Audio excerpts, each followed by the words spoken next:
We are live, we are live, we are live, we're early. We were going to be going live at 1:45 the hour, but of course we've got the buy-in and we've got a match that's starting right now. So no time to get into predictions, no time to get into what we think is going to happen. We can do that afterwards, we can do that later on because we've got a 6-man tag team match on the buy-in. We've got Ethan Page teaming up with the former AEW World Tag Team Champions, the Gunns. They're facing off against the FTW World Champion himself, Hook, and Matt Hardy and the returning Jeff Hardy. Yes, Jeff Hardy wrestling his first official match in close to 1 year, about sort of 9 months-ish. So, we're ready for it. Here they come. Here come the Hardys. Obviously, this is the buy-in for AEW Double or Nothing. It's currently live on YouTube. And look at Jeff. There he is. Who's with him? Who's that? Oh, it's Isaiah Cassidy. Jeff Hardy wrestling for the first time since his legal issues. Of course, he was technically part of the firm deletion match. But this is Jeff legitimately back in the ring. Look at Isaiah Cassidy. He's got a he's got a bejeweled neck brace on. And I guess he's firmly known as Brother Zay at this point.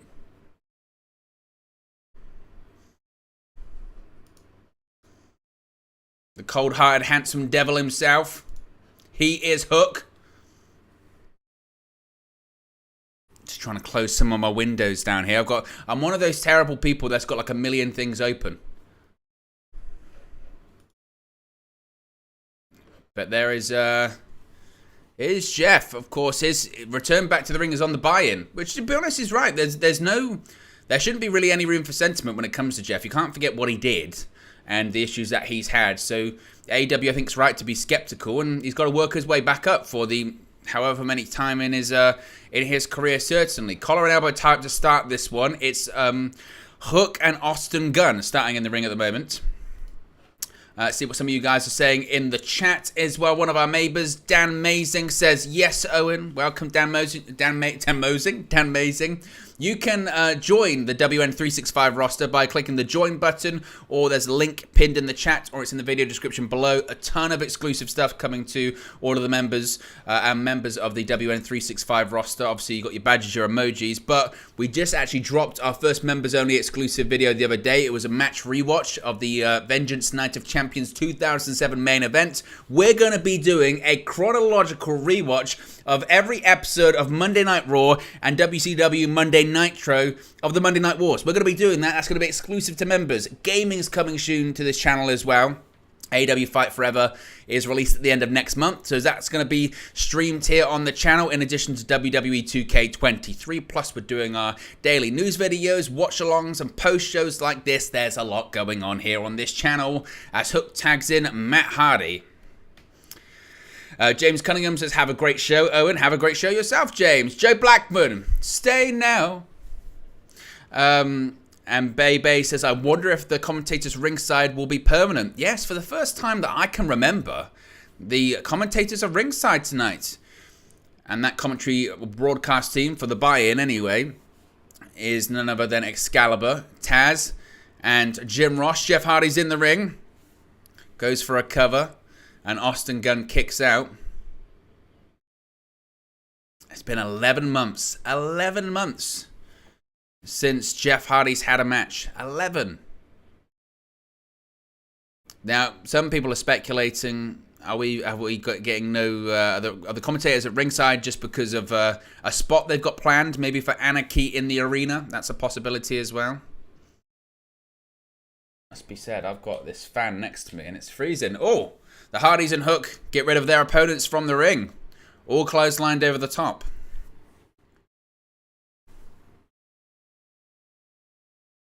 There is a stipulation in this match as well, is that if Jeff Hardy, Matt Hardy, and Hook win, then they get Ethan Page's contract. They're doing this whole, like, winner gets the contract thing. That's what they're doing. Crowd are chanting ass boys to the Gunns.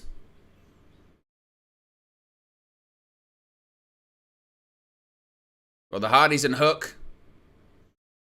Oof. Colten just threw Jeff into the ring post. And Colten's grabbing the boot of Hook. Oh, big forearm. By the cold-hearted, handsome devil, as Excalibur would say.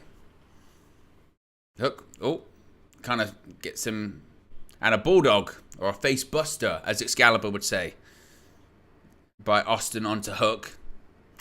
I saw a lot of discourse about Hook recently, and this is the thing, this is a problem with wrestling fans and how tribal things are at the moment, is that when Hook was really bursting on the scene and everyone was really excited about Hook and he was getting, sort of almost novelty pops in the sense of he was new. People will say he's going to be AEW's version of Goldberg. Well, of course he's not going to be AEW's version of Goldberg. That's silly. And now, several years removed, these sort of anti-AEW people that spend way more time talking about AEW than they do WWE, despite the fact that they say they're fans of WWE, screenshot those things and say, you thought he was going to be Goldberg. And it's sort of like, well, I don't think rational people did. Running power slam by Ethan Page to Hook, shades of the British Bulldog Davey Boy Smith.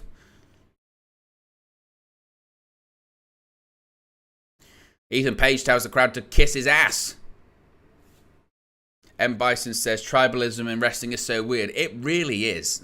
It's bizarre.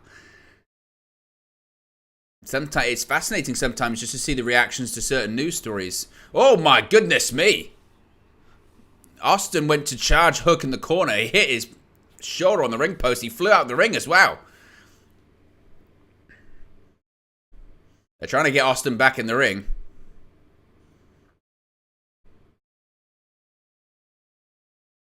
Now Ethan Page tags himself back in. Here comes Hook. He's going to go for a beautiful suplex.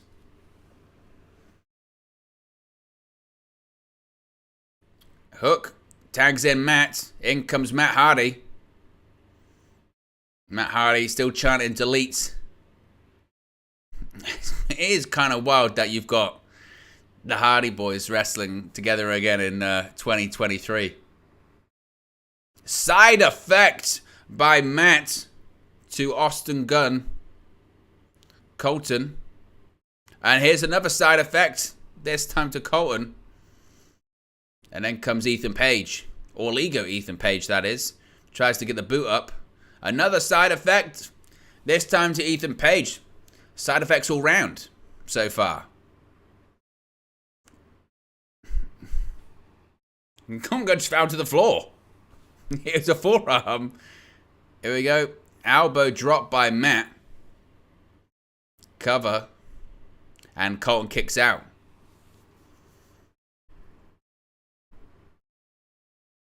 Matt Hardy says twist of fate. It's a strange double or nothing this evening. Oh. Austin Gunn, he's going on the neck of Brother Zay. Oh, he shoved him to the floor. Does he have a bad neck? And he's taking bumps on the outside of the ring. That can't be smart. That's certainly not advisable. Matt Hardy's saying to Zay to cover up. Oh, beautiful drop kick. Nice. Colten Gunn. This is what's strange as well with AEW. This is part of the problem they have with such a large roster. Is that, the Gunns were AEW World Tag Team Champions not long ago. And since losing them to FTR, they're not doing all that much. That's why it's the importance of the secondary show. That's why AEW Collision is important. I'm absolutely fascinated with how that's going to look this coming summer. Because I think the ratings for Collision, I think the first show will do okay. Because just debut episodes of any wrestling show do okay. I mean, Rampage did over 1 million viewers for its debut show. But so I think Collision will probably do over 1 million for its first show, despite it being Saturday. But after that, I think it's gonna be really tough. That is not a favorable slot. 8 to 10 on a Saturday, particularly as we get into just throughout the year. It's just constant competition. When the NFL season starts up in the fall, NHL, MLB. Basketball as well. It's constant. It's going to be tough. Plus UFC pay-per-views or WWE premium live events, which are now on Saturdays. Very, very challenging. Basically, they got to put on a good show. And Ethan Page is going for, I think he went for a twist of fate there. Now, Matt Hardy's trying to crawl to his corner. M. Bison says, wish Tony would have spent on a new stage for the pay-per-view. Jason says, how are you? I'm good. How are you? Thank you for joining us this evening. Here comes Austin Gunn into the ring, charges in the corner. Oh, God, just takes a bump over the top rope. Wow. Chad says, college football will be tough for Collision in the fall. I agree. I think, again, there's so much competition for that show. It's going to be very, very challenging. Doesn't mean it can't succeed. Don't get me wrong. Because Saturdays, 6:05. If it was Saturday 6:05, then I'd say, well, maybe, historically that did work. Saturday 8 to 10 live. And some of the ticket sales so far have been difficult for them. Those Canadian shows in particular. AEW's got that big Canadian tour basically all summer. So it's going to be really interesting. Dan Amazing says, will you be going to All In? That is still TBD, basically. Unfortunately, the date when it is August, was it August 27? Something like that. And the Premier League season would have started then. So I have to basically wait a bit closer to the time to see what Manchester United are saying that day, because I will have UV commitments, I'm sure. So that's part of that, unfortunately. Either way, we will cover the hell out of it here on the channel. Colten Gunn bounces off the turnbuckle. Tags in Ethan Page. Ethan goes for the elbow. Matt Hardy moves out the way. Goes for a twist of fate. Oh, changes it into a DDT.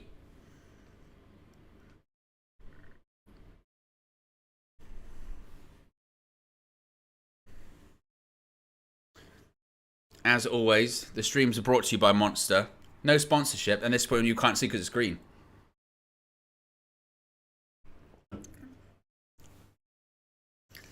In comes Jeff.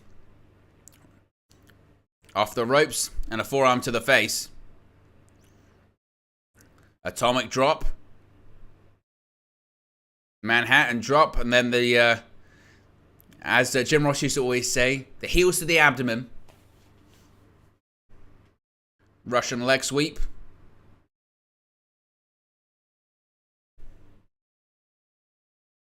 Oh, roll up.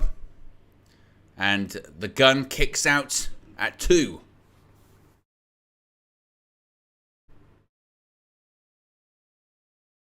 Goes for a twist of fate. Shoved into the corner. Oh, gets the boots up. Does Jeff. Now he's on the second rope.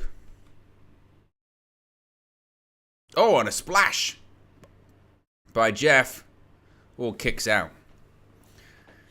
It's funny with Jeff as well because, I mean, this is a guy, again, he hasn't wrestled in 11 months and he still looks like when he wrestles, he's just in constant pain. I really like, what was that? Jeff looked like he twisted his ankle. He's going from, oh my God. Jeff, like, they did a thing where he said he twisted his ankle. He tried to go for Whisper in the Wind, and he just ate shit. Oh, my goodness me, Jeff Hardy. Take a look at this. He just, oh, wow. I think it was a spot, but that was nasty. But again, yeah, this is a guy that he hasn't wrestled in 11 months, and he doesn't look fresh. Unless he's selling really well, he doesn't look fresh. And this is always my concern with Jeff, is that his body's beat up. Like, he's beat to shit. Like, it's clear to see this guy's very much beat up. How could he not be? He's been taking bumps off ladders for 25 years. And he still does crazy stuff. I mean, I remember he had that match of Darby on Dynamite last year, and I remember watching it kind of cringing. Ethan Page, oh, hook. Manages to get the knee to the head. Oh, beautiful. Version of a perfect plex. Didn't have the bridge at the end. Like Kurt Hennig. And there we go. Hook just trying to drill the forearms across the jaw of Ethan Page. Rolls through. And Ethan Page trying to back up Hook into the corner. Of course, we're just under 20 minutes from Double or Nothing. Oh, wow. Kick to the face. by Ethan Page there. That was nasty. Of course, currently at the moment, we've got NXT Battleground. It's going to start in about 19 minutes or so. As AEW and WWE go head-to-head again. Obviously, we are just going to be focusing on AEW here this evening. And Colten Gunn comes in, breaks up a submission attempt by Hook.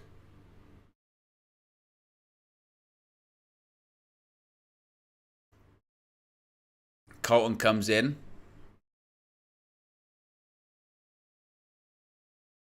Off the ropes, duck under.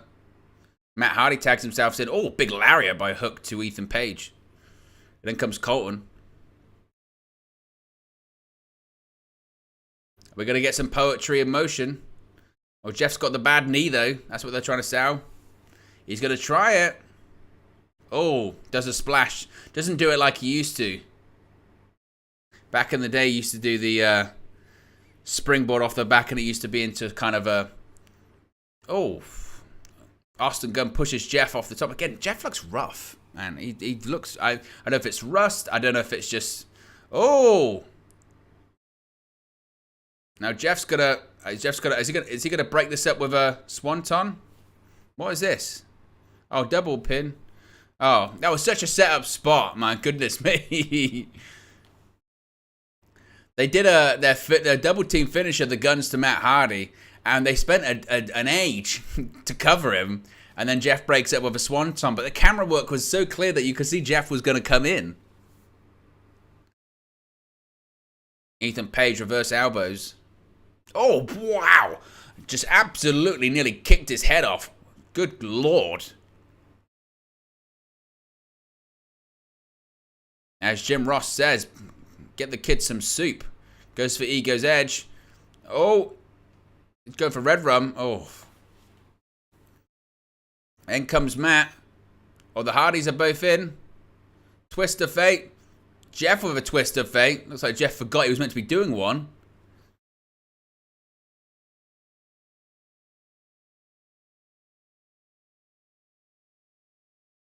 And now Ethan Page is in the ring with both Hardys and Hook.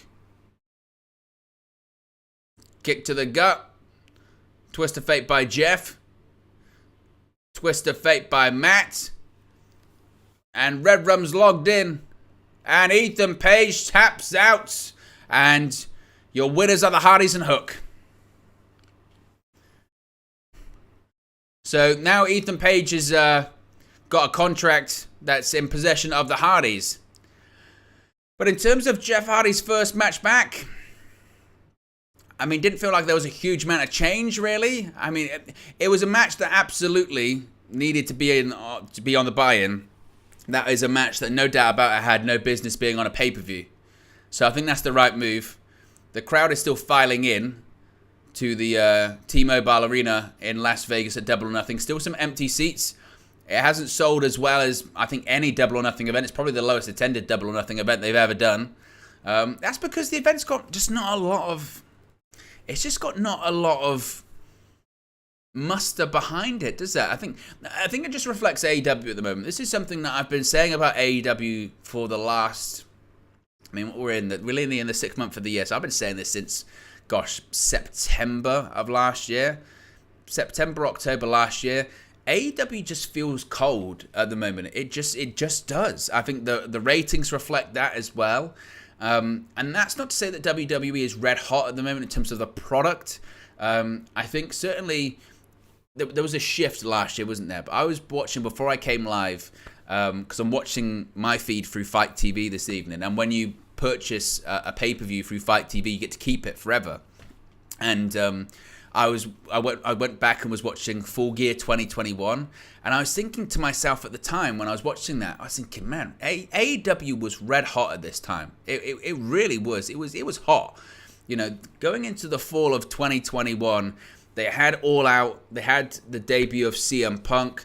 The signings also as well of Bryan Danielson and Adam Cole, and the Elite were there, and you had even the people from Impact were coming over, like Kyle Anderson and Doc Gallows, and just everything was just clicking. They'd just come out of the pandemic, and they were on the road, and they were selling out arenas, and they were doing big pay-per-view numbers too, and they just launched Rampage, and it did feel like and just watching the product, they still had Cody Rhodes still. The product was hot. Like the product, it was hot at the time. It was the hot ticket. And it's the place where people wanted to be, I think, importantly as well. People were burnt out on WWE. They were burnt out on Vince McMahon. They were burnt out on that creative. They were seeing NXT be dismantled into NXT 2.0. They were seeing the talents that Triple H had brought into the company be misused, whether it was Keith Lee, Karrion Kross, Adam Cole to be Keith Lee's manager, whatever, Aleister Black be released. And it just felt like there was a shift, didn't there, towards AEW at the time, and the product was good. And they sort of rode that out until Vince McMahon retired last year, and then Triple H got in charge of WWE at the time, and then obviously all the backstage drama was going on in AEW too, and then it felt like, actually, is maybe WWE the place to be once again? Not in terms of money and exposure, just in terms of creative and the cool place to be. It switched a little bit. And around that period of time, and CM Punk getting injured and suspended, and the Elite getting suspended, and the drama, and every other week, more drama, it did just feel like a little bit, didn't it, that just AEW took a hit creatively, and AEW took a hit in terms of just, again, having that buzz, and they've just sort of struggled to get it back.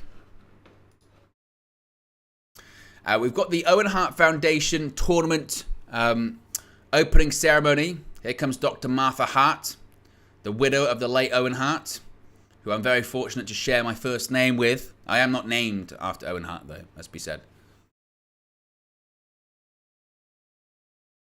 But of course, we had the finals this time last year. We had Adam Cole and Britt Baker winning the men and women's tournaments respectively. That's a year ago, gosh.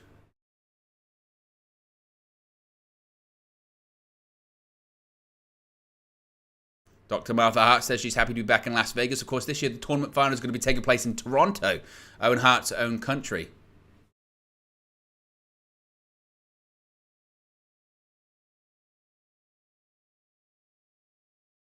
Oj and Athena Hart are also there, the children of the late Owen Hart.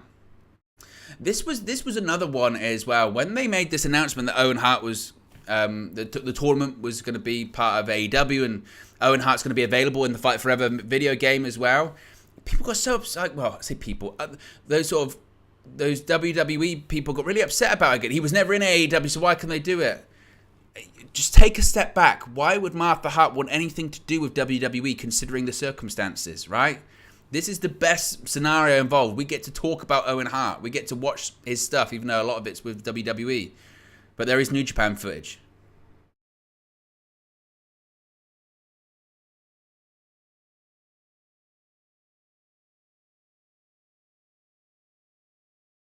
Oh, Tony Khan's out in a fedora.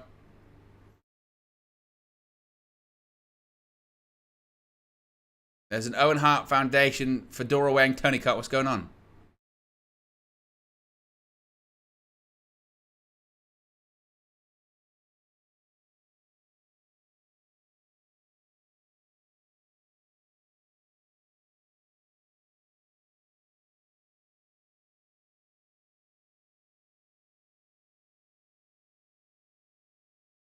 So the final is going to be taking place in Calgary at the Calgary Stampede, July 15, which is going to be a Saturday. Yeah, indeed, it's so that's the opening ceremony. Of course, the tournament returns. I think the first round matches are going to start off at Forbidden Door, and the finals are going to be taking place again July 15 at the Calgary Stampede. It's going to be a Saturday, I believe, which is going to be a collision show, which again is an attempt to drive more viewers to this collision show. But Tony Khan out in a fedora, that was bizarre. But look, I love me some Owen Hart. I'm a huge Owen Hart fan. Unfortunately, at the time he passed, I was very young. So like a lot of people nowadays, I've had to go back and watch a lot of his matches.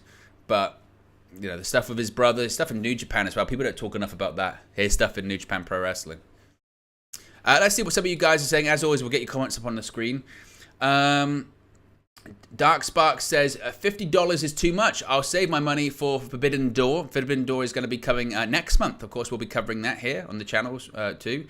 Michael says, $50. Surely there is a cheaper option. Well, I believe that's for those in the United States. Over here, this is what's crazy with the in different countries is that over here, I believe it's $20, which is about £16. So yeah, it's a huge difference in terms of prices as well. The Resident Evil says, "What up? How are you doing, my friend? Thank you for tuning in this evening." Chad said, "I was watching that Owen match live when he passed. It was rough, I can imagine." I recently, I've gone through different stages of trying to watch years. And this is something, again, I want to do on the member side of the channel. So I'll go on the WWE Network and be like, I'm going to watch every show they did in, let's say, 1999 or something like that. And I was doing that not too long ago, and I watched that Over the Edge pay-per-view, and it's a strange watch. Of course you don't see obviously the instant, or you don't even see the Jeff Jarrett match or anything like that. But yeah, it's a strange watch. I believe we're going to be starting off, is it with the International Championship match, I think it is, which is the Blackjack Battle Royal.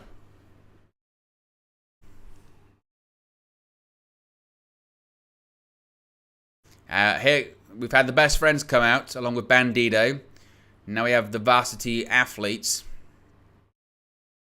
Man, I missed the old sort of stage of AEW. It feels like AEW's gone the route of WWE and just giant LED boards. You know, people can talk about whether they like the tunnels and all that kind of stuff, but I like the difference, and I like custom sets. I liked, for instance, Full Gear, where it's got the gears. I liked the first Revolution they did in 2020. I like the LED wrist bands as well, which there's a rumor they could be being brought back for All In.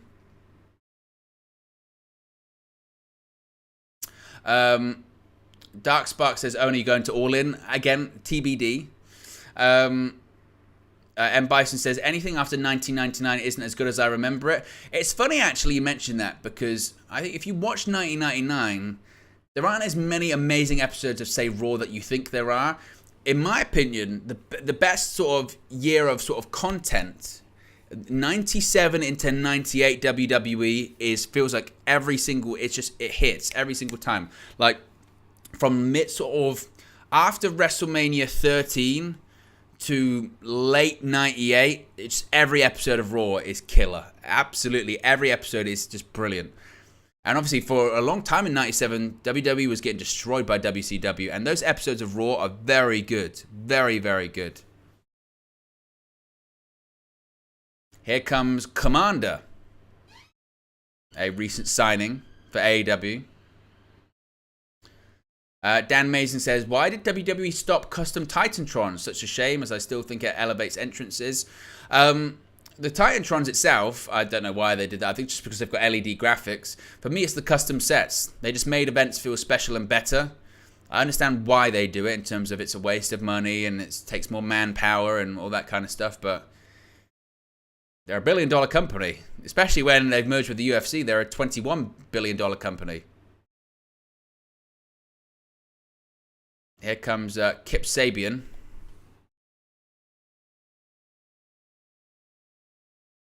Well, Kip Sabian, the Blade and the Butcher. I guess we're just going to be doing these entrances until Double or Nothing officially starts. Michael Hubbard says 2003 was great. Come on. Not so much 2003 is a strange year for WWE. Early 2003 is great. Royal Rumble's excellent. No Way Out. Obviously, WrestleMania 19, awesome. Judgment Day, kind of sort of mid to late 2003 gets a bit strange, WWE. Here come Juice Robinson and Switchblade Jay White. This to me is absolutely nuts. Unless Jay White's winning this match, I don't know why he's in it. This is a guy that main evented Wrestle Kingdom earlier this year, yeah? He was the IWGP World Heavyweight Champion. If WWE didn't have a hiring freeze, there's a strong chance he'd be in WWE right now. He is in the opener at Double or Nothing in a Blackjack Battle Royal. So unless he wins this, I know he's involved with Ricky Starks or something, but they need to figure out what they're going to be doing with Jay White. Because this guy's the real deal. And I want to see Jay White main event and pay-per-views pretty soon. I know it doesn't happen straight away with lots of guys when they come into AEW. But, yeah, that needs to be figured out. And here comes, they call him the Natural.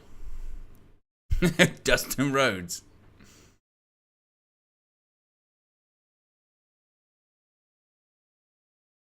Dustin Rhodes, who said that this year could be his final year in professional wrestling. Whether or not it will be his final year, I don't know. Part of me expects him to be back in WWE at some point, because why wouldn't he? You know what I mean?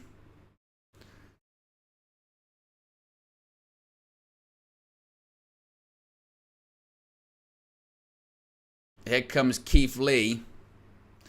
Now, remember, at one point, it was going to be, well, they said Swerve Strickland versus Keith Lee on this pay-per-view. Of course, that's not happened.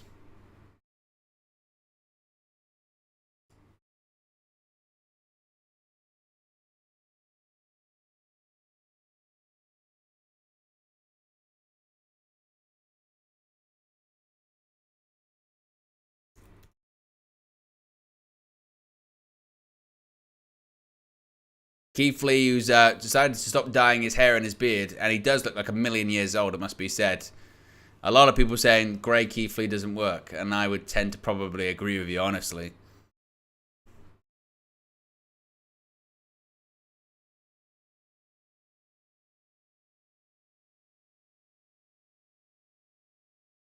Here comes Ricky Starks. Absolute Ricky Starks.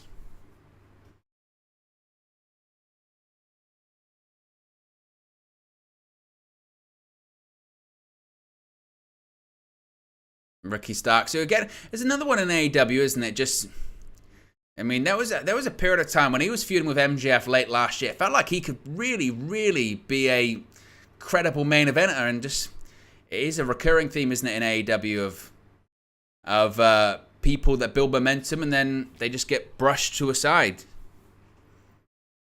I'm still of my opinion that MJF should have turned babyface. They could have had a Steve Austin style, not level, but style babyface in MJF in November of last year. They just needed to keep everything the same and just have him face different opponents, but they wouldn't do it. Well, MJF didn't want to. What the hell's going on here? We've got young Penta doing a split and young Ray Phoenix. I'm not sure what's going on there.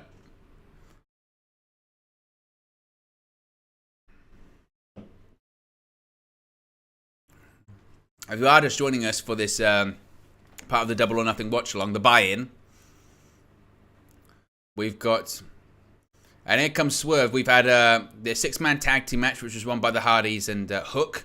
We've had the opening ceremonies for the Owen Hart Foundation men's and women's tournaments, and now we've got the entrances for this international championship blackjack battle royale. There's Brian Cage and Swerve Strickland.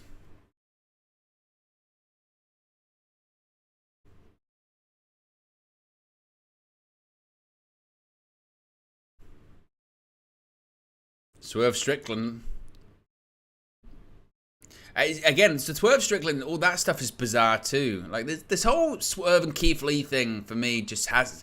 I love the Swerve and Our Glory tag team. I like the idea of them splitting up and that, but it's been very much fumbled. And here comes the AEW International Champion.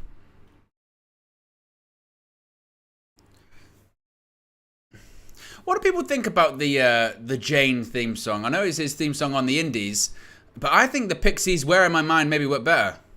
He's probably got the pop of the night so far, though. Listen to the reaction in the T-Mobile Arena. They like him.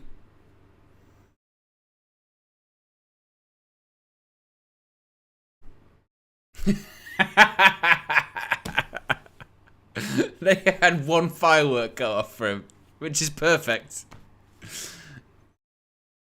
Oh, I forgot they do that. That is very good. Because everything's like that, isn't it? Everything's very just, lackadaisical and all that kind of stuff. That's tickled me. Oh. The one tiny sparkle. Very good. Well, we're just about to start here for AEW Double or Nothing. We're getting the FBI anti-piracy warning. I remember, do you remember on like DVDs in the UK when younger, and they used to have like the funkiest music to start off, dun dun dun dun dun dun dun. Like what? Dan Mazing, one of our members, says, to be honest, both the themes are pretty great. Michael Hubbard says Pixies brilliant, Jane good, preferring Pixies. I think it's also as well, Pixies where in my mind it is just like iconic. I was made in the 80s as well. 80s. Bebe says, why oh why does Swerve wear that mask? Yeah, it's not for me either, I'll be honest.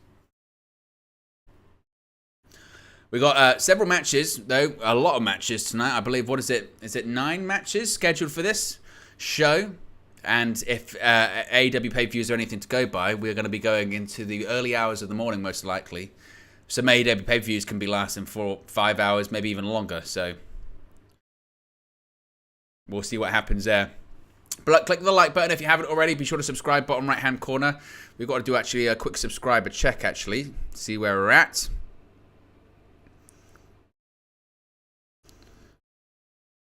That's not what I'm looking for. Here we go. We are currently at 11,289. We can definitely get to 11,300.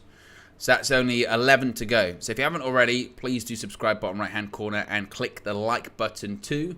We're 7 likes away from 30, which would be an excellent start before the pay-per-view begins. We've got a strong viewer to like ratio. I remember watching the first Double or Nothing. I was on a night out when the first Double or Nothing actually took place. I was watching the buy-in in a outside of a nightclub. Yeah, I remember that vividly, actually. Since then, we've had Double or Nothing, obviously 19, Double or Nothing 2020 during the pandemic. Brody Lee versus John Moxley. We had Double or Nothing 2021, which was just coming out of the pandemic. Double or Nothing 2022, of course, Hangman Adam Page versus CM Punk. And here we are this evening. SJ says, evening/morning Owen, still can't stream, so I'll just listen to your commentary. Well, thank you for... Oh, Kip Sabian nearly eliminated Orange Cassidy. Wow. So, of course, traditional standard Battle Royale rules. That being, if you're thrown over the top rope, both feet hits the floor, you are eliminated. There are still some empty seats in the crowd, like right on the hard camera side. I mean, a lot. If I was AEW, I'd be moving some people around in the mirror. This looks like it's really poorly attended. Really poorly attended. Look at that. That hard camera does not look good for AEW at all. Oh, there's a moonsault to the outside. Yeah, this is, if I was AEW, if I'm on the camera side of things, I'm moving some people around. Because that does not look great. See what some on Twitter are saying about that attendance.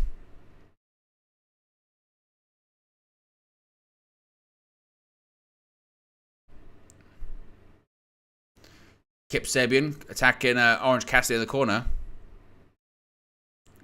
Oh, Commander's going to be walking the ropes in a battle royal. Oh my goodness me. Takes out Big Bill and Lee Moriarty.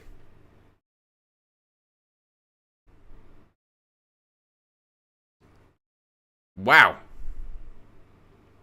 Look at this Commander. He's just something else, isn't he? Well, Swerve Strickland and Brian Cage are still yet to get into this one. They haven't even actually officially entered. They haven't stepped into the ring just yet. What is interesting is definitely the AEW camera crew have decided not to shoot the hard camera too much because of those empty seats. I think they're trying to sort of fill them up and move some people around, which I'm surprised they wouldn't have done before the show. You've got Dustin Rhodes and Keith Lee brawling on the outside of the ring. But they've decided, I guess, not to use that hard cam I'll tell you what, there are a lot of empty seats.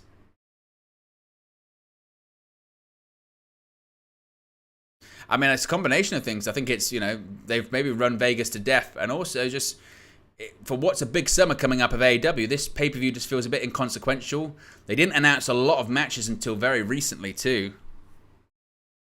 Yeah, they've started to dimly lit the crowd. You've got Bandito, he's doing a delayed vertical on Tony Nese. Juice Robinson nearly goes over the top. And Bandito eventually drops the vertical.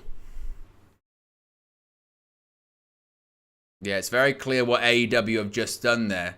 So you could see a lot of those empty seats on the hard cam. They've just dimmed the lights over that area. I think they're moving people forward as well. They're doing some creative camera work, which they should have done from the first place.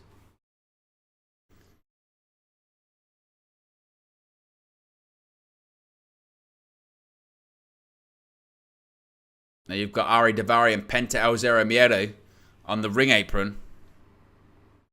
He's going to go for sort of that package pile driver. Oh, kick to the gut by Daivari. What's he going for here? He's going to go for his own version of Fear Factor. Oh, Rey Fénix. Oh, walks the tightrope, kicks him in the face.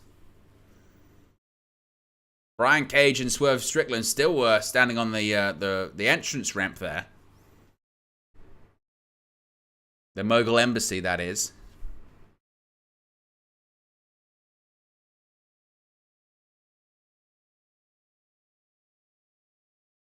Oh, Cage went for a clothesline. Commander manages to sort of leap back up. Oof. Springboard just into a shoulder tackle by Brian Cage. Of course, Brian Cage recently re-signed with AEW / Ring of Honor. 5-year contract. He looks bigger, doesn't he, than he has before. Oh, my goodness me. German suplex to both the Lucha Brothers. If you haven't already... Whoa! Bandito's got him up in a military press. Oof. What's Brian Cage going for here? Monkey flip, maybe? Oh, and Bandito lands right on his back.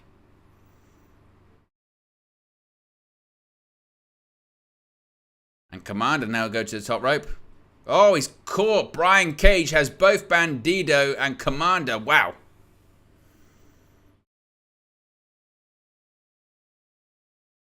Oof. Rey Fénix kick to the head. And conveniently, some people are being moved around in those empty seats, which is, again, is the right move, but I'm surprised they've done it sort of this late, or this early into the show, rather. Oh, nice double team by the Lucha Brothers onto Brian Cage. Now Jay White and Juice Robinson are in the ring.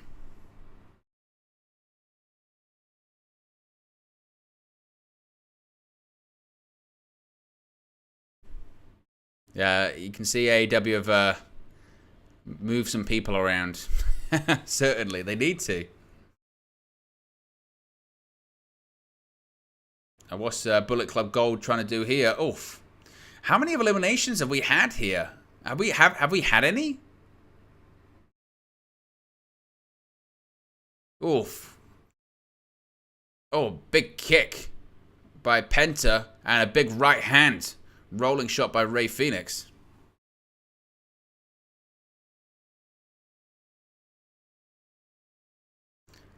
Commander's going to try and walk the rope again. Oh, and finally, eliminated by Jay White. Finally. Oh, my goodness me.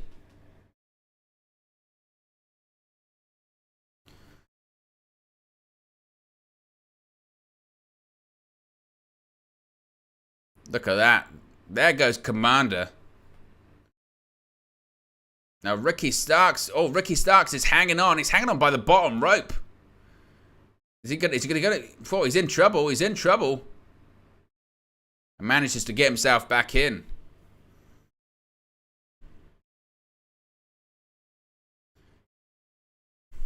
You can now, yeah, you can actually see legitimately in the crowd. I know I keep going on about this, but it's quite distracting. Is they've got people to go and sit in it.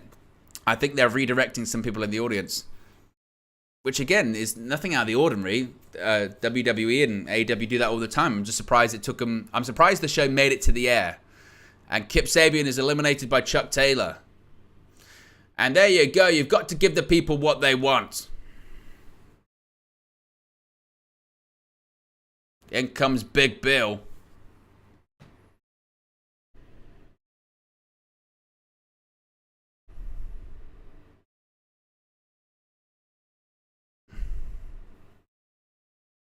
Big Bill. Obviously, William Morrison.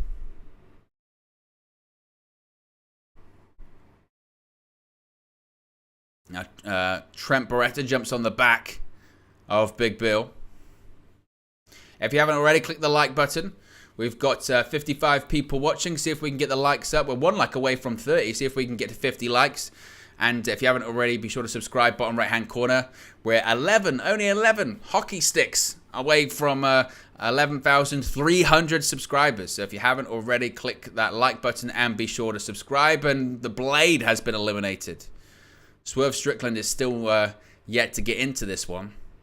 Remember, International Championship is on the line. Orange Cassidy defending against 20 other competitors. Swerve Strickland still yet to actually even enter the match. He's taking the jacket off. Swerve looks like he's going to maybe enter this one. Still in the match, you've got the likes of Brian Cage, Keith Lee, Juice Robinson, Ray Phoenix, Ricky Starks, Dustin Rhodes. Oof. Oh, big rolling forearm by Keith Lee to Brian Cage. And now Swerve Strickland has officially entered the match. Jumps on the back of Keith Lee. And look at this. Strickland and Lee face to face. Keith Lee looking again 1,000,000 years old. Oh, big shot to the gut. Oof. What I do think they could do with Keith Lee, now Keith Lee's doing the whole grey thing, and I know he's trying to be like, oh, I want to show that it's okay to be grey and all that kind of stuff. But if he dyed his hair and his beard once again, he could show himself to be sort of, like rejuvenated sort of thing. Oh, jumping enziguri by Swerve Strickland to Keith Lee. Oh, he went for a roll through. Look at that, power slam by Keith Lee.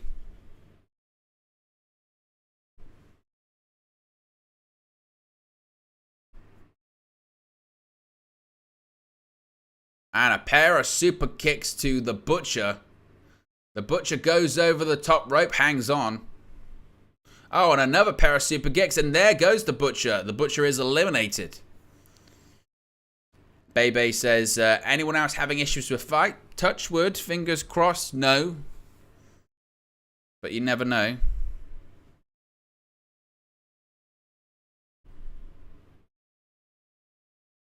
Oh. Big Bill nearly hits the ring post there. Overshot the splash in the corner. Brian Cage trying to eliminate Ray Phoenix. Oh! I think Bandito, was eliminated by Lee Moriarty. Moriarty and Trent on the apron. Oh, big forearm by Trent to Moriarty.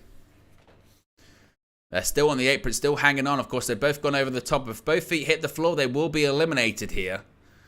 Seeing a replay of Bandito getting eliminated.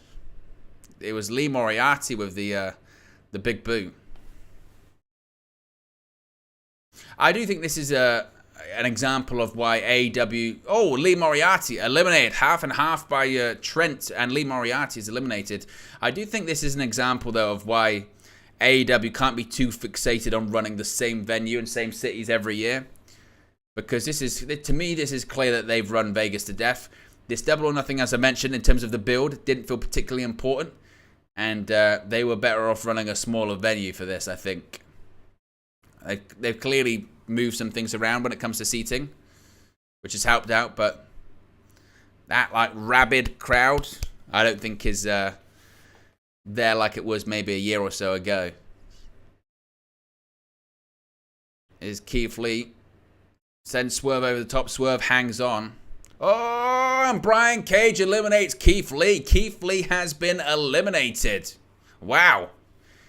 And look at Brian Cage. He's playing a symphony of his own. Probably one of the biggest reactions of the evening is Keith Lee getting eliminated. So after this match they've built to for ages. Oh, look at this. Crossroads by Dustin to Brian Cage. And Brian Cage, he's hanging on. And Dustin Rhodes is trying to eliminate. He's hanging on by one hand. And Swerve manages to save Brian Cage. Oof. Some of the participants left remaining in this one. Ricky Starks, Big Bill, Juice Robinson, Penta, Jay White, Ray Phoenix. Well, Jay White over the top, Juice Robinson over the top. They managed to hang on. What's going on here? Oh, Ray Phoenix over the top. Ray hangs on. And there he goes. Oh, right to the announce table. Wow.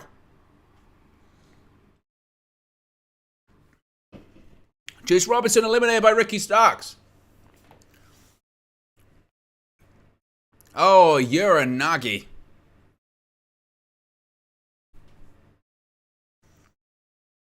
Now, Dustin goes over the top, but he's hangs on. Chad Derryberry says first match at Battleground is a banger. Obviously on at the same time. I don't know what the opening match is. Oof. Spin kick, kick to the chest. Zero Miedo, springboard. Oh, yeah, Blade Runner by Jay White. Wow.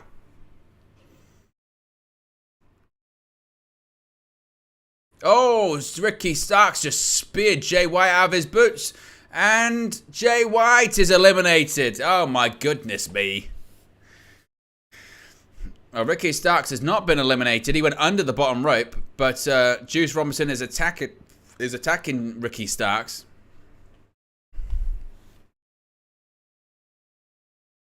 Oof. Wow. Thrown into the guardrail. Ricky Starks by Jay White.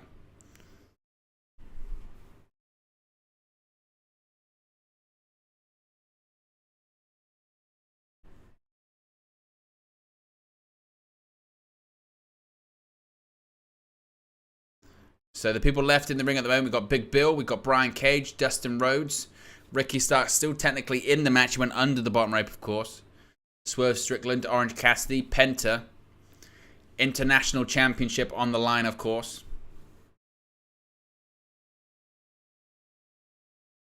But Ricky Starks had eliminated Bullet Club Gold by himself. Big Bill isn't having any of the Ricky Starks chants from the crowd. Big Bill tries to send Starks over the top. Starks holds on. Oof. Right hand by Starks. Right hands to Big Bill. Oh, and a big chop to Big Bill. On the shoulders of Bill. Ducks under. Oh, whoa, whoa, whoa. And there goes Ricky Starks. Absolute eliminated by Big Bill. Big boot over the top rope, gone. I mean, you would think with the people left in this one, it's going to be Orange Cassidy retaining. Oh my God, wow. Canadian Destroyer. Oh. So there was a Destroyer by Dustin Rhodes. Eliminated Brian Cage. And then Swerve Strickland eliminated Dustin Rhodes. We're down to our final four. Final four, there's Swerve Strickland, there's Big Bill, there's Orange Cassidy, the reigning international champion, and there's Penta El Zero Miedo. Local pundit says, here to support our guy Owen. Love the commitments. Appreciate your support, as always. Appreciate you tuning in. As we're down to our final four. Oh, super kick by Penta to Bill. Oh, no. That didn't look good. That was a bit of a botch. Swerve as he gave his foot to Penta. Sling blade by Penta. Orange Cassidy. What's Cassidy going to do here? Oh, springboard over the top. Oh, into a backstabber. Oof, Orange Cassidy bounced across the ring. If you haven't already, click the like button. Be sure to subscribe too, bottom right-hand corner.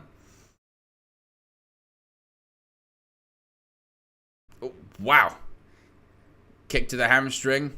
A couple of kicks to the hamstring. It might be working. Does a Zero Miedo. And Big Bill just nearly kicked his head off, similar to how he eliminated Ricky Starks. And he just eliminated Penta. Now we're down to 3. Big Bill is on a roll here this evening. Eliminated Ricky Starks, eliminated Penta. Black Hole Slam. Whoa, whoa, whoa. Again, it depends what you want to call it. You can call it a Black Hole Slam if you're a bitch. You can call it a Boss Man Slam if you're the big boss man. Those empty seats appear to have been filled now. Probably AEW moving some people around into the crowd. It makes it look a lot better, certainly. That starting image of those empty seats did not look good, it must be said. Now it looks a lot better. Wow. Oh! Swerve! He eliminated Big Bill! One left! One left! Has he eliminated him? Oh, Swerve hangs on. We're down to our final 2. Swerve and Orange Cassidy. Throws him over. Throws him over. Oh, Orange hangs on. Oh, just about hangs on. Rolls through. Hits the ropes. Oh, forearm. Swerve rolls through. Oh, super kick. Well, maybe to the shoulder, not the face. This one is building to a heck of a crescendo, it seems like. Oh, that was nice, Spice. Oh, Mr. Clothesline. Tilt-a-whirl. Oh, howd him. Swerve, howd him. He's going to counter. Oh, Slumdog Millionaire. That's your opportunity. Oh, drop kick right to the jaw. What a exchange by the final 2. Cassidy down. Swerve down. Middle of the ring. International Championship on the line. Chants of AEW. Crowd certainly feels like they've woken up a little bit now. People are in their seats as well. Slow start, but we're building to something, it feels like.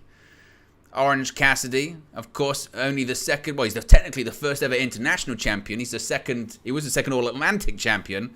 Won that title from Pac. Crowd are chanting, "This is awesome." Crowd definitely looks a lot healthier now. Oh, Prince Nana tripped up Orange Cassidy. Remember, this is Battle Royale rules. Strickland, top rope, going for a swerve. Stomp, hits it right across the chest. Now, if this was a pinfall kind of scenario, you'd count it 1, 2, 3. Now it's just a case of, can you get Cassidy up and can you throw him out of the ring?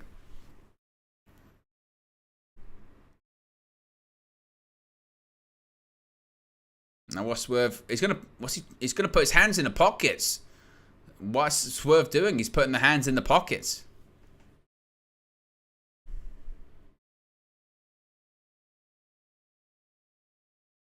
He's got him up on his shoulders. It's just a case.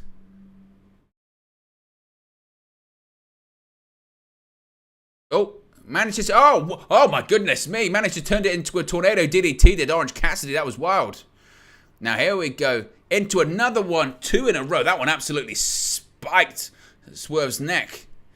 RVD style. Spiked him. His neck went like that. Orange punch incoming. Orange punch. Oh, Swerve hangs on. Goes over the top, but it hangs on. He's still got a bad hand, Orange Cassidy. And again. Oh, blocked by Swerve. Over the top. Orange hangs on. They're both over the top. Whose ever feet touch the floor, they're going to lose. Orange pulling the hair. What the hell? Prince Nana. Get off of him. Get him out of here. Yeah, kicks him to the floor. Oh, knee lift by Swerve. Oh, Orange is going to slip. He's just fallen down. He's not even out on his feet. He's out on his ass. What's Swerve going to do here? Top rope Swerve stomp. Oh, gets the feet up. Swerve. Oh. Orange punch, maybe. I won! Orange Cassidy.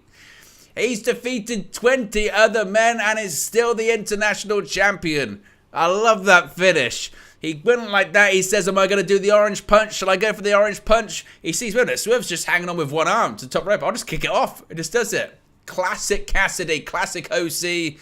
And for a slow battle royal, that at the start we were probably more focused on the crowd or the lack thereof. The crowd's in their seats. Orange Cassidy wins the match. A fun opener, built to a good crescendo. I want to see an Orange Cassidy versus Swerve Strickland feud. And Orange Cassidy is, he's probably, in terms of the most consistent champions in AEW right now, honestly. He has matches every single week. He defends his title near enough every week as well. And Orange Cassidy wins the opening contest. It's the best title run in AEW right now. And there you go. That's our first match in the books. Orange Cassidy retains the International Championship. As always, guys, you can rate that match out of 5. What ratings would you give it? 0, 1, 2, 3, or 5? In terms of an opener, I'd probably give it a... If we're saying 2.5's average, maybe a 3? Maybe that's a bit too high. Maybe 2.5? Let me know your ratings in the live chat. And be sure to subscribe as well. We've got 80 people watching. We're 8 likes away from 80. So if you haven't, 8 likes away from 50. So if you haven't already, click that like button. Be sure to subscribe as well, bottom right hand corner. We are 11 subscribers away from 11,300. So let's do a quick subscriber check. Where are we at? Only 6. Wow.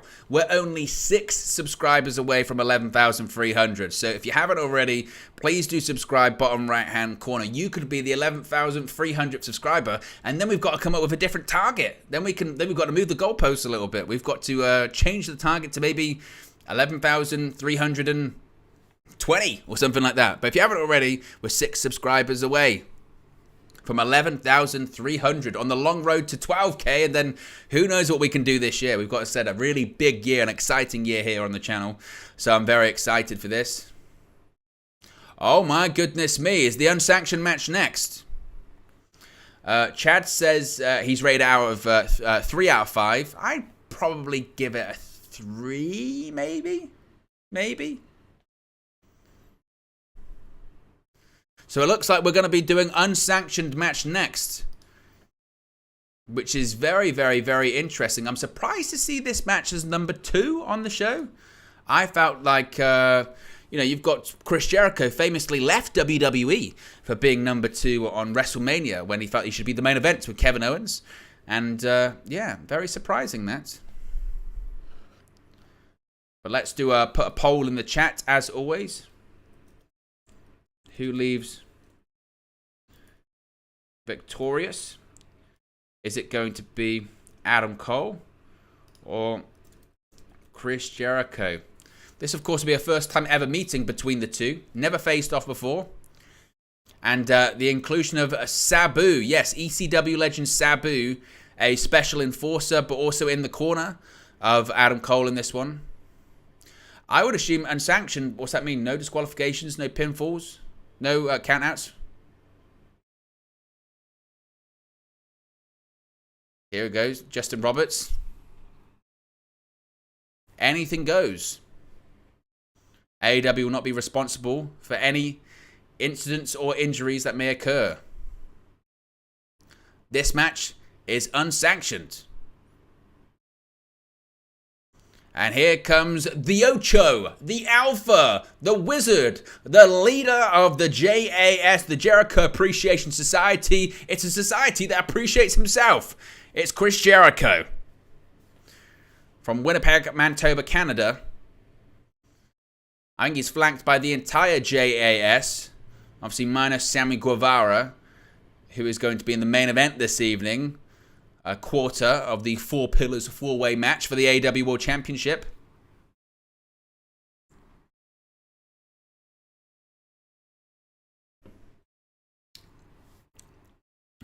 What was that? Weird choreographed move. You've got Matt Menard, Angelo Parker there. Jake Hager, who apparently loves that hat. and Daniel Garcia.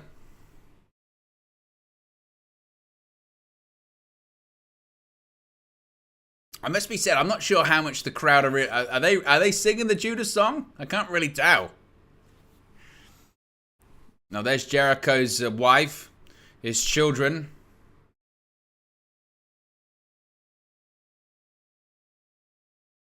Four likes away from 50, by the way. So if you haven't already, click that like button. Be sure to subscribe too, bottom right-hand corner.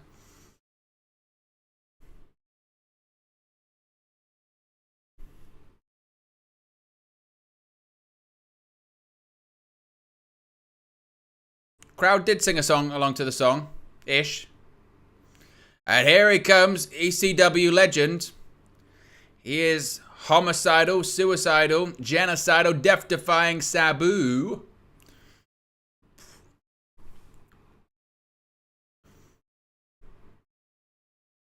Brings with him a steel chair.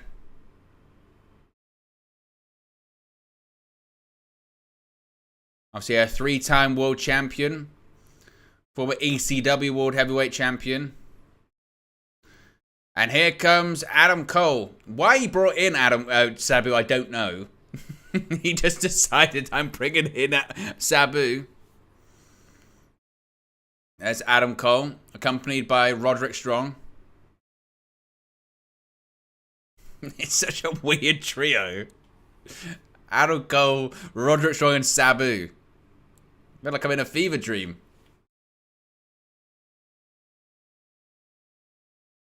Well, here come the JAS. Oh, Sabu just threw a chair. Look at Sabu just throwing chairs at the JAS. This just feels like a booking just because I think Sabu does live in Vegas.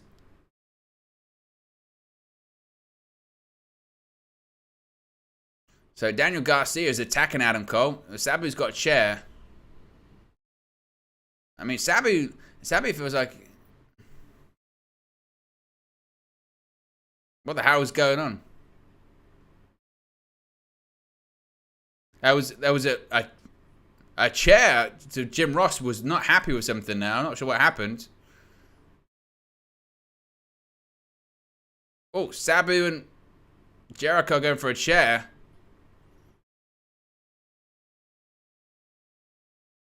Oh, Sabu threw something. I'm just trying to figure out what happened. Commentary definitely got, like, frazzled by something at ringside. I'm not sure what.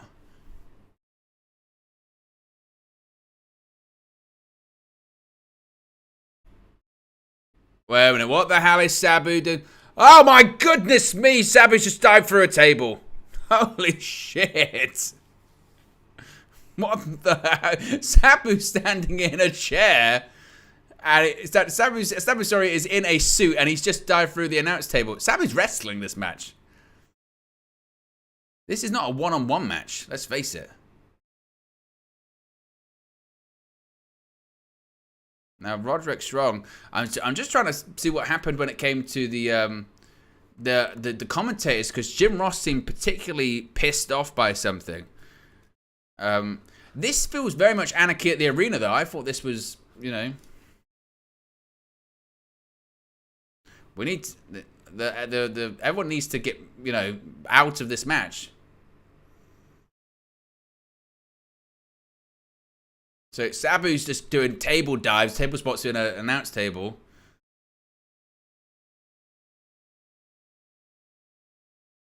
Adam Cole says, Adam Cole, baby. Jim Ross was not happy about something when it came to the table.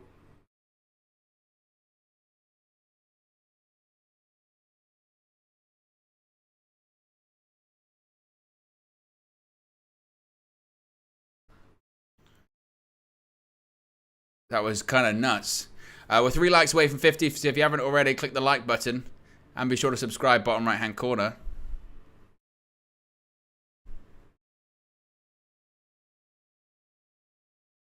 Oh, Adam Cole wraps the knee of Chris Jericho around the ring post.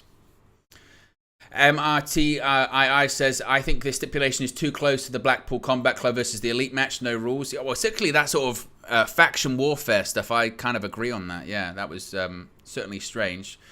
The local pundit says, what is this on in the States? Peacock or Paramount Plus? In the States, I think it's traditional pay-per-view, Bleacher Report, ppvlive.com, I think, as well. Dave & Buster's, all that kind of stuff. So there's certainly a few options there. Internationally, it's YouTube, Fight TV. Chad said, did a chair hit Jim Ross? Look like something happened. Yeah, that's what I thought. He seemed particularly pissed off with something. What's Jericho going for you? Oh, suplex from the ring apron to the outside of the ring by Jericho to Adam Cole. We have a new member as well.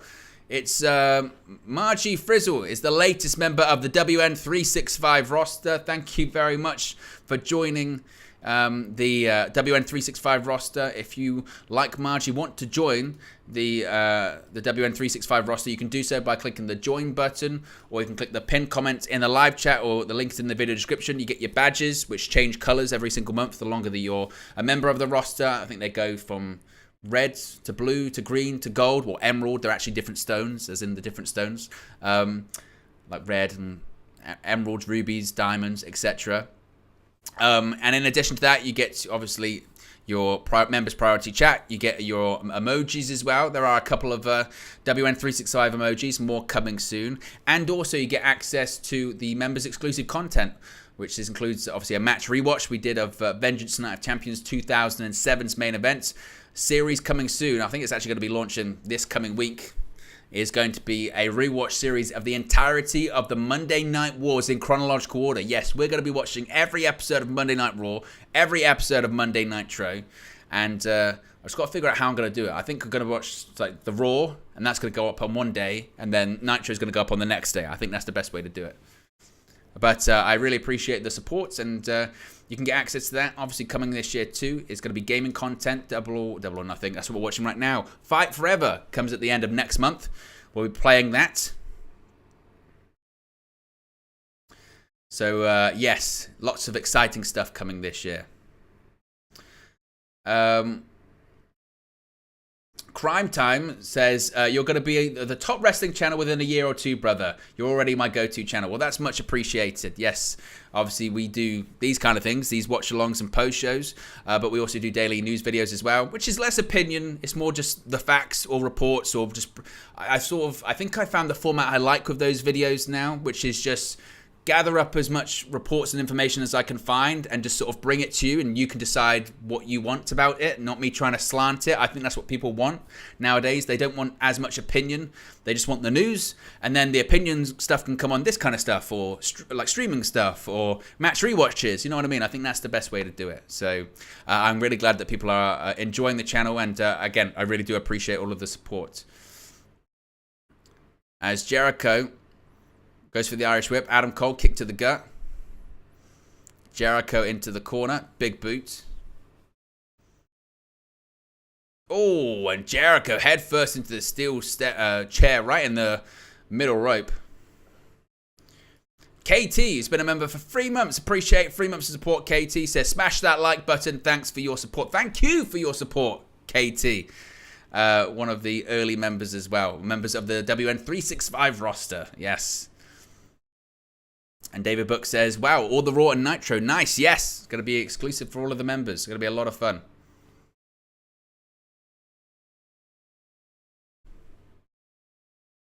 Adam Cole hits the rope. Oh, Jericho just thrusted him right into the in the chest there. Bebe says, this show seems very chaotic tonight. Not impressed so far. I enjoyed the Battle Royal. I think, whoa, wow. Jericho went for a lion soul, and then Adam Cole hit a super kick. Jericho nearly landed on his head.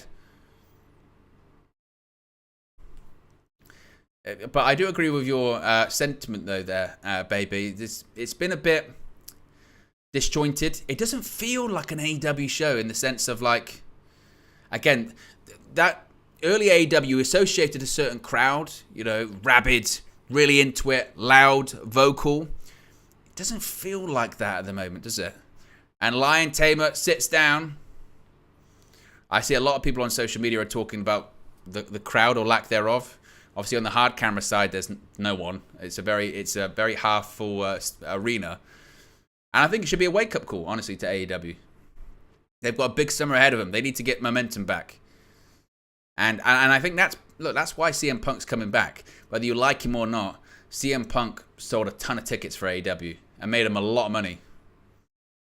What's Adam Cole doing? Cole reaches under the bottom rope and he's grabbed a fire extinguisher.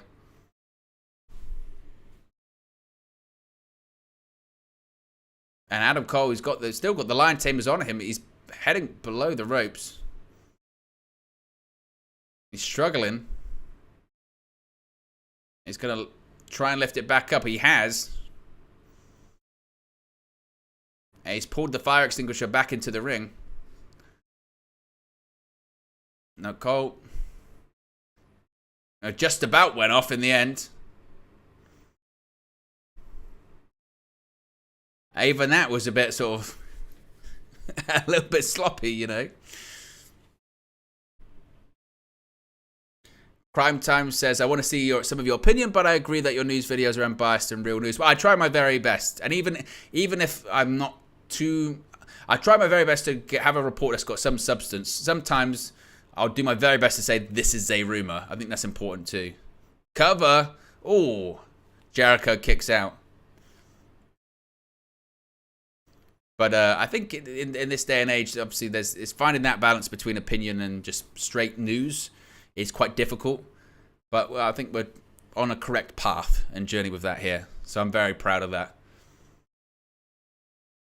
Shot by Jericho.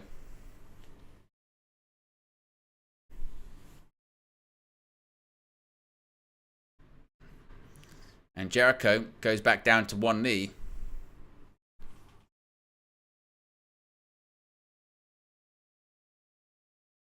Adam Cole is going to go for the boom. Oh, code breaker.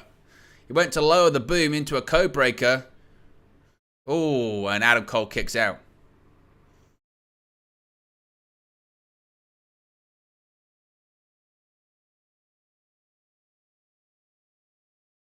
Now Jericho's going for the fire extinguisher. Oh, just spraying it all over the head of Adam Cole. And you can see it right on the back of his shirt. Now he's spraying it around. My favorite fire extinguisher story, and the fact that I have one is so pro wrestling. Oh, wow, he dropped it right on his stomach. My favorite fire extinguisher story of pro wrestling is WrestleMania 13, LOD and Ahmed Johnson versus, who were they faced? I forget. Six-man tag. It was the DOA, Disciples of Apocalypse. And there was a fire extinguisher spot under the ring. And so the fire extinguisher they're using in this match is a fire extinguisher you're meant to use, in that it's the sort of dry ice one and it kind of just evaporates. The other one is one that releases like foam or sort of really thick, sort of a discharge, if you will. And, oh, wait a minute, here comes Britt Baker. Britt Baker's running down to the ring. Britt Baker sprints to the ring. And she's got the kendo stick. Oh, right across the shoulder blades. She's teeing off on Jericho. Keeps going, keeps going, keeps going. Jericho's getting the hell beaten out of him. Oh, whoa. She is laying it in. Still going, still going. There's Saraya. Oh, and now Britt Baker's going on Saraya. Saraya's getting out of there as well. Oof. Saraya's now sprinting away. Saraya wants nothing. That came out, took a couple of kendo stick shots. She's out there. Yeah, WrestleMania 13, there was a fire extinguisher under the ring. It was the wrong one. They were spraying all the stuff everywhere. They made everywhere go sort of cloudy, and they nearly had to evacuate the arena because it was toxic. Adam Cole's choking out Jericho. Look at Jericho's back. He's got welts. Oh, backstabber by Adam Cole. 2. Oh, and Jericho just kicks out.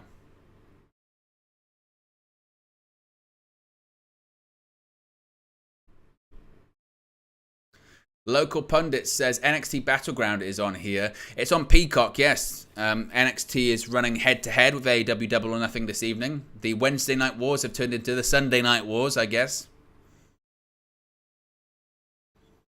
And look at Jericho's side.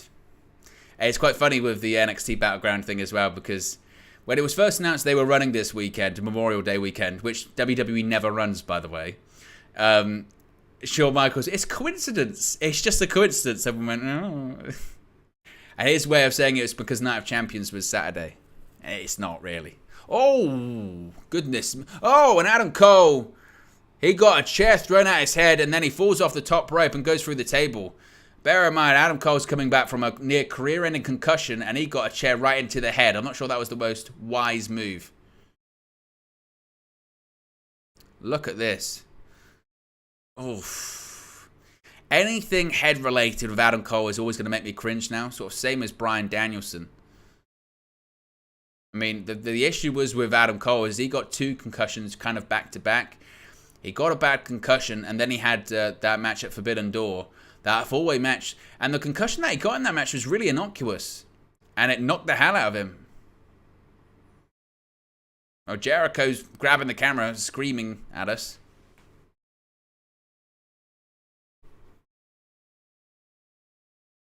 And now Jericho just banging Adam Cole's head off the ring apron.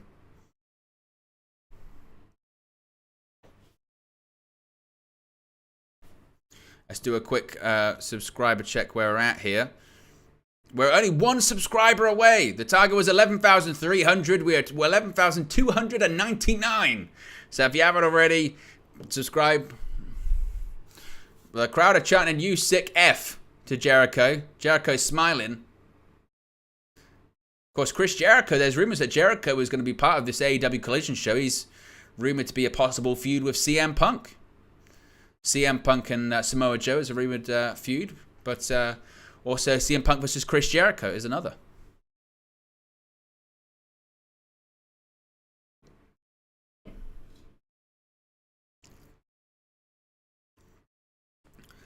Bebe says, I used to love Jericho, not so much anymore. I just think Jericho needs to reinvent himself again. I've been saying this for a long time. The Jericho Appreciation Society for me I was never super on board with it because he went from doing the Inner Circle and that reinvention, which was great, that faction cover, oof, and then he went into another faction, and he went with more people surrounding him, and he didn't need to do that. I think he should have just done something completely different.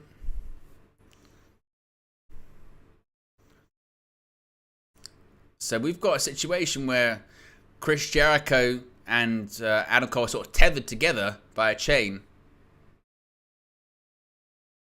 Oh, super kick right to the face. So it looks like we've got some kind of sort of chain match going on between Adam Cole and Jericho now.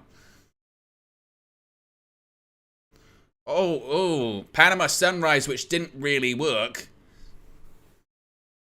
Cover 2. Oh. It must be said, for me, Aubrey Edwards, I don't mind her as a referee. I think she gets maybe some unnecessary criticism. But I'm not a fan of her count. Her count can be quite slow. 1, 2. Ugh. You know. I like my referees with the quick boom, boom, boom. There's certain slow referees I was never a fan of. The Nick Patrick 1, 2, 3 wasn't my thing. Oh, roll up by Jericho. Oh, and Adam Cole kicks out. One of the best referees, obviously one of the best referees of all time was Earl Hebner. And what he did really great was he changed the speed of his counts. But you didn't really notice. So he'd start off going fast. Earl Hebner had the best I've been injured slow person count ever. 1, 2, all the way around, milk it, 3. I went for a Judas effect. Now he's got the chain wrapped around the neck of Adam Cole.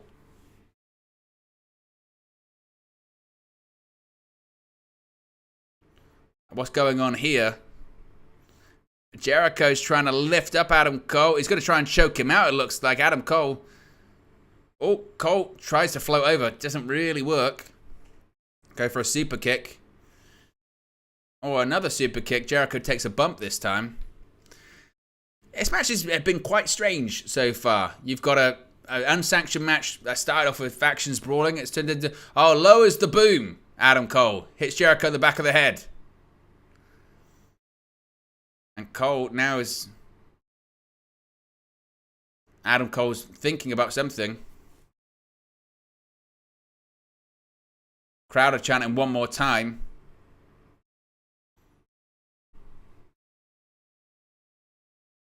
Oh, he's going to try and... I think he's wrapping the chain round his knee. Oh, lowers the boom right to the back of the head. This has got to be the finish, clearly. Adam Cole. What's he doing here?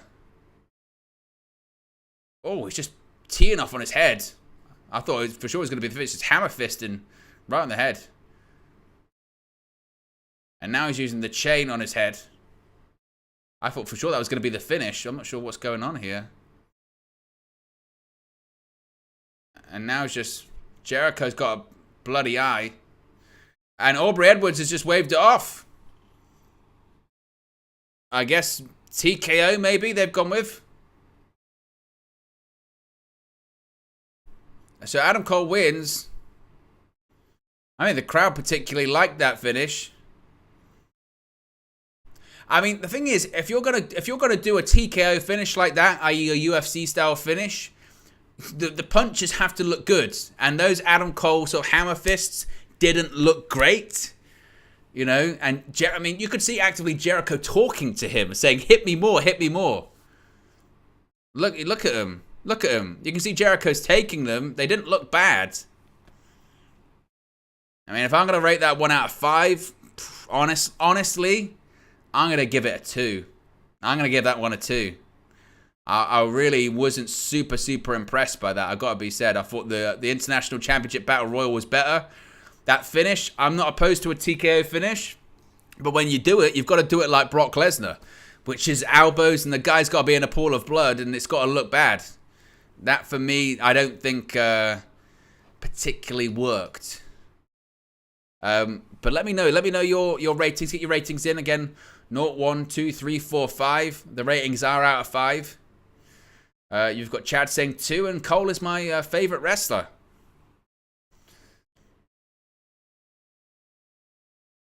If you haven't already, click the like button. We've got nearly 100 people watching.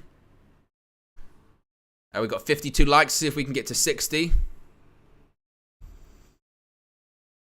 But that crowd was just really not into all that much. We hit the target, by the way, of 11,300. So now I guess it's anything. We can go to 11,320. 19 away. So if you haven't already, subscribe, click the like button as well. We are going to be live for a post show once this pay-per-view goes off the air this evening as well. We'll be talking about the matches and we'll be talking about, I guess, stuff going forward for AEW too.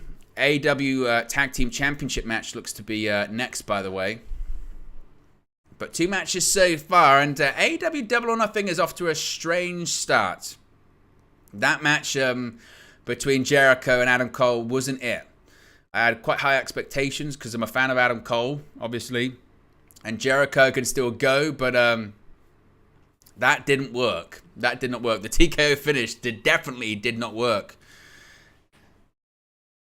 And the tag team title match is next.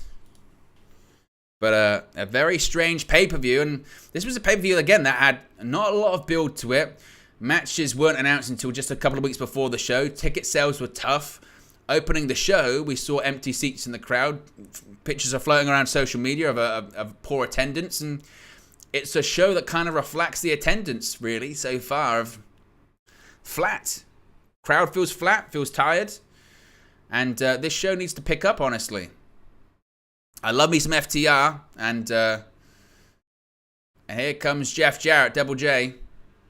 And to be fair, you know what? For all of the eye rolling of Jeff Jarrett being signed by AEW when he came in, Jeff Jarrett's actually been a really shrewd signing because Jarrett matches have been great.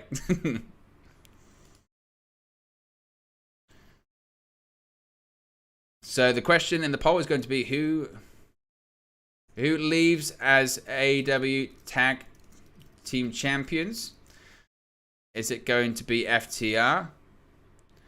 Or is it going to be Jarrett and Lethal? Poll is in the chat so you can get your predictions in. Who leaves as the AEW World Tag Team Champions? Is it the current champions FTR or is it Jeff Jarrett and Jay Lethal? There's Sonjay Dutt with pens behind both ears. He's got guitars for Cash and Dax.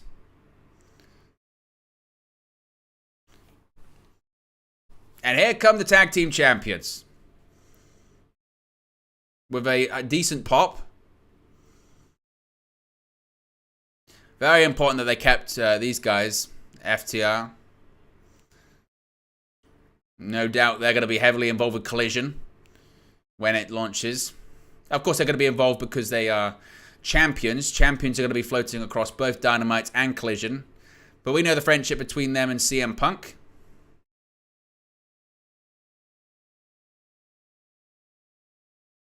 But FTR are coming out.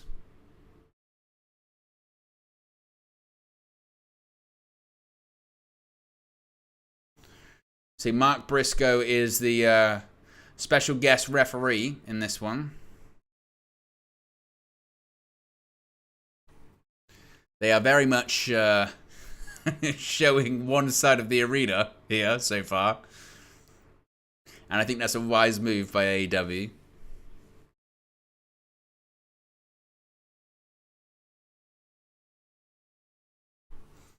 Man, when they turn those house lights up on that hard cam, holy cow.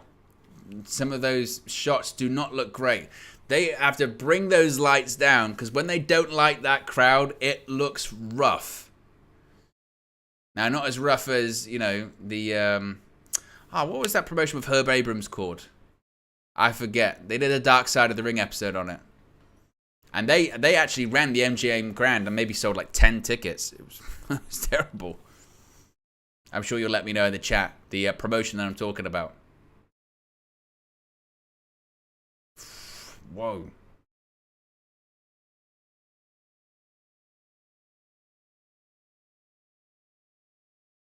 No, it wasn't Glow Local Pundit. What was the Herb Abrams one? Herb Abrams. It was the UWF. That was it. Chad says, yes, UWF. They had the, in Vegas, ironically enough, MGM Grand, they sold, like, again, like, I say 10 facetiously tickets. It might have been like 50. 15,000 seat arena. Crowd chant for FTR.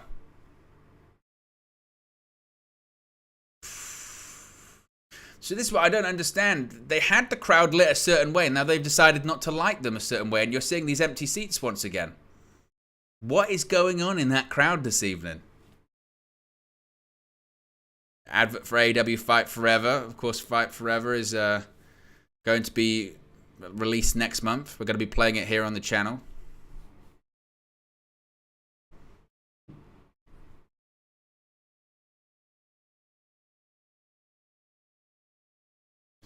Dax sends Jay Lethal off the rope. Forgot I gotta get Twitter up, of course, so we can get some reaction and news for things that are happening during this show as well.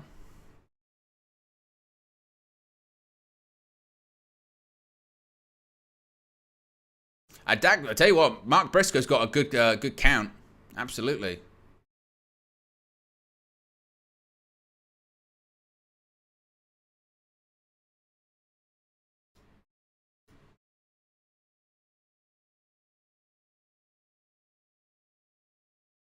Side headlock by Dax to Jay Lethal.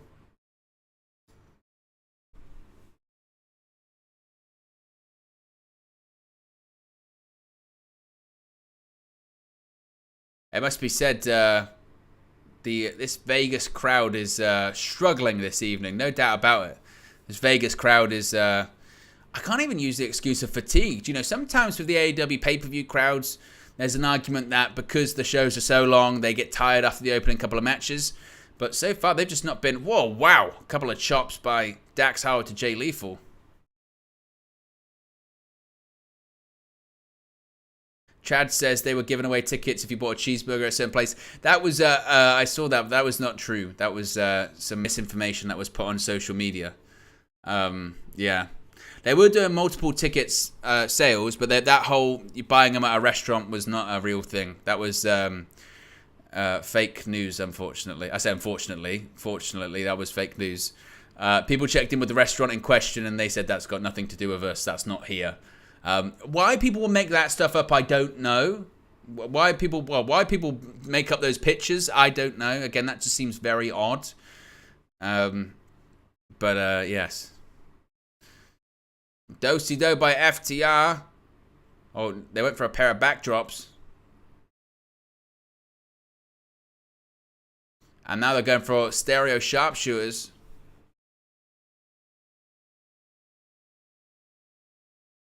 I think, to be fair, Mark Briscoe's doing a great job as referee.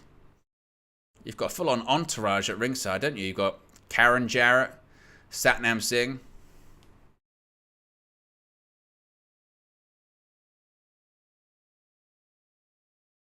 Three likes away from 60, so if you haven't already, click the like button. Be sure to subscribe too, bottom right-hand corner.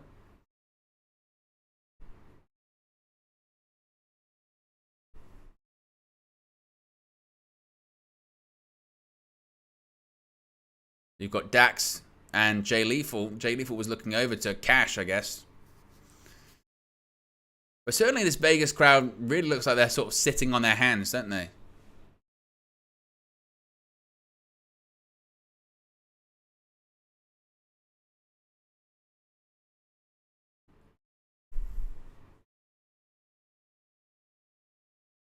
Jay Lethal says, F you to Dax Harwood. Oh! Jeff Jarrett came in the ring and took a bump when he ran into Mark Briscoe. I'm not sure that was meant to happen.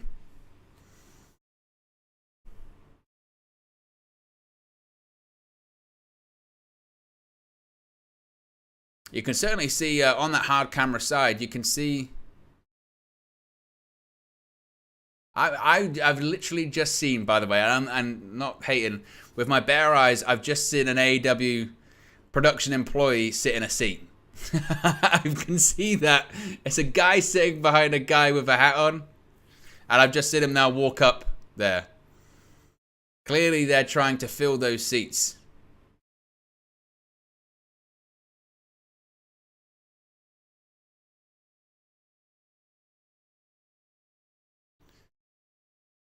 And it's distracting. It's distracting because you see this movement going on in the background. I can see production staff walking up and down the steps there in the background.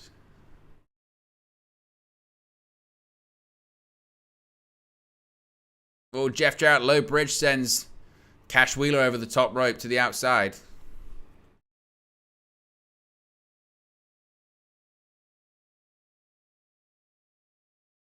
Jim Ross is furious once again with people going into the announce table. Maybe they've been told, don't touch the announce table, it's going to break or something. Maybe there's a spot for it. Jim Ross is not happy with it.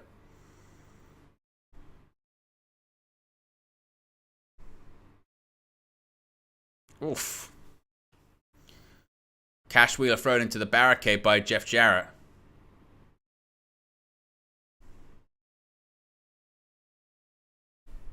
Mark Briscoe now checking on the FTR at ringside.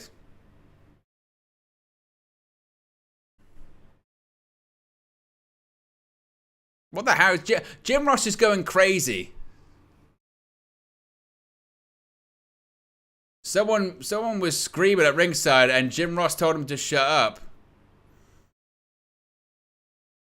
What is going on this show this evening? But what is going on? Someone just shouted something. Jim Ross just lost his mind at them. What? Oh my goodness me! This is just kind of nuts. This show this evening, man. Maybe I'm just not used to it because I don't watch a ton of Rampage. I'm not exposed to Jim Ross every week, but. Gosh. Wow. Now Karen Jarrett put in Dax Harwood, or Cash Wheeler, excuse me, across the middle rope.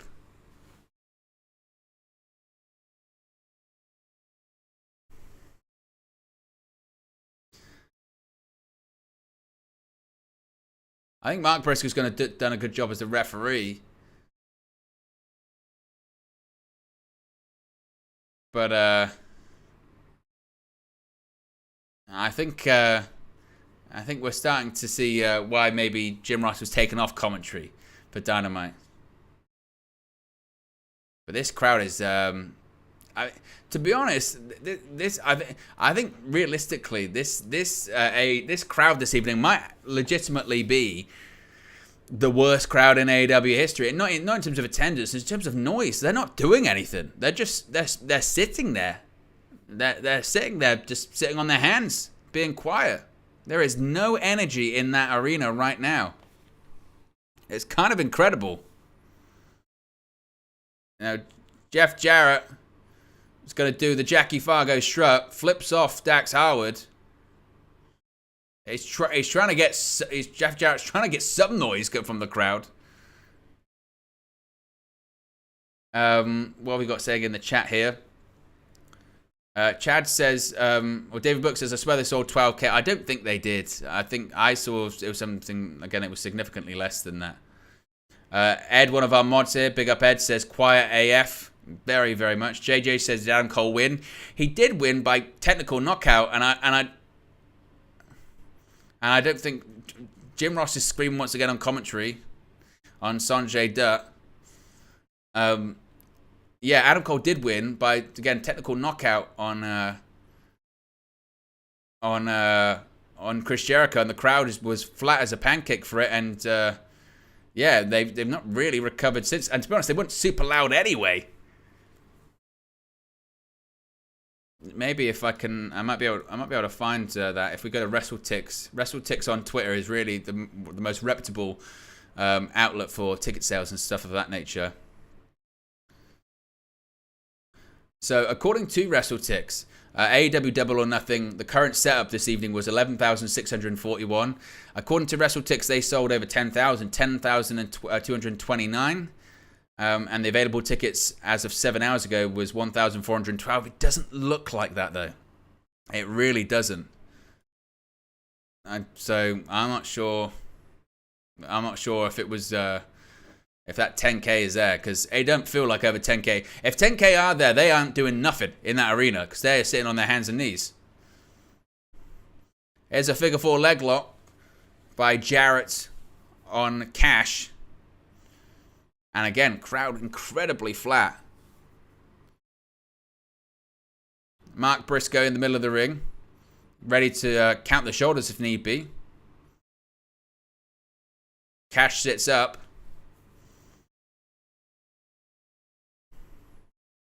And it must be said too, and I know I keep going on about this. I know I keep going on about this, but it's distracting that hard camera because there's so much going on.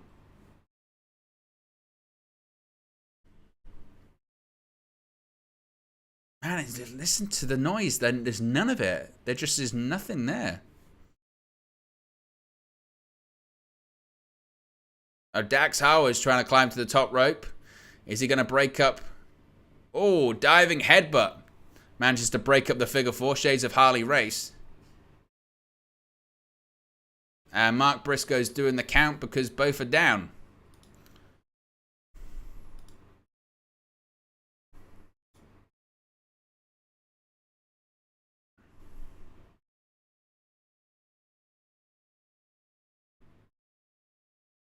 But this is our third match of the evening. Of course, we had the International Championship Battle Royale to open the show, which I did enjoy. And we had the Cole and Jericho match, which was very, very flat.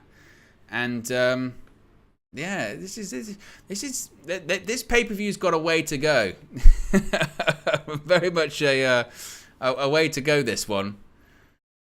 Because usually AEW, their pay-per-view presentations are pretty high tier. By their own standards, this isn't amazing so far. Crowd doesn't help as well.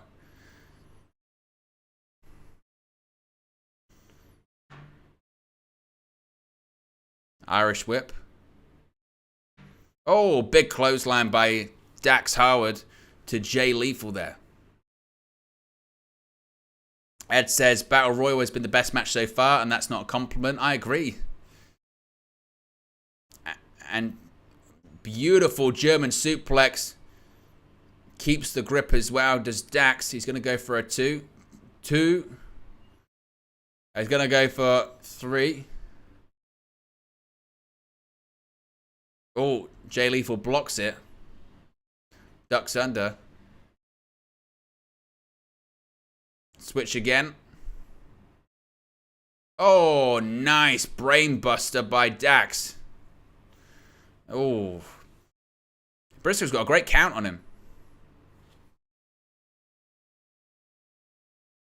Joey says, hard to top yesterday's ending. Well, yesterday's ending was wild, wasn't it? But, yeah, it's just... Again, as I've said, to me so far, this pay-per-view has kind of encapsulated AEW so far in 2023, but I think really towards the end of 2022 as well. It's just cold, isn't it? It's cold, and it doesn't feel like it has the identity that it did 18 months ago. You know, I think the thing that people liked about AEW, maybe the 2 entrances, you know, the tunnels and the presentation and all that kind of stuff, it's just kind of got away from that. Like, I'm watching this show this evening, and I don't mean this in a negative way, but it feels just like a WWE show in terms of presentation, in terms of the outlook and the storylines. It just feels a bit flat. Like I said, before I came on live tonight, because on your Fight TV account, you can watch all past pay-per-views you've ordered. And I only ordered the AEW pay-per-views through Fight because the rest is on the network. And the difference between this and AEW of late 2021 and early 2022 is so different. So different. Oh, Jarrett sends Cash Wheeler into the ring post. Like, before I came on here, I was watching, like I said, Full Gear 2021. I watched, Lethal, is just chopping the hell out of Dax and takes a bump. I watched CM Punk versus Eddie Kingston, Full Gear 2001. Brilliant match. Not long, but brilliant. I watched Omega versus Hangman, again, brilliant. And Lethal standing on top. He's going to go for the Macho Man style elbow. Took too long, I think. And Dax prevents him from doing the elbow, goes to the top rope. If you haven't already, click the like button. We've got over 100 people watching. 2 likes away from 60. Superplex by Dax. Oh, powerbomb style. Oh, beautiful. Clothesline into a powerbomb. Doomsday almost device-ish. And Cash, tope suicida to the outside onto Jeff Jarrett. Might have hurt his knee. Oh, what the hell is this? Sonjay Dutt. He just pulled Dax out of the ring. Could be a disqualification if the referee was more inclined. Briscoe's stopping Dax. He should disqualify him. Says you. Out of here. That's probably the biggest pop of the night, let's be honest. The crowds woke up. What this show definitely needs. This show just needs, doesn't it? It needs, desperately, a match that just shakes this crowd back to life. Wakes them up. Reminds them that they're a pro wrestling pay-per-view. Just does something, you know what I mean? Crowd are now chanting, na na na na, hey hey, goodbye.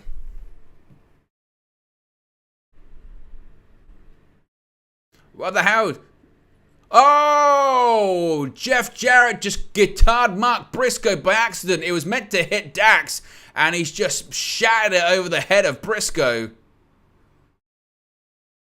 That's not good.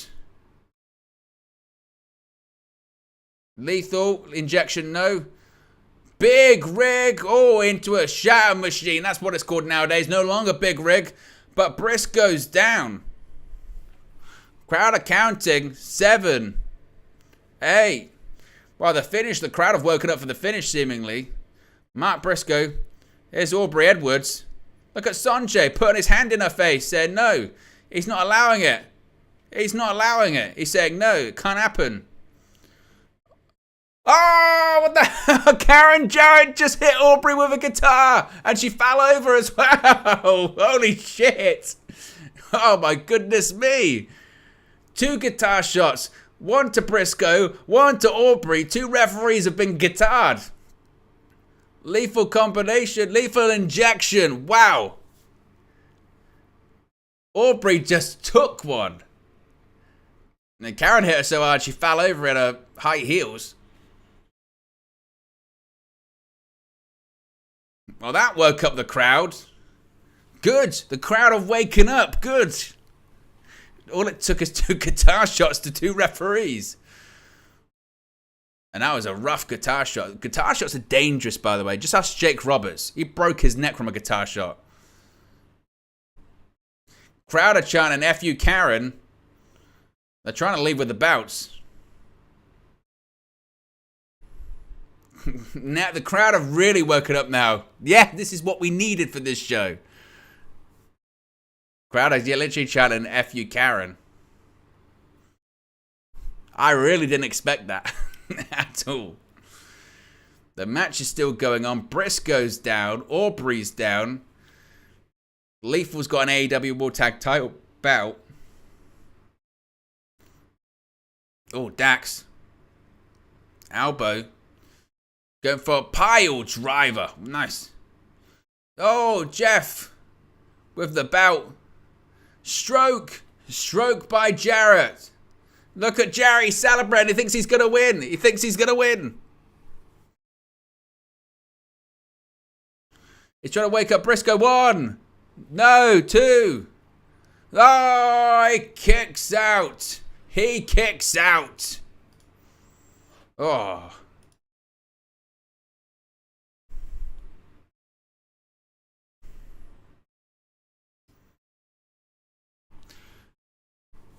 Jeff Jarrett's looking at Mark Briscoe saying, you son of a bitch. Jarrett looks furious. His blonde dye and his beard's everywhere. Oh, he's shoving Briscoe in the face. Why are you getting angry with him, Jeff? You smashed a guitar over his head. Now you're pie-facing a Briscoe. Oh, he slapped him in the face as well. Oh, he slapped him back. Shatter Machine to Jeff Jarrett. That might be it. 1, 2, 3. And FTR win. Good end to the match. Quiet crowd, but with a good finish. A bit of chaos. A bit of shenanigans. The crowd woke up in the end. Thank God. They had to do everything. They had to do everything to wake them up. They did. It took 2 guitar shots. It took interference. It took everything. But FTR have retained their tag titles. That was a bit better. Oh, it took a while, didn't it? My goodness me. It woke up this crowd. Literally shocks to the chest, it felt like, didn't it? But now with the music playing, they've just quieted him back down again. But FTR win.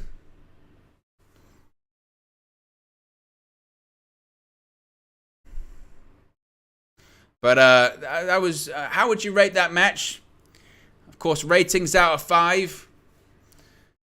Ratings out of 5, I would give that 1. Well, it's better than the Cole Jericho match. No doubt about that. Maybe a 2.5, maybe. I would still say the Battle Royale was probably better.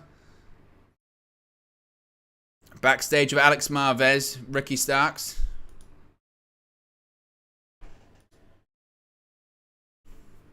Ed says 3 out of 5. Chad says 2.8. Okay, here we go again. The Bullet Club Gold attacking Ricky Starks backstage again. Is this all they do? Attack him backstage. Juice Robinson and... who's chasing them off? Oh, it's FTR. Well, that's a match I can get behind. FTR versus Bullet Club Gold. That's a fun match.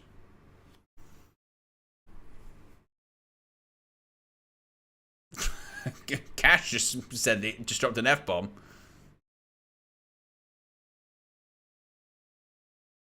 A couple of, let's see some of the chats. David Burke says 3. Joey says 3. I think 3 probably would be fair. Maybe I'm being a bit harsh. I like the closing stretch of that one.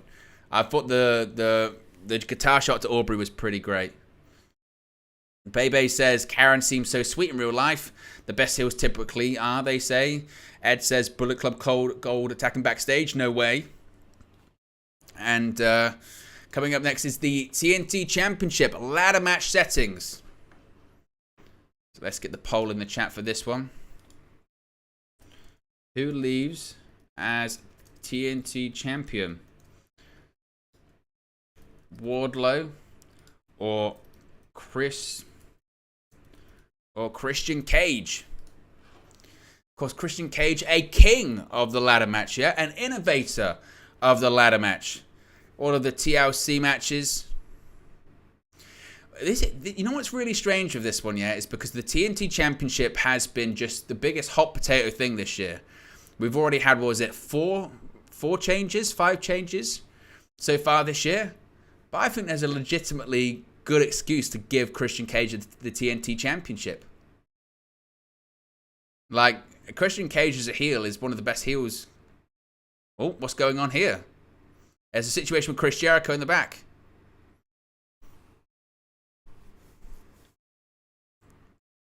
Chris Jericho says he lost by a referee stoppage. He says Adam Cole is insane. He's a barbarian. He's a bastard. And Saraya says Britt is a bitch.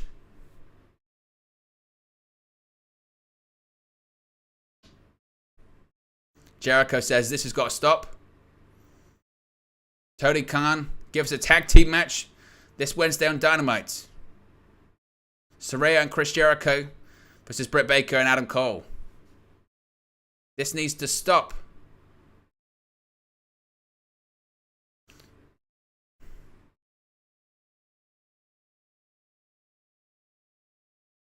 Saraya says you can't talk to him like that. Oh, he threw a fireball in his face. Where did he get a fireball from? What the fuck's going on backstage? Jericho says he's a wizard, bitch. He just put a fireball in a production assistant's face, I guess. What? Well, here comes Christian Cage. Ladder match is next.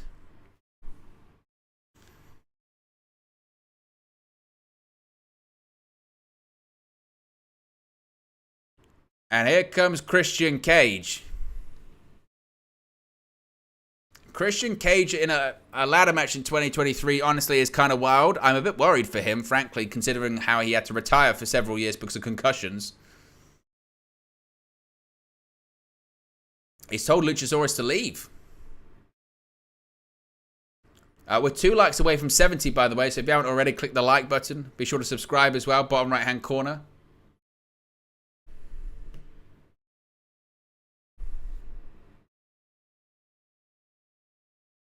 We're currently at 11,309. One away from 11,310. Christian Cage, the ultimate heel, wears a turtleneck as his ring gear. Again, as much as we've had so many TNT title changes this year, as I mentioned, I wouldn't actually technically be against Christian Cage winning the TNT Championship. And I think if there's going to be a roster split, I think the TBS champion should be exclusive to TBS and the TNT champion should be exclusive to TNT. Would make sense, wouldn't it? And here comes the TNT champion himself, Wardlow.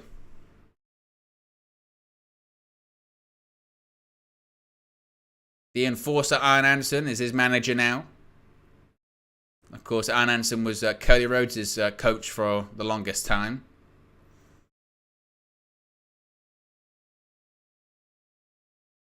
Some people saying that Ilya Dragunov broke his arm. Is that true?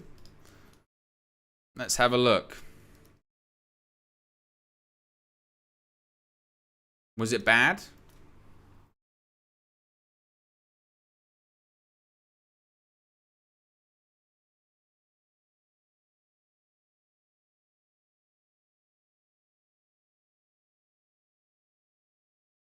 Oh, he won his match.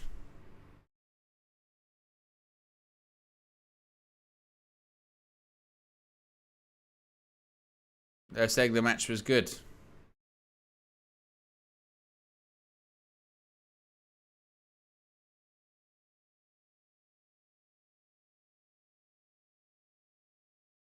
Oh yeah, nasty. Very, very nasty.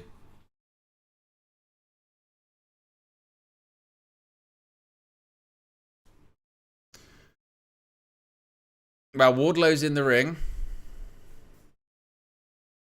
Christian Cage standing on the outside, waiting for the bell to ring.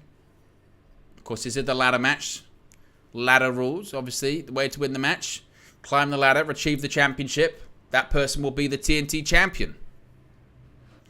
Very, very simple. Christian Cage. Jim Ross is a liar. He just said this crowd was a great crowd.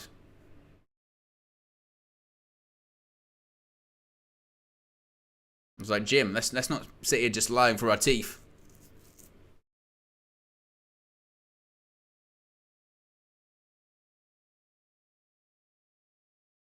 The bell has rung. We are underway here.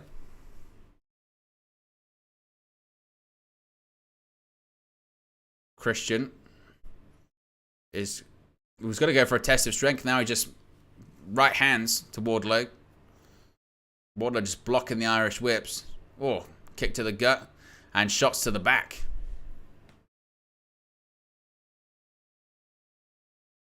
Going for a military press.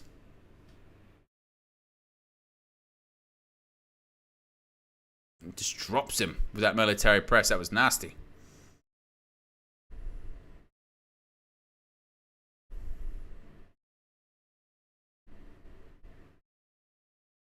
Oof. Charges him in the quarter. And shoulders right to the gut. Crime Time says, to be fair, he also called plenty of boring matches slobber knockers. That is true. That is true. The job of the commentator is to put over the action in the ring. Even if it's not the best.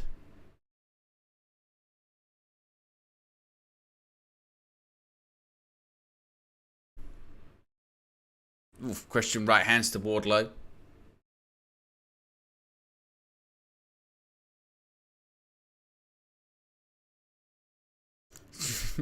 Jim Ross just won't let go of the announce desk issue, will he? Keeps talking about, everything's gone on to our announce desk.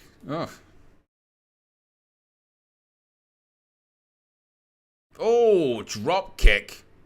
Ladder goes straight into Wardlow. Gonna go over the top. Oh, maybe not the right move. As Wardlow blocks it with the ladder.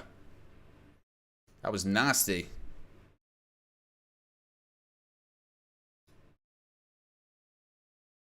Look at this. Drop kick, ladder straight into Wardlow. And then bang, right into the shoulder. Joey says, is JR going to be the announcer for Collision? They haven't said, actually, in fairness. They haven't made really any mention of it. Oh, several tables being pulled out from the ring by Wardlow.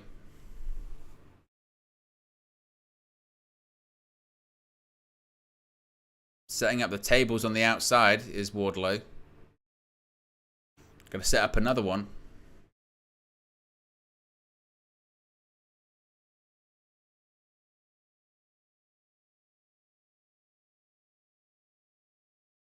Setting up two tables.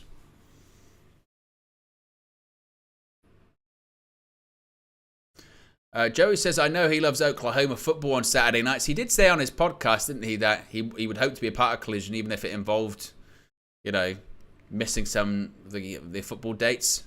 I don't think he should be, though. He should stay on Rampage and they should do something else.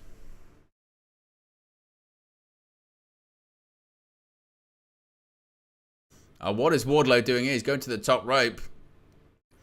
Is he thinking Swan Tom, maybe? And Christian rolls out the way. Smart.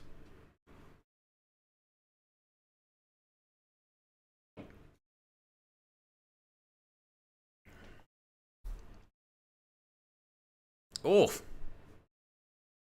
A thumb to the eye. And again, right off the barricade.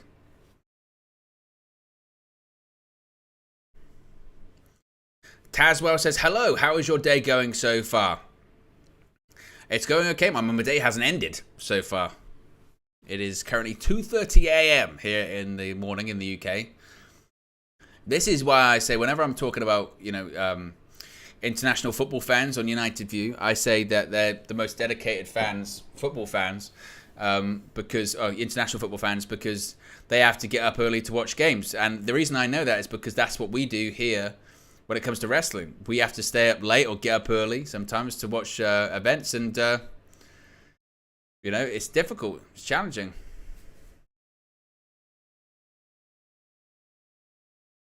Well, Christian Cage, he's on a barricade that's... The ladder is wedged between the barricade and the ring. This does not look good. Oh, right hand. Oh, wow. Wardlow just gets hung up between the rungs of that ladder.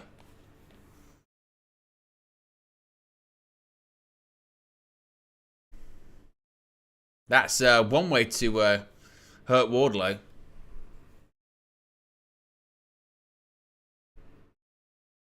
Taz talking about ruptures and yan bags, as Taz always does.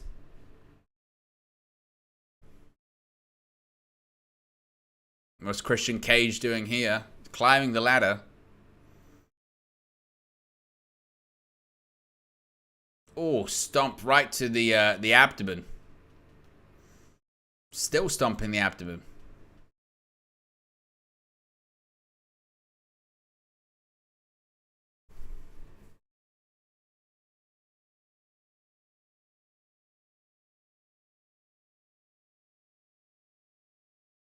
Crowd are chanting turtleneck to Christian.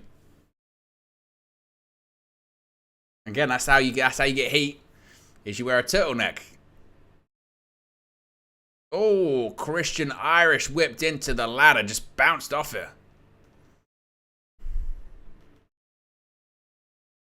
He went for a power bomb. Manages to get out of the way. Oof.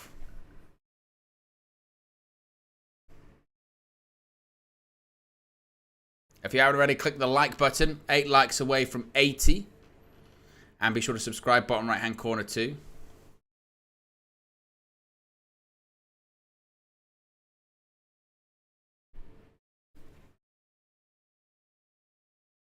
Well, he's going to go for a maybe slingshot into the ladder. Does it? Oh, Wardlow goes face first into the ladder. That was nasty. He tried to get his hands up. Didn't work out for him. To Wardlow.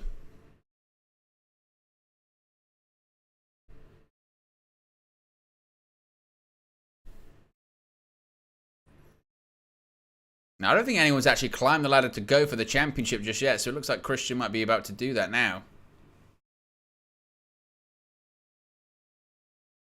Oh, he's got his hands on the title. Oh, Wardlow hangs Christian up on the top of the rope. Oh, and a big clothesline by Wardlow takes down Christian.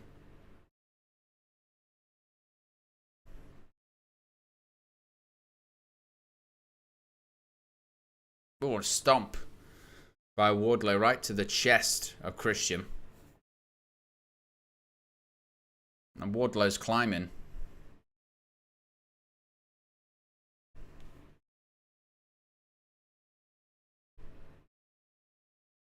So going for it, maybe going for another powerbomb, maybe. Goes for a powerbomb. Christian's trying to fight out of it. Oh, he's going to climb the ladder instead. Oh, got his hand on it. Oh, caught by Wardlow. Version of a World's Strongest Slam. Christian was caught in midair at that point.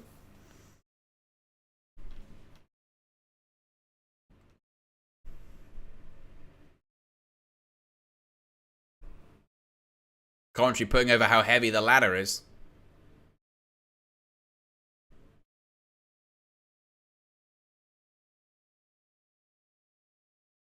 Let's go for a military press. Look at the strength of Wardlow. It's just spinning him around. Look at this. Sort of a giant aeroplane spin almost. Oh, and he dropped him onto the ladder. That is a rough landing. Wow, that had to hurt Christian.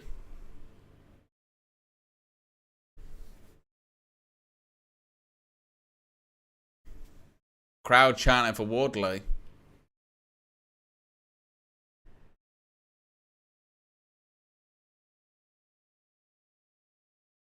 And Wardlow looking to climb the ladder once again. Because he has won ladder matches in the past. He won the Face of the Revolution ladder match before. At AEW Revolution. But here comes Luchasaurus. Luchasaurus making his way down to the ring. Oh, he's throwing Christian into the ring. Now Christian is now climbing the ladder once again. Oh, he's going to go for that reverse DDT off the ladder, maybe. Oh, and he hits it. Nice. That is shades of Tiao. See, he's done that spot several times.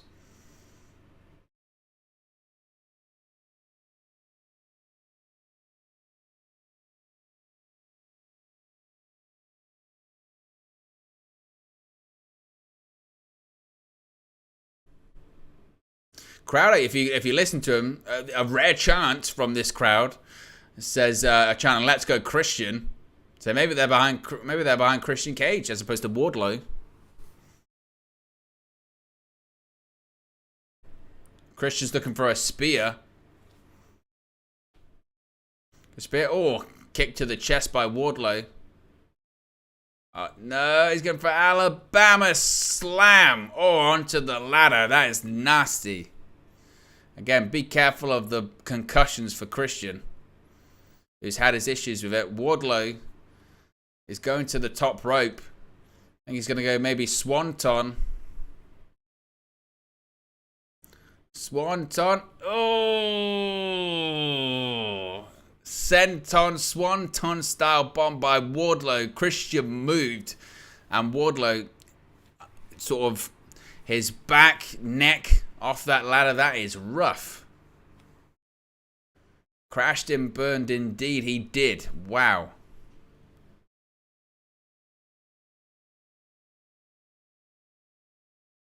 And Christian, hits Wardlow over ladder. Goes off the apron.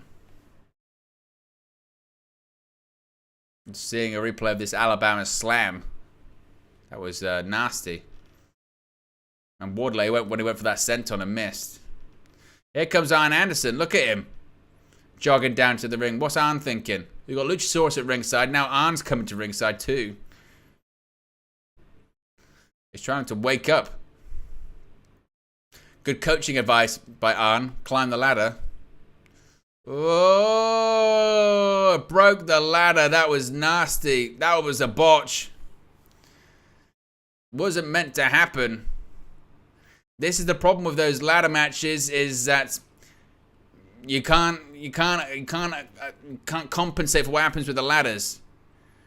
The plan was for Wardlow to jump from the ladder, jump from the turnbuckle and land on the ladder and climb it. Look, the ladder broke. Look at this.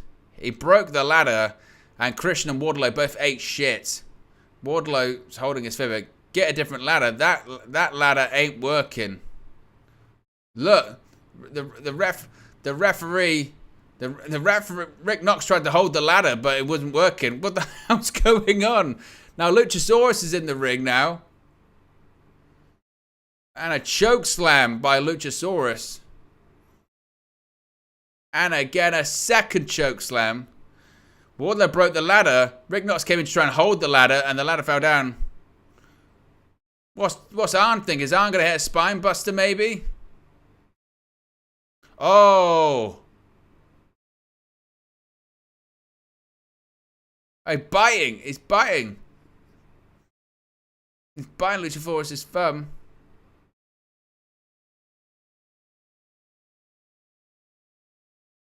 Oh my God. Did he? I think he might have taken the top of his thumb off.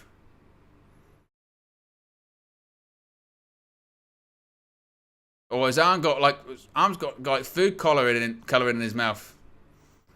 What the hell's going on? This is crazy shit. Oof. Oof. Now Luchasaurus is on some tables. Arn Anderson clearly has like food dye in his mouth. They're trying to play off that he bit the top of Luchasaurus' thumb off, maybe. I'm not sure what's going on. A ladder broke. Now Luchasaurus is on two tables. I think he's thinking of diving off some ladder, maybe.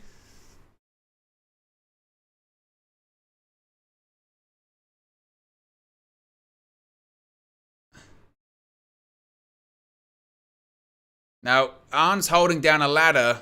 What are we thinking here? My God. They're holding down the ladders. They should be careful.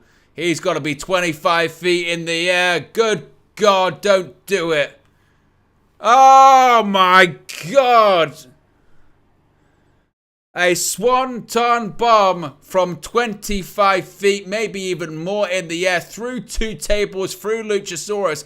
I think he honestly might have overshot it a little bit. Look at this. Shades of Jeff Hardy at WrestleMania. I'm dribbling everywhere. Oh, I think he hit him, actually. I think he nailed it. Oh, God, he did nail it. But he absolutely ate shit through that second table. Look at... Oh. This is the deal. Like, Wardlow is legitimately like 250, 260. Good God.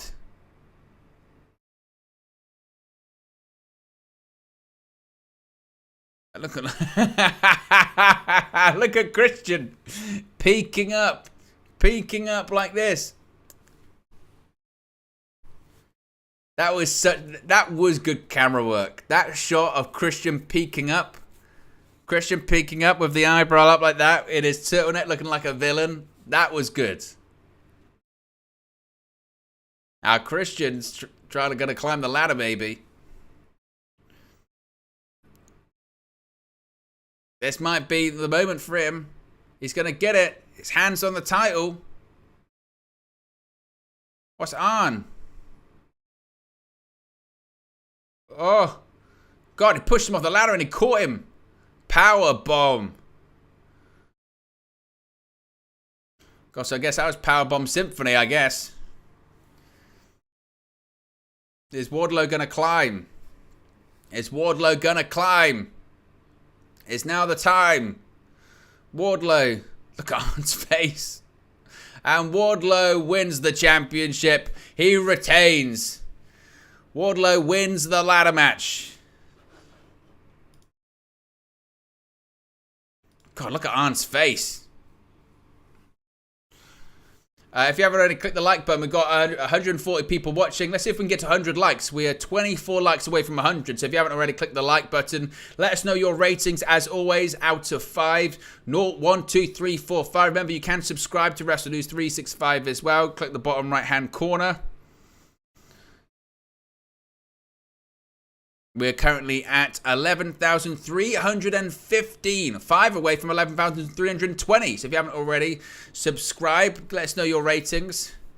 I'd probably say that's probably match of the night so far, realistically. Not a super, super, super high bar, it must be said, but that's probably match of the night. I think the spot through the table was good. The spot through the table was good. The thumb spot was weird as well. God, that FTR match went 20 minutes. That had no business being that long. But Wardlow retains the TNT Championship against a pioneer of the ladder match, that being one Christian Cage. Next match is not the world title. Click the wrong one. It's going to be for the AEW Women's World Championship.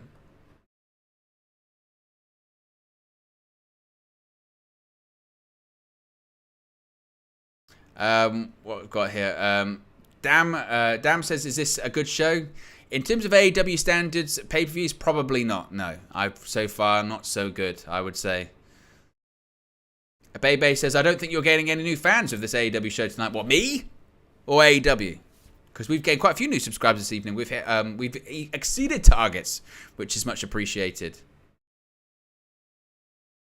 Ed says, now that I've seen this match, I'll revise my 3 to a 2.5 out of 5 for the FTR match. This is a 3. I would agree. That's probably, this is probably, that was match of the night, definitely. But next match is the Women's Championship. Now, this is a curious one because Jamie Hayter's injured. And I don't know if she's been cleared. Who leaves as AEW? Women's World Champion. Is it going to be Toni Storm? Or Jamie Hayter?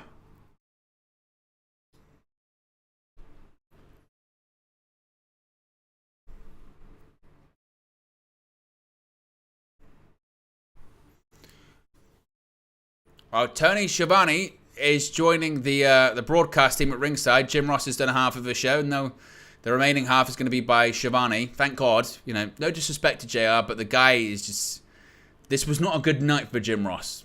It was not a good night for Jim. And here comes Jamie Hayter. Big pop. But yes, Jim Ross, I guess, has finally had enough of the announce table this evening, and he is gone. He's replaced by Schiavone. And Jamie Hayter's music is playing. Still no Jamie Hayter at the moment. Where is she going to be? I have a feeling of an angle. There's no Jamie Hayter so far. Again, we know that Jamie Hayter is injured, so Tony Khan did mention that she wasn't cleared, so what's going on? I sense an angle. They're playing the music again. Second time's the charm. Taz is singing along to our theme song. And there are the Outcasts. There's Ruby Soho and Saraya. Before the bell, they're attacking Jamie Hayter. We know that Jamie Hayter's legitimately got an injured shoulder. And we're getting an angle, I think. I don't think Jamie Hayter is cleared.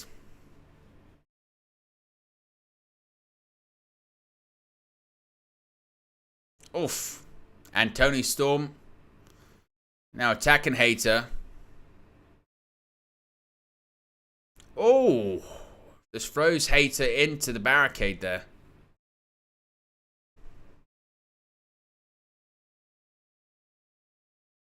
Oh, and Storm just stretching Hayter's arm around the ring post. Oof.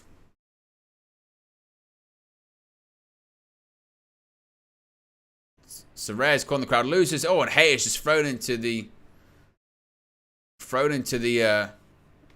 steel steps. Oof. Storm just missed her arm. Hayter's telling her to do it again because she missed. That was bad. She got it this time. Toni Storm missed the first drop kick, and she literally, you could see Jamie Hayter say, "Do it again, you missed." Did music just play? What is going on this show tonight? I swear music just played. Oh, the bell's rung. We have got a match underway. Cover. Oof. Hayter kicks out. Now, stomps by Storm to Hayter. We're 20 likes away from 100, by the way, so if you haven't already, click the like button. And be sure to subscribe, bottom right-hand corner. In terms of votes in the poll, it's quite interesting. It's only been in there a few minutes, but at the moment it's 50-50 in terms of who you think leaves as a AEW Women's World Champion. Crowd, once again, is super, super flat. Well, here comes Britt Baker again. Britt Baker's going after Saraya. I think a turnbuckle's been exposed. So this match has more bells and whistles than, I don't know, a bells and whistles shop. Good analogy, I know. Oh, the referee. The referee's gone into the exposed. What is going on in this match? Oh, and Uranagi into a backbreaker. 1, 2. Oof. Well, what was that for? The referee went into the turnbuckle, but he's okay. Oh, spray into the eyes of Jamie Hayter. Now Toni Storm's going to do a hip attack. Wow, whiplash. Cover 2. Oh, and Hayter kicks out. So Hayter is legitimately working this match, must be said, despite the injury. Oof. If she does have a bad shoulder, it's getting hurt. Oh, here comes Hikaru Shida. Now Shida attacking Ruby Soho with the kendo stick. Oh, wow. She went to hit her for the kendo stick. And they moved.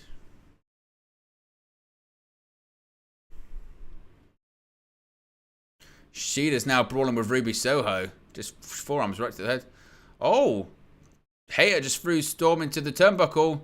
Hater right with the damaged shoulder.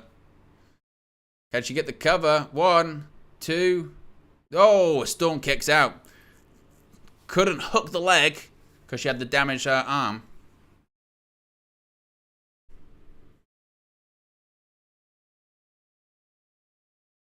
Now she's ripping the kinesio tape off her shoulder now. Hater's trying to fire up.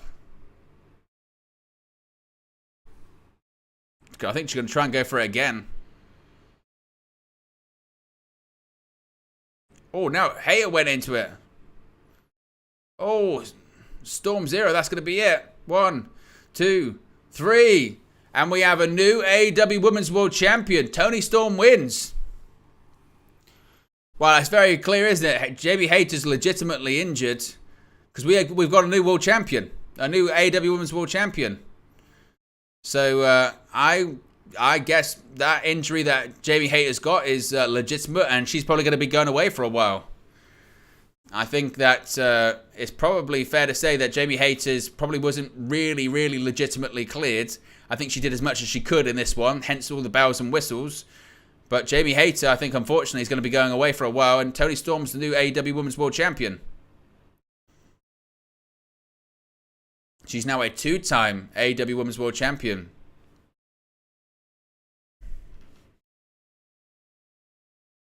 They had the attack from the start. They had interference from Britt Baker, Hikaru Shida. They had multiple exposed turnbuckle spots. I think there's no doubt you could say that Hayter pushed through, despite the fact she's clearly injured. But the question now, I suppose, is who joins Britt Baker and faces off against the Outcasts? And what's the status of Jamie Hayter for the All-In show at Wembley Stadium? That's also a big question. But we've got a new AEW Women's World Champion. Wow.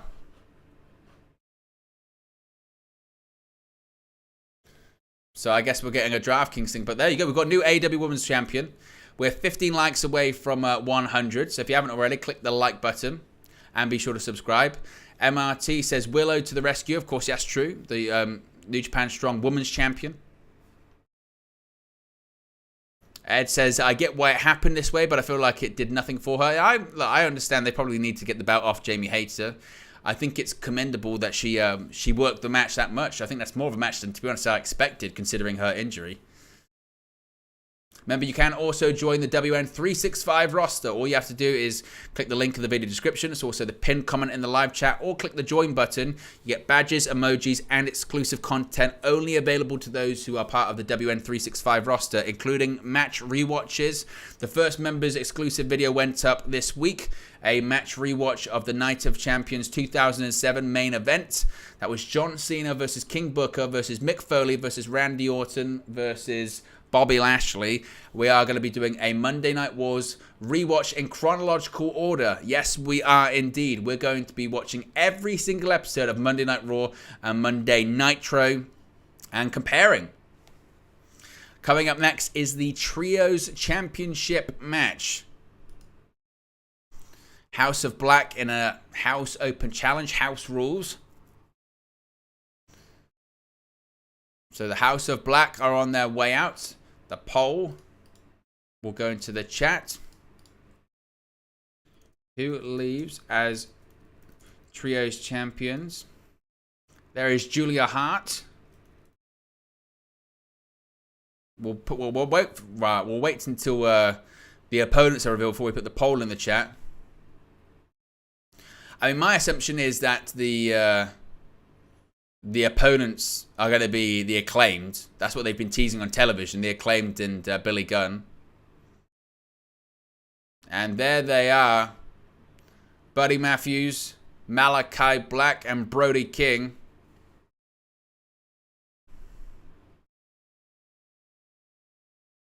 Julia Hart's certainly much better in this role than she was with the Varsity Blondes.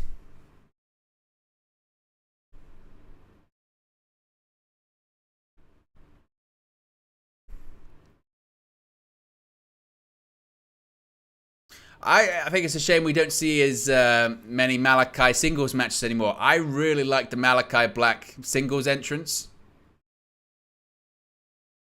That was a lot of fun.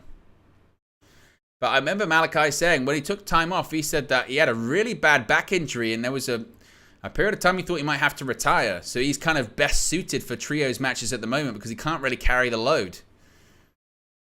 So, you know, maybe we'll see more Malachi Black singles matches in the future. But as of right now, it doesn't look likely.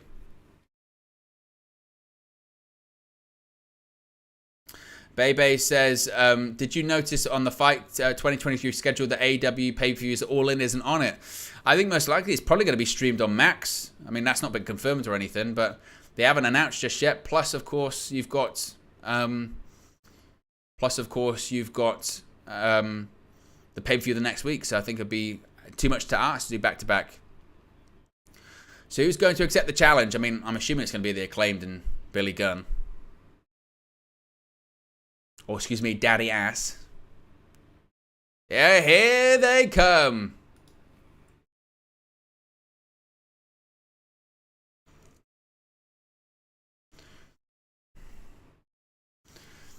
Of course it was going to be them. And the poll is in the chat.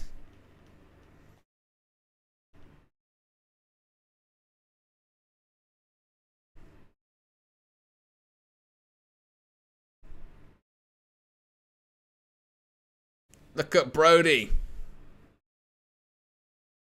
Oh, can he say that? Can he say that?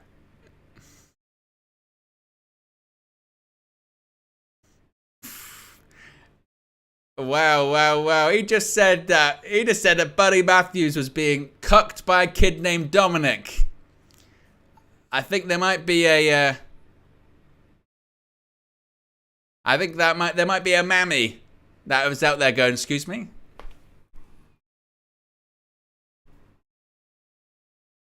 He didn't mention Dominic and Rhea Ripley. Good Lord.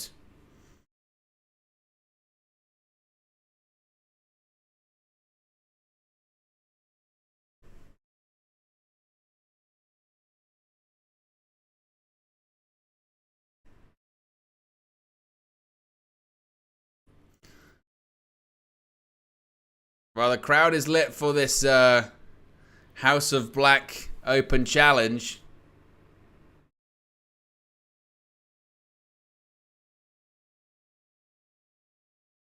So remember, these have different rules. Remember.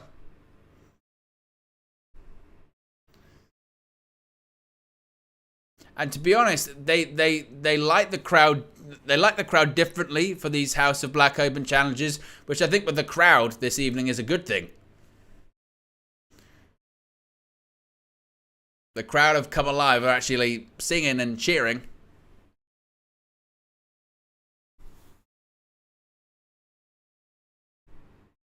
So it's going to be Anthony Bowens to start this one with Malachi Black, the leader of the House of Black, the name which the house is named after, of course. Billy Gunn still looking exactly like he did 25 years ago.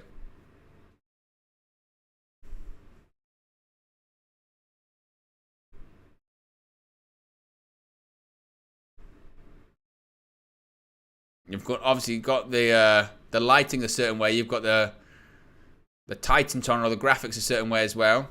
Collar and elbow tie-up with Malachi and Anthony Bowens to start this one. 13 likes away as well from 100. So if you haven't already, click that like button. Be sure to subscribe too. Bottom right-hand corner.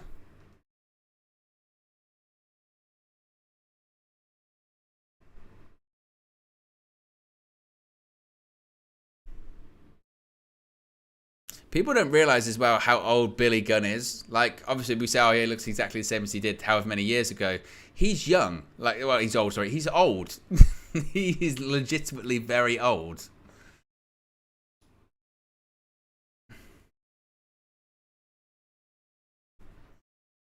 Billy Gunn is 59 years old. He's 60 this year.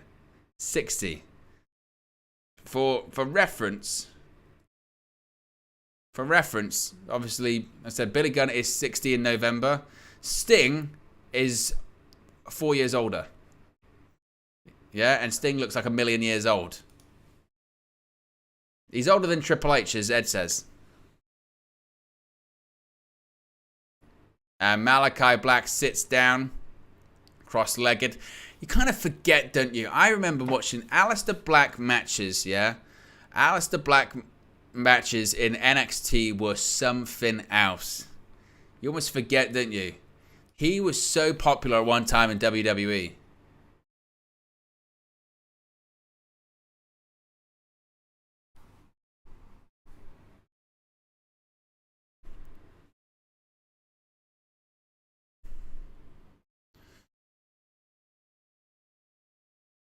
Oh. And stomp across both arms.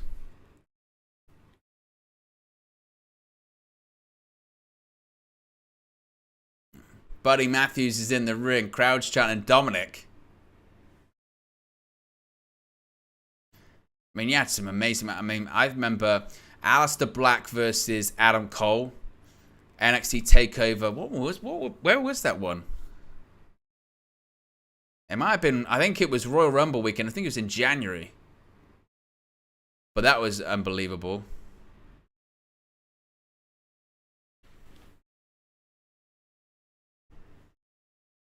Oh, kick to the gut by Anthony Bowens. Kick to the shoulder again. Oh.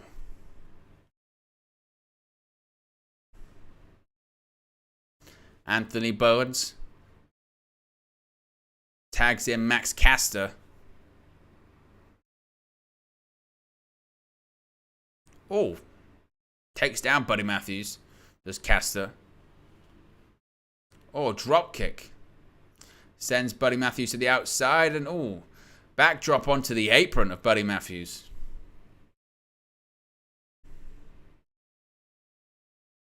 Buddy Matthews is a big guy as well. I think people forget with Murphy, Buddy Murphy, whatever you want to call him in WWE. Him as the Cruiserweight champion, he had some tremendous matches. Matthews brings in Malachi. Leapfrog. Oh, collide heads. Oh, kick to the face of Max Caster. And then comes Brody King. Big bag Brody King.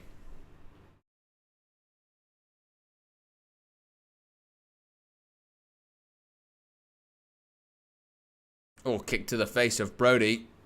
Duck under. Oh, kick to the face. Oh, and a big lariat. Cover. And Max Caster kicks out. Okay, Brody King is a big guy. Very, very big. In terms of other matches after this, of course, we have the Anarchy in the Arena match. The Blackpool Combat Club versus the Elite. We also still have to come the TBS Championship match. Jade Cargill versus Taya Valkyrie. And, of course, our main event, which is for the AEW World Championship. That four-way match between the four pillars of AEW. MJF versus Sammy Guevara versus Darby Allin versus Jungle Boy Jack Perry. If you're wondering why the crowd is lit this way for this match, of course, it's because it's the open house six-man match for the AEW World Trios Championships. Again, I think the lighting actually helps cover up the crowd.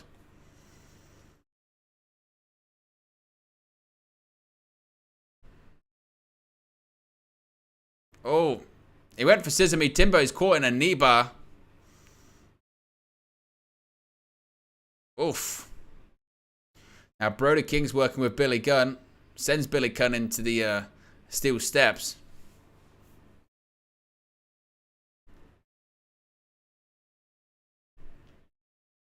So Brody King's brawling with Daddy Ass on the outside of the ring.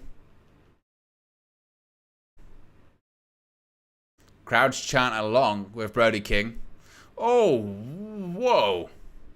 He just cross-bodied Billy Gunn into the barricade. That was nasty. There's no rope breaks, remember. It doesn't matter. Rick Knox is saying to Anthony Bowens, it doesn't matter. There are no rope breaks.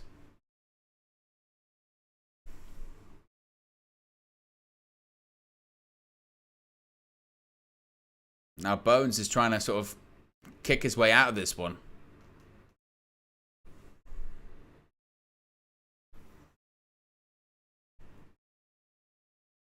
Crowd are chanting for the Acclaimed.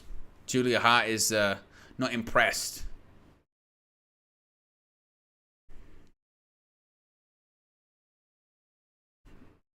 Forearm by Bowens. Oh, Malachi went for a kick. Well, Bowens still favoring the knee. Oof, neck breaker, but it was on the knee. I'm not sure that was a well-advised move for Anthony Bowens.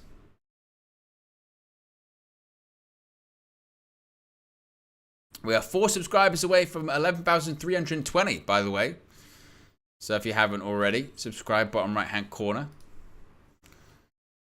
Knee to the jaw of Malachi Black. Now what's he going for? Going for another knee bar. This time locks it in. A knee bar and I guess a bit of a heel hook as well.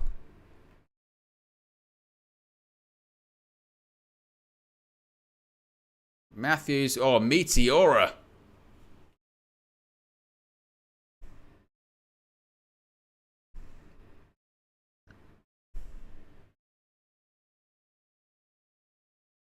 Buddy Matthews is in the ring with Anthony Bowens. Billy Gunn is very frustrated at the moment.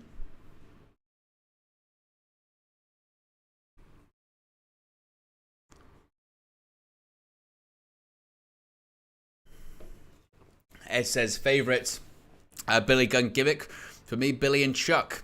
So underrated work at the time. Billy and Chuck, very not a modern day PC gimmick, particularly with how it ended at the end. And you listen to some of the commentary at the time. Wouldn't definitely play today, but as a tag team, Billy Gunn and Chuck Palumbo were fantastic.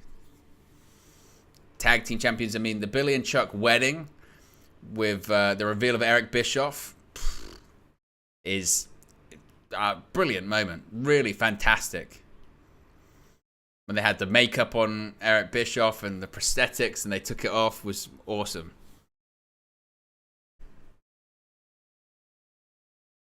Bowens with a forearm right to the face of Malachi. Back elbow. Chop.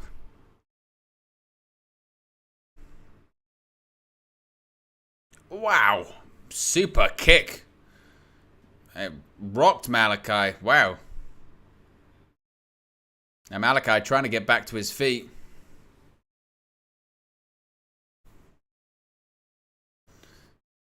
Can he make his way to the corner? He's trying. Oh, but another shot right to the knee once again by Malachi.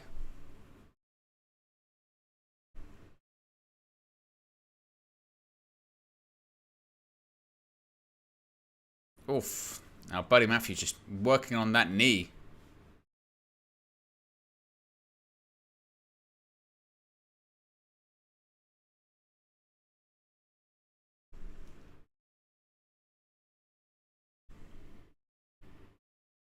So clearly the House of Black are just trying to work over that knee of Anthony Bowens.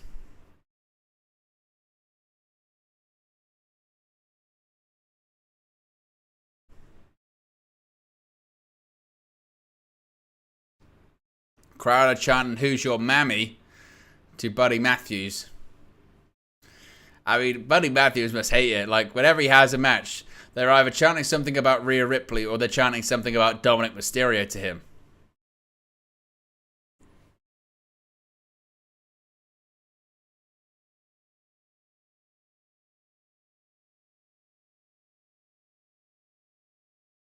Brody King, oh, sits out with a senton. Man, that was nasty.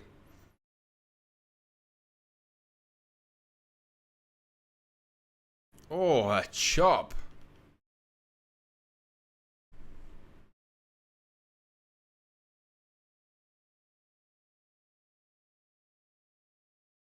Oh, man. Another big chop by Brody King.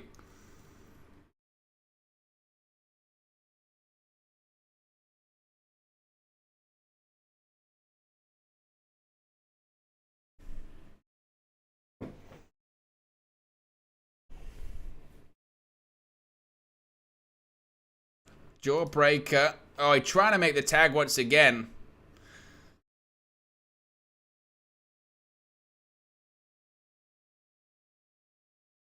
Oof, and the chance once again for Brody. Oh.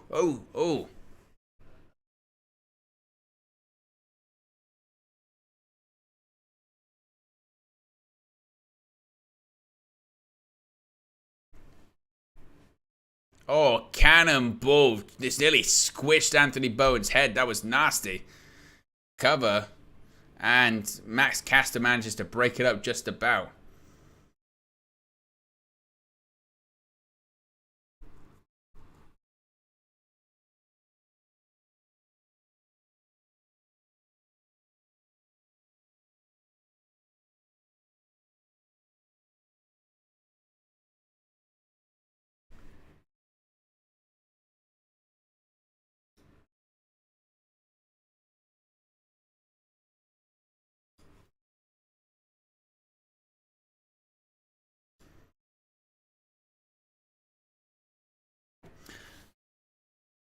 Oh, said to the outside of the ring. Bebe said, did you guys know TK tried to get Chuck up here for Billy Gunn on-screen birthday? I did not know that.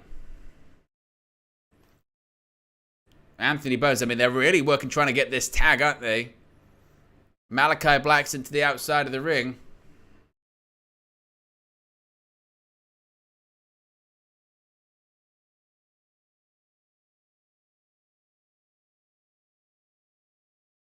I don't think a tag actually happened. Oh, Billy Gunn sends Brody King right into the barricade.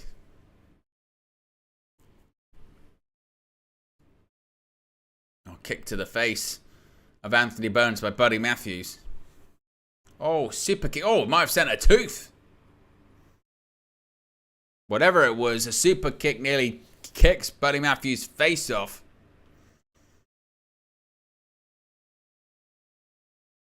Now can Billy Gunn get tagged in?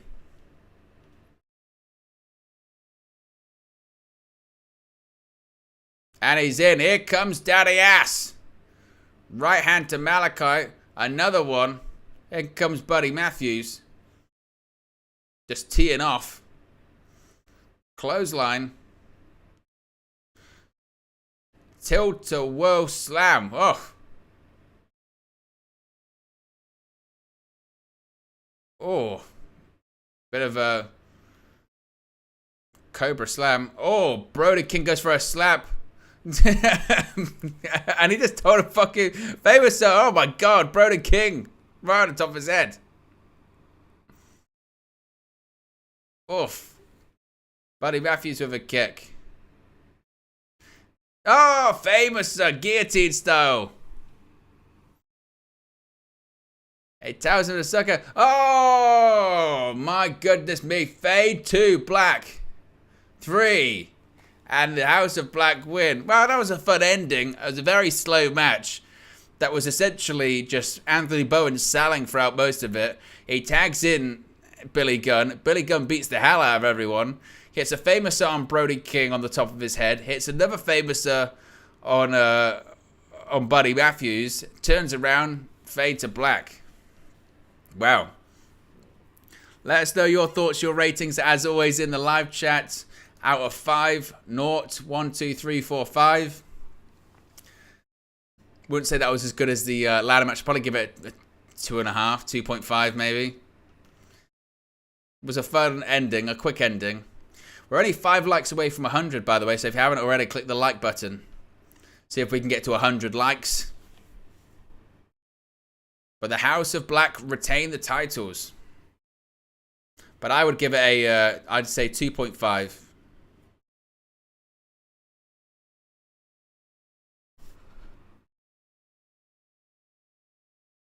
AEW Fight Forever, of course, is coming out later on next month, the end of next month. Oh, look, and we're looking at some gameplay footage of the game. I'm curious about this game because sometimes I see clips of it and it looks good. Other times I see clips of it and I go, well, I don't know. It's certainly not a game that's about graphics, is it? I think that's fair to say. It's about gameplay. It's arcade style, isn't it? Anarchy at the Arena? Oh no, TBS Championship. I was convinced we were going to get Anarchy at the Arena, then that was going to be broken up with TBS Championship, then we were going to get the main event.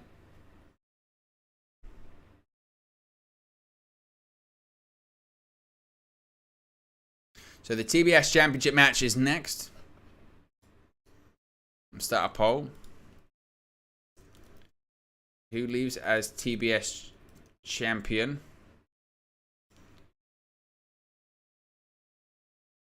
Taya Valkyrie or Jade Cargill is the question.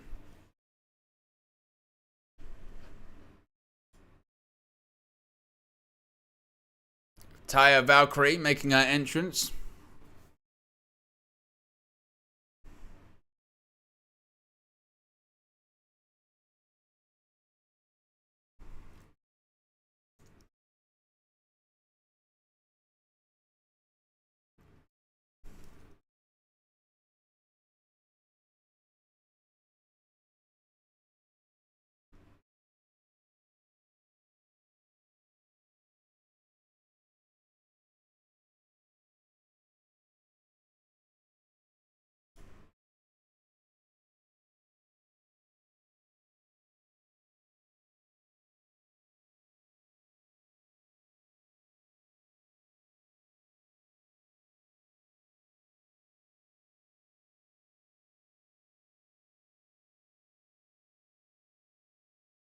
Oh, Jade Cargill's going to be coming out next. I think Jade Cargill's probably going to win this one.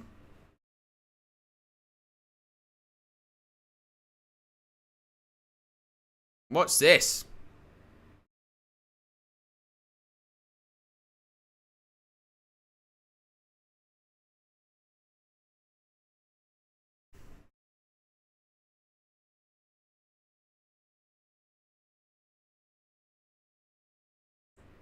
Jade Cargill having an entrance alongside her sorority sisters in AKA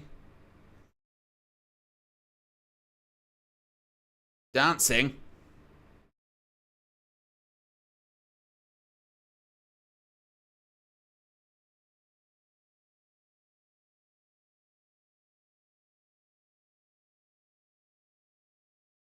So she's dancing with her sorority sisters. And Jade Cargill with the TBS Championship. I'm surprised this match has been placed here. I thought we would have the Anarchy in the Arena, then the TBS Championship, then the main event. We're going to have basically both titles going, both matches going back to back.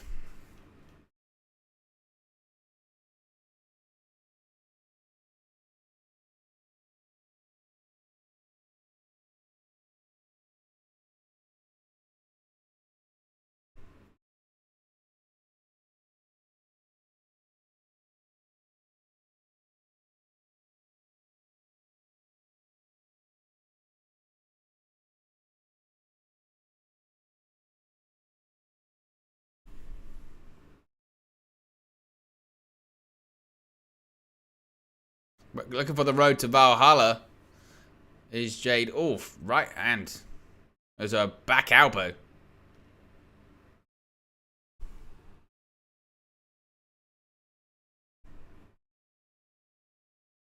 And both just teeing off with forearms. Oh, Taya. Overhand chop. We're 1 like away from 100, by the way. 1 like away. So if you haven't already, click that like button. And be sure to subscribe too.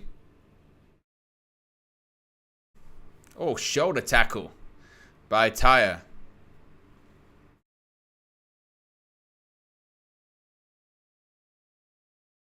Hits the rope. And a clothesline by Taya Valkyrie.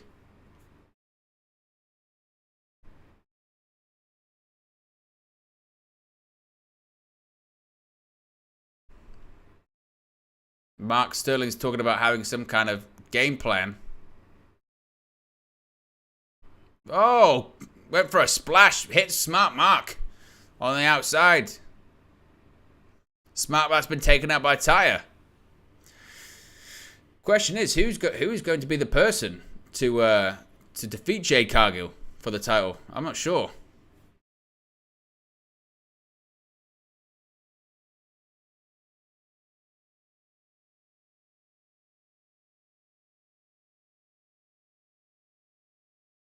Stomp to the face by Jade Cargill.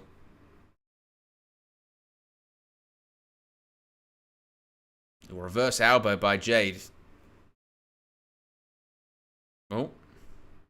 Oh, kick right to the back of the head. Now he's going to hit the ropes.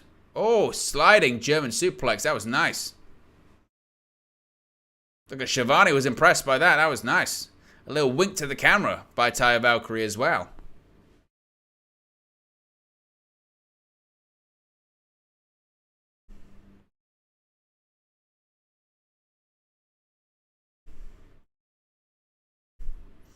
Layla Gray grabs the boot of Taya Valkyrie. Oh. Super kick.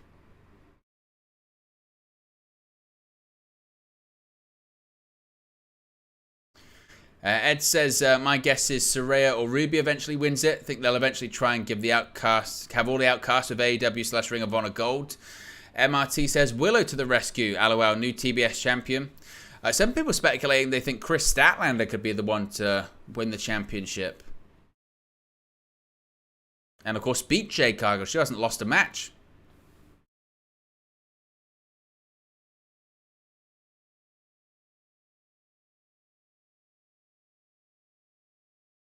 Oh, spine buster. Shades of Arn Anderson. And Taya kicks out.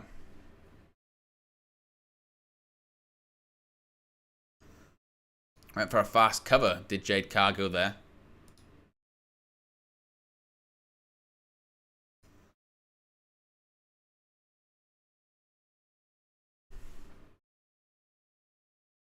If you are just joining us, of course, we do have a new AEW Women's World Champion, Jamie Hayter, losing the championship this evening to Toni Storm, becoming a two-time AEW Women's World Champion in the process.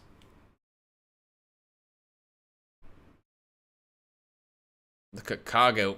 Oh, with Taya on her shoulders, just drops her across the barricade.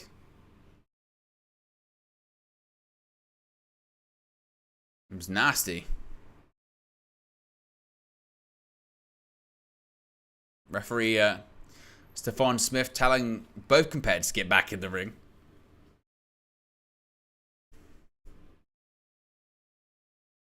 Now trying to stretch out the shoulder blades and the arms by Jade Cargill. Eric says, can Statlander stay healthy enough to win a title? Well, that's the problem, isn't it? I think even Jade Cargill was asked about that, and she said, I don't even want to talk about her. She's made of glass. Which she would go, well, technically not really wrong. Arm drag by Taya. Big clothesline. Cover. And Jade kicks out.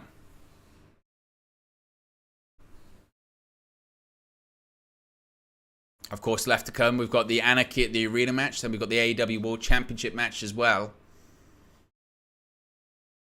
Oh, big clothesline by Jade Cargill.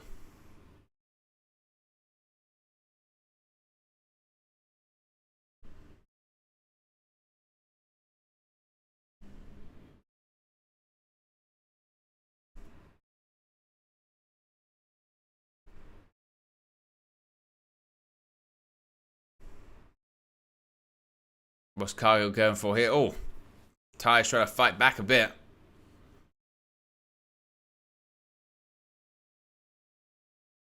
Oof. Now go for a sleeper hold, maybe. On Taya. Taya's. Oh, sits out. That was a Blue Thunder bomb-ish. Oh, and Jade kicks out. It wasn't a real sort of strong Blue Thunder bomb, it must be said. It wasn't amazing.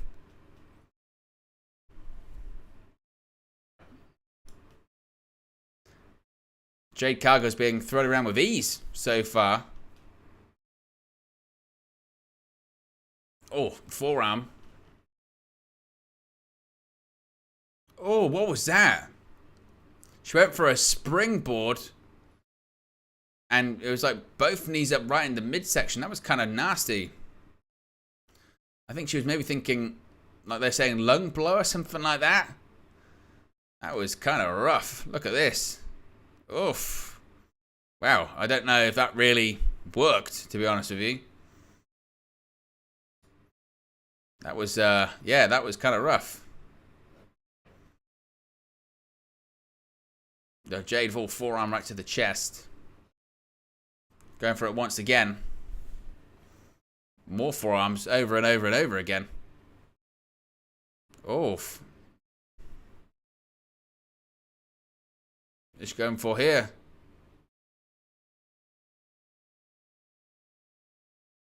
That's going for a version of an STF.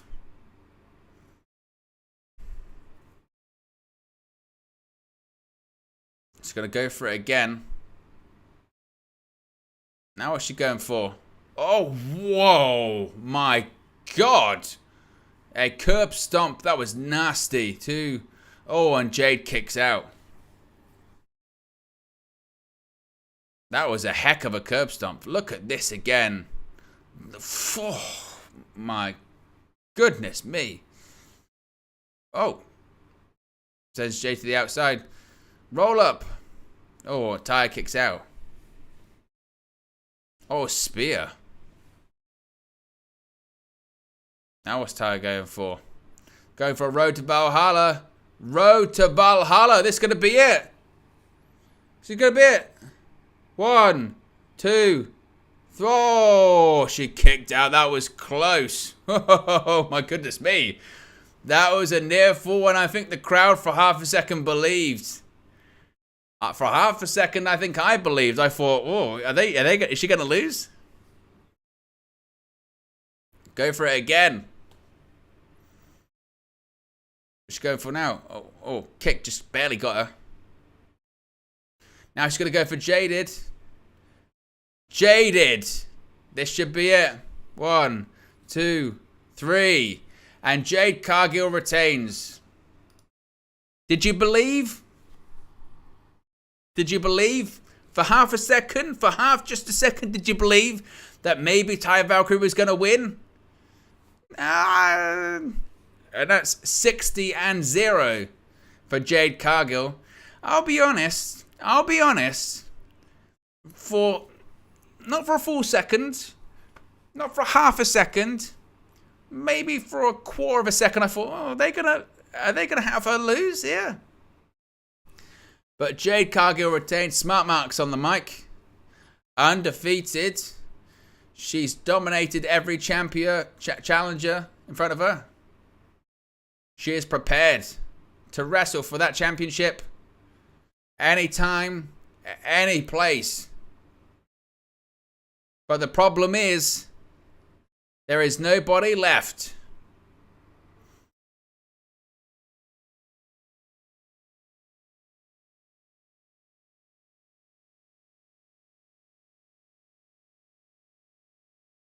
Someone's coming. Someone's coming. There she is. I said it was going to be her.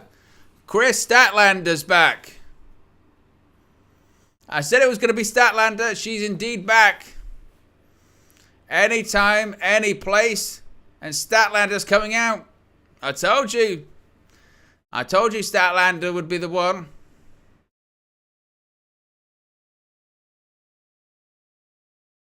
Are we going to get a match? I think we're going to get a match. And we might get a new champion. Referees rung the bell.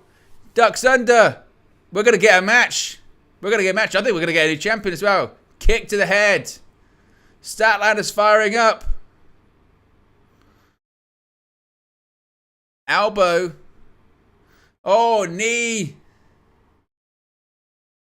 Is this going to be the moment? Is this going to be it? Statlander. She's up. She's up delayed. Oh, Jade. Pump kick by Cargill. Statlander's going for it. Jade. No. Oh, reverse elbow. A tombstone. Oh my goodness, she's dropped her on her head. No, 1, 2, 3, she won! Jade Cargill's lost the match. We've got a TBS champion. Oh my god.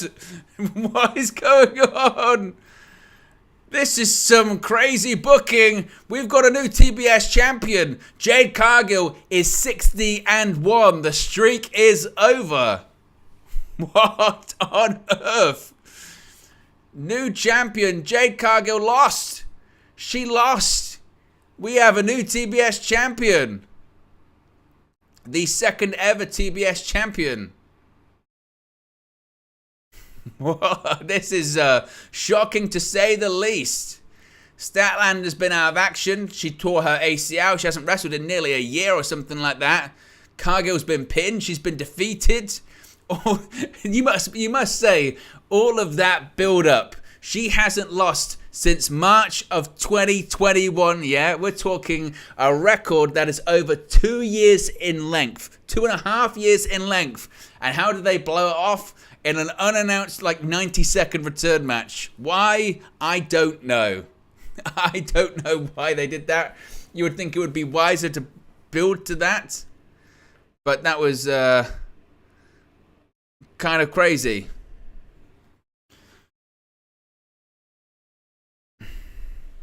Wow. I just hope that she stays healthy, I guess.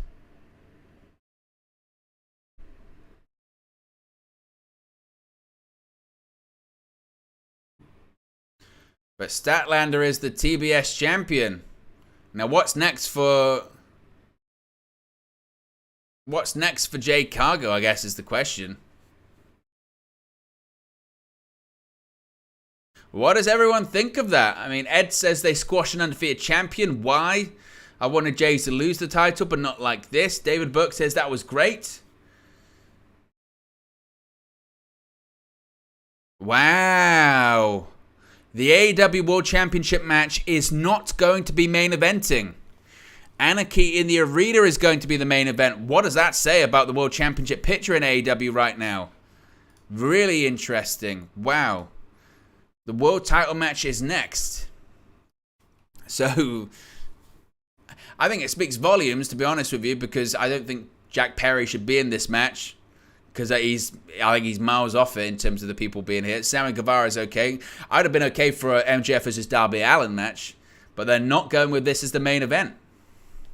Very interesting. Well, let's get a poll in the chat. I have to change it to get 4 options. So wait for this to load back up. But yes, the AEW World Championship is not going to be the main event. Who leaves as AEW World Champion? MJF, Darby Allin, Jungle Boy, and Sammy Guevara.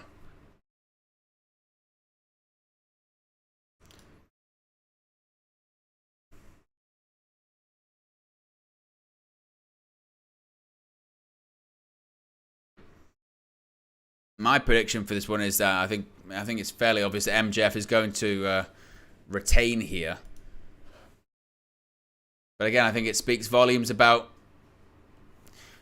the positioning of this one. Really, I mean, I've struggled with this story, to be honest with you, because I just don't. You know, they talk about the pillars. Oh, these are going to be the pillars of AEW. In my opinion, Jungle Boy Jack Perry is not a pillar of AEW. I don't think. I think he is really far off the main event right now. I have a problem with Jungle Boy Jack Perry being a babyface, to be honest with you. I think he comes across as quite actually unlikable, really. I really do think that. I think when he does interviews and you see his real personality, I think he can come across as incredibly unlikable.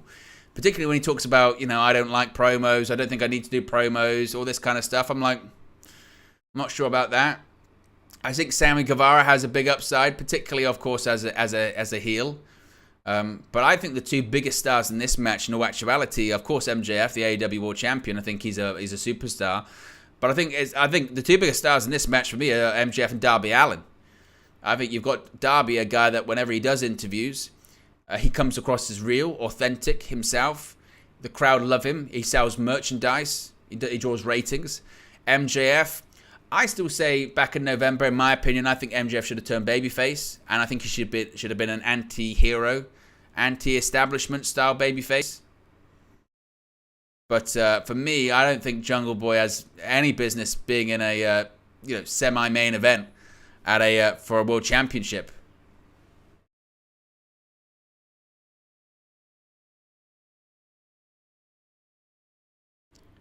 But here comes Sammy Guevara, accompanied by Tay Mello.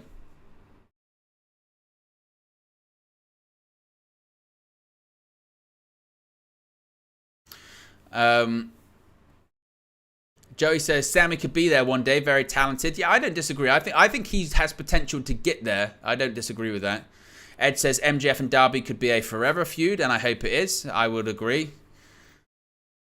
But yeah, I just when AEW, they've got how many pay-per-views a year? 5 pay-per-views a year, something like that. 6 this year. And I say to myself, like, does this feel big? Oh, she's gonna be pregnant. Tay's going to be pregnant. They've got big news to share. They're having a baby. Tay Mello and Sammy Guevara are having a baby.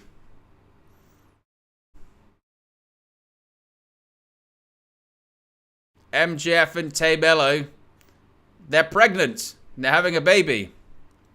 Now, I'm not sure that's ideal going into a match where you're meant to be a heel. You're meant to be a heel, and you've got someone announcing that they're having a kid.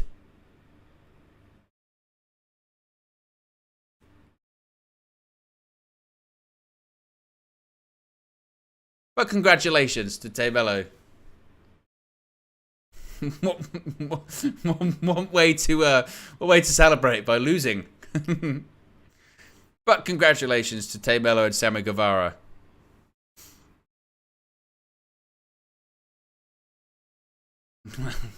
Sammy Guevara pulled the pose and the crowd literally did the golf clap. This crowd this evening, man. The crowd in Vegas is just not it.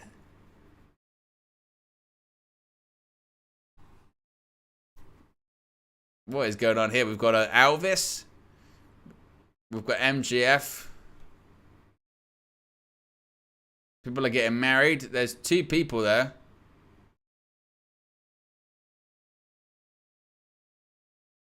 Darby's now going to get married to MJF.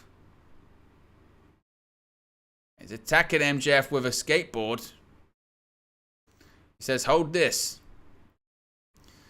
Darby's beating the hell out of MJF. Elvis is skateboarding.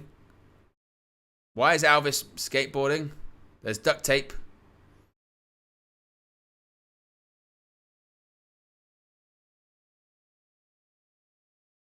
So Elvis is helping Darby dispose of a body. They killed someone. We got the king of rock and roll is helping get rid of a body. And it says just married.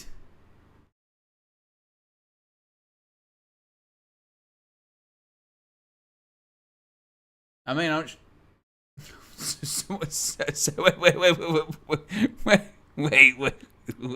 wait. See, you just had an announcement. Tay Mello is pregnant. Tay Mello is pregnant and is having a kid. That cuts to Darby Allin murdering a bride in an Elvis chapel in Vegas, and the Elvis impersonator just disposed of a corpse. And now Darby Allin's dressed as in an Elvis jumpsuit and skateboarding to the ring. What is going on? This show. I mean, Darby feels like a star. No doubt about that.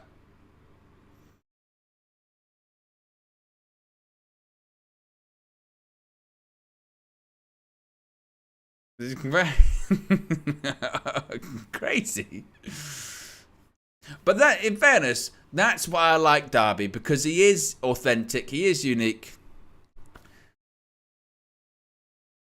But I just feel like, in comparison to MJF, who is a bona fide superstar, people like Jungle Boy Jack Perry, that's nowhere near him. Nowhere near him in terms of matches, in terms of promos, in terms of aura. Nowhere near. Sammy Guevara can have matches, but in terms of promos, nowhere near. Darby can have matches. Promos are closer. He feels like could be a star, and he is building into that. So for me, I'd have just had Darby versus MJF.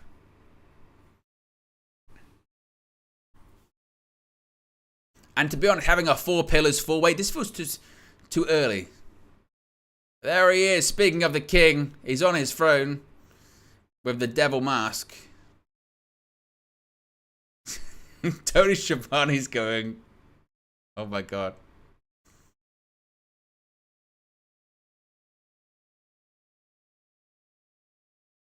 Heck of an entrance. The devil is in Las Vegas. That's a heck of a jacket as well. Mustard yellow with a Burberry.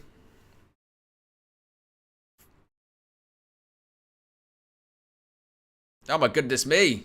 He's got the devil worshippers.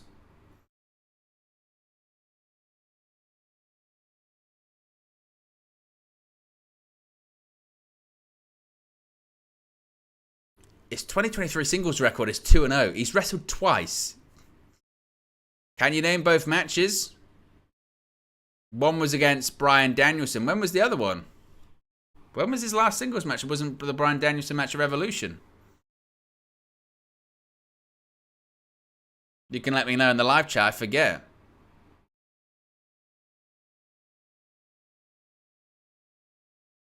Well, he obviously, after Revolution, he didn't wrestle a singles match for ages because he was beat the hell up in that 60-minute Iron Man match.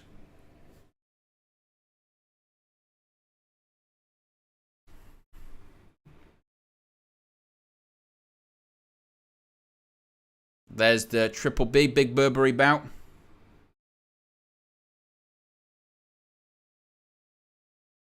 Some developing news, breaking news coming from Fightful Select at the moment.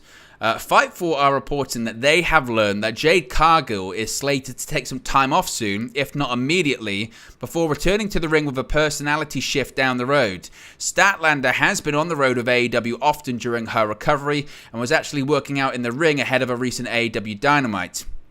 Fightful Select had noted recently there looked to be a major shift in the AEW Women's Division and the American Women's Wrestling in general. Between the title challenges at Double or Nothing, the return of Statlander, and the injury to Jamie Hayter, it looks to be shaping up. This in addition to Asuka Bianca Belair title change and Zoe Stark's big push. So Jade Cargill is going to be taking some time off of television. So all 3 of the challengers are squaring up against MJF.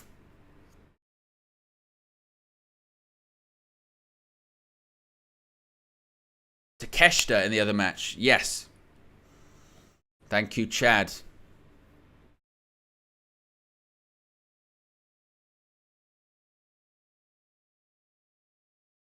Oh, and Sammy Guevara just chops the chest of MJF. He was held there by Jungle Boy and Darby Allin. Oh, Sammy throws Darby out the way. If you haven't already, click the like button, by the way, guys. We're 1 like away from 110. See if we can get to 150. Oh, double leapfrog. Beautiful moonsault. Nice drop kick to Darby Allin. And a drop kick by Jungle Boy. Oh, nice drop kick by Darby. And all 3 are good. They all went for a drop kick and they all try and nip up. And MJF's doing the sarcastic applause. We're only 2 subscribers away as well from 11,320. So if you haven't already, subscribe bottom right hand corner. Oof. Bebe says, Darby says he's climbing Mount Everest next year. My research says you need to train for at least 2 years. I hope he doesn't die up there. Well, I saw in the when he was talking about that in that interview, he said he's drawn up a will. Like you say, climbing Mount Everest is no joke. Like it's one of those mountains where it's not pedestrianized. You know, there's routes to take up, but they're not sort of laid out for you. It's dangerous. People die doing that.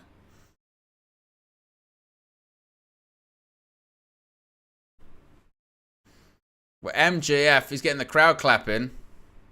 Is he going to do a dive? Is MJF going to do a dive? Is he going to do a dive? No, I think he's just going to run the ropes.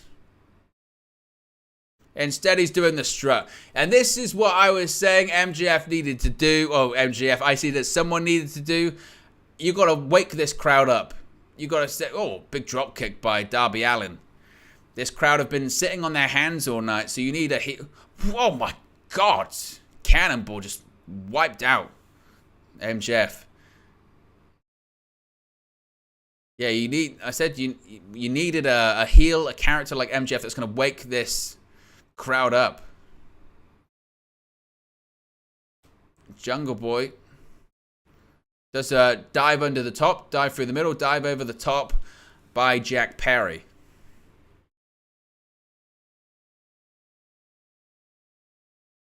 There's Sammy Guevara. Get ready for Sammy to do something crazy. I wouldn't be shocked, considering he's nuts. Oh my God. A shooting star press by Sammy Guevara. Guy's nuts.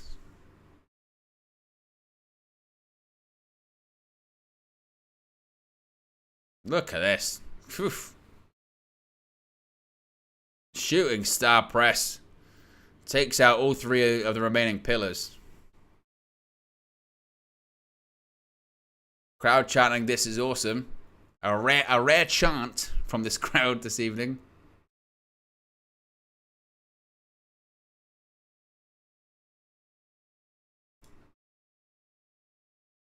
Sammy Guevara keeps telling everyone it's his night, his effing night.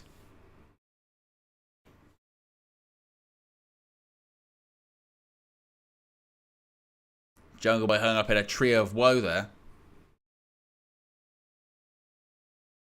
What's Sammy thinking here? Puts Darby back on the top. Maybe he's going to go for a superplex, maybe. Oh, goodness me. He went for a superplex. Jungle Boy rolled up. He meant to turn it into a German suplex, and he just threw basically them into MJF. Look at this. I just noticed, does Darby Allin have a tattoo of his name on his throat? That's kind of wild.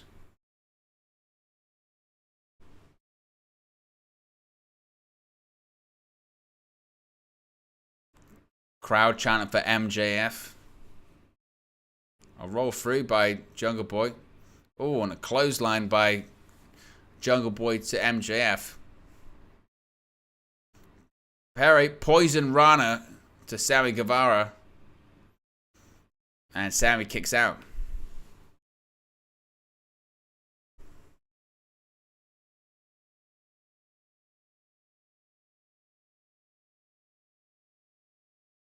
Smattering of Darby chants from the crowd. I mean, again, this has kind of been the problem with this crowd just throughout the evening, isn't it? Is they get woke up, it feels like, and then suddenly they just sort of tire. MJF's just screaming the whole time in this one. Oh, MJF kicks out.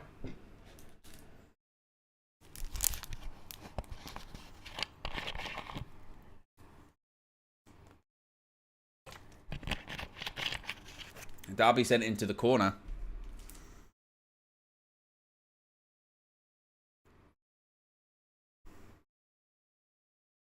Oof, Sammy Guevara.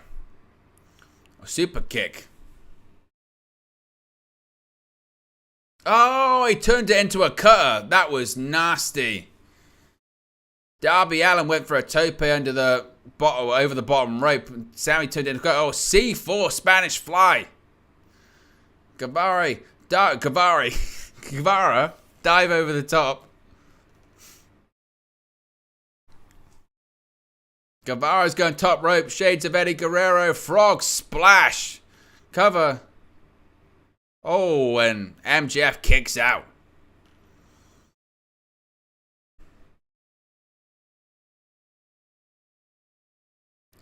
Chants of Sammy by the crowd. I mean, that's one way to turn babyface, isn't it? Is announce you're having a baby. I mean, it's in the word. Babyface, baby. That's how you do it.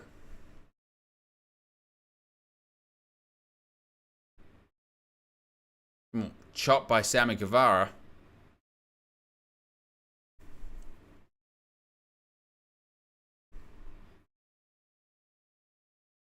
What's Sammy thinking of? He's biting the head of Sammy Guevara. Oh, MJF right across the elbow joint. Oh, powerbomb into the knee. MJF nearly pinned Sammy Guevara then. Side headlock takeover. Of course, he's defeated Darby with that before. What is this? Oh, nice. Oh, Darby kicks out.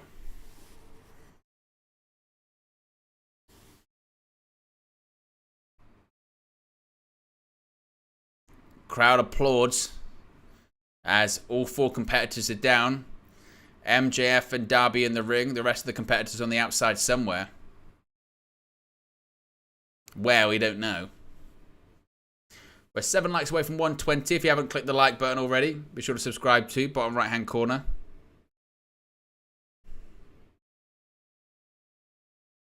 Remember, you can also join the WN365 roster by clicking the join button. There's also the pin comment in the live chat as well. MJF spits on Darby Allin, calls him a worthless piece of shit.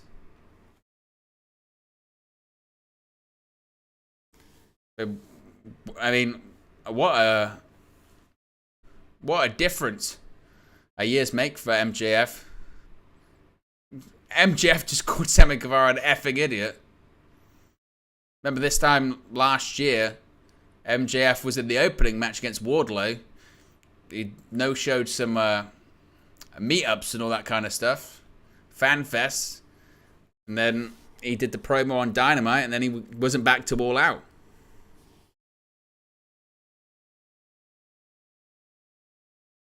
Crowd chant AEW. All four men are down in the ring. Of course, this is a four-way match for the AEW World Championship. Oh. Scorpion Deathlock. Scorpion Death Drop, excuse me. Vision of a code breaker. And Priya. Oh, this is cool. They're doing all of their mentor stuff. And now Crossroads. All men channeling their mentors. That was a cool spot. I like that a lot. Good spot. You had the Scorpion Death Drop. You had the Code Breaker. You had the Kill Switch. And you had the Crossroads. References to Sting. To Chris Jericho. To Christian. And to Cody Rhodes. I like that spot a lot. That was pretty awesome. Now MJF's got the microphone. What's his plan now?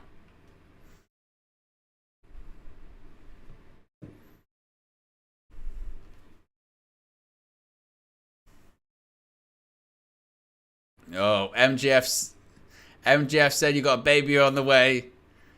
Just lay down. I saw the cue card. Just lay down. You got a baby on the way. He's telling him to lay down. Just do the right thing. He says, think about the baby. Not only did they use an announcement, they've turned it into a spot. He's giving them a microphone. This match has got a bit of everything, hasn't it? MJF's telling the crowd to chant, yes, yes, yes. Some people are chanting no. Sammy says, I'll lay down for you, Max. I'll lay down, I'll take the money. Oh, he throws the mic away, he's going to do it.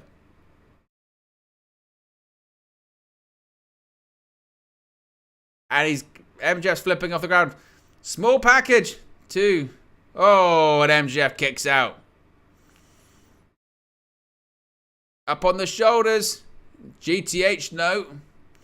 Oh, he's going for Salt of the Earth. He's looking for, I thought it was a little version of a LeBow lock. Sammy's looking to go for a lion tamer. Leo says, really appreciate your commentary. The others are just bad. Not even talking about the event. I appreciate you joining us, Leo, this evening. MJF's gone to the rope. Referee says it doesn't matter.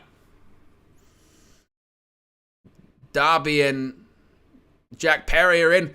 Scorpion Deathlock. Scorpion Deathlock, again, paying homage to their mentors. You've got Sammy Guevara with Chris Jericho's Lion Tamer. You've got Darby Allin with Sting, Scorpion Deathlock. Oh, MJF was going to tap and it was blocked by Jungle Boy.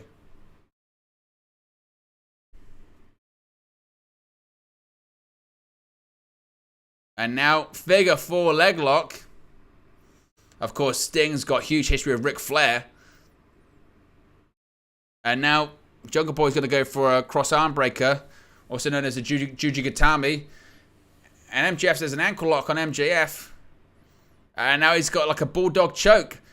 Everyone's all in the same submission. You've got some sort of weird human caterpillar going on right now. You've got Sammy Guevara's got a submission on MJF. MJF's got a submission on Jungle Boy. Jungle Boy's got a submission on Darby. Darby's got a submission on Sammy. Crowd chant, fight forever. That's coming out next month, guys.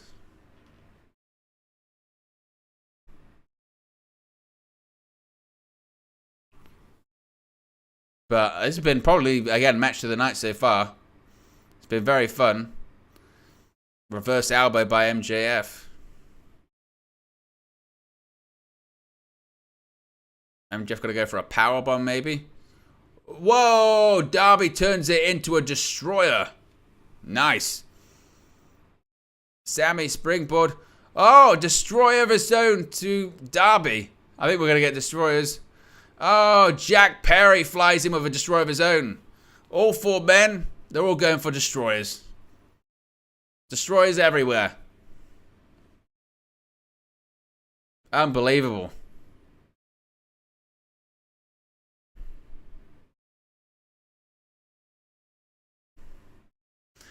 Like I said, whilst I wasn't sure about, you know, the star power of this match, you can't argue the actual match itself is tremendous.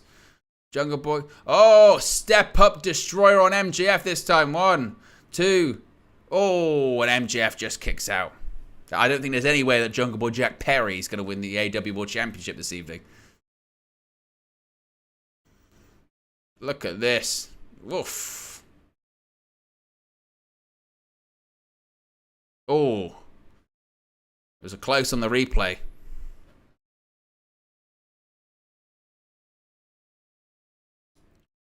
From the poll, most of you said that you thought MJF was going to win. The second favourite was Darby Allin. Interestingly, the third favourite was Jungle Boy. Oh, Tiger Bomb. Oh, by Jungle Boy to Guevara. Guevara kicks out.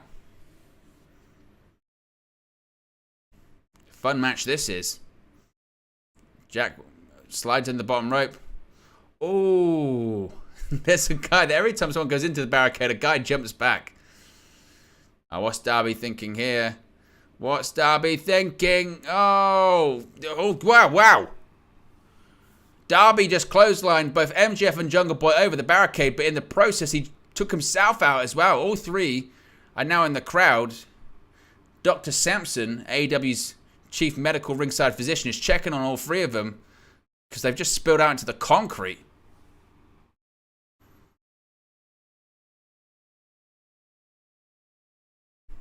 That was kind of incredible. Jungle Boy sent back into the ringside area. As is MJF. And look at Darby.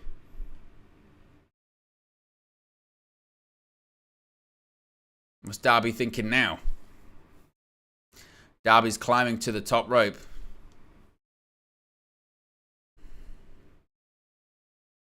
Oh, he was thinking something, and Sammy Guevara's stepped up to the top rope and a knee right to the head. And what's Sammy thinking now? He's thinking something crazy. Oh, he's going to do a Spanish fly. Oh, my God. Spanish fly from the top rope on top of the two other people on the outside of the ring. Sammy Guevara just hits a Spanish fly to Darby Allin from the top rope to the outside of the ring on top of MJF and Jungle Boy Jack Perry. Look at this. I mean, it's a fighting waiting for the jump spot, but my goodness me. Look at that. Now all four pillars down on the floor outside of the ring. Guevara, I guess, is in pole position after taking out his opponents. But I think people had high hopes in terms of the in-ring for this one. It certainly has delivered. Looks like all four men are saying to themselves, "Oof, you don't want to put us on in the main event, we'll show you that you should have. I don't care if it's the Elite versus the Blackpool Combat Club, we're going to steal the show." And they might just do that. If I'm the Elite and I'm the BCC, I'm backstage now thinking, we've got to follow this one. This is going to be challenging.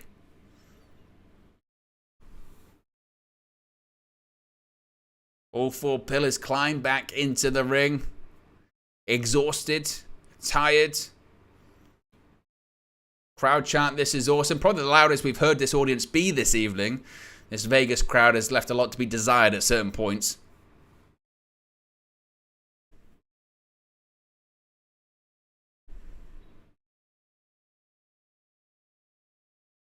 Tony Khan's plug says, "I appreciate your play-by-play.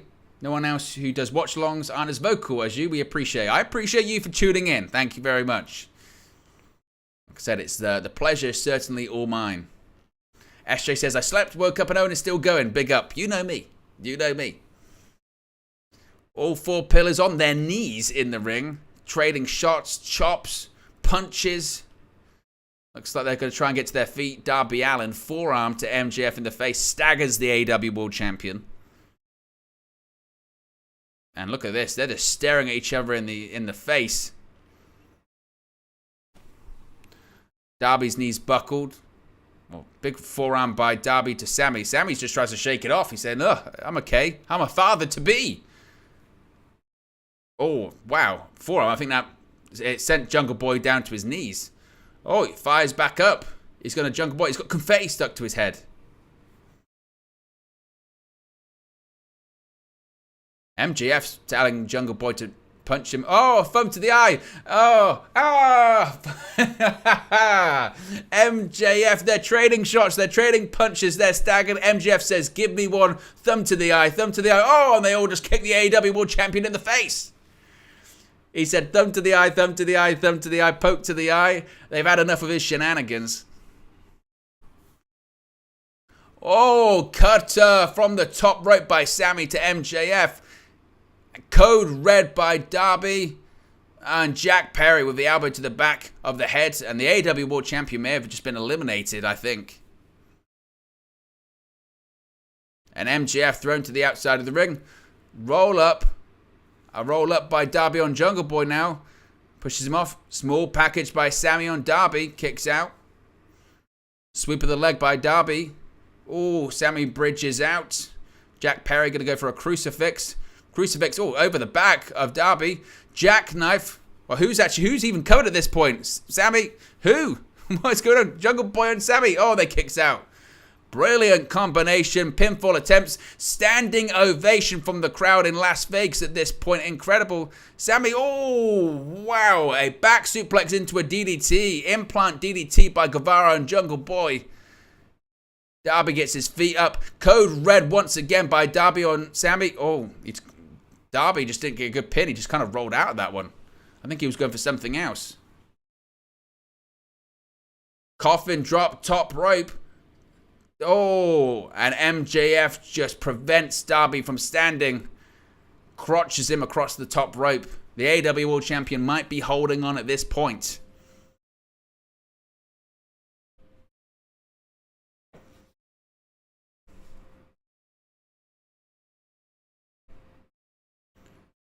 Now, MJF go to the top rope. Uncharacteristic for him. What's he thinking here? Oh, awesome bomb. Shades of the late, great Mike Awesome. Wow. Mike Awesome Chris Candido as well. ECW alumni. Excalibur called him an awesome bomb. Chris Candido used to do it as well. Look at this. Power bomb from the top rope. MJF selling his wrist. He might have hurt his wrist.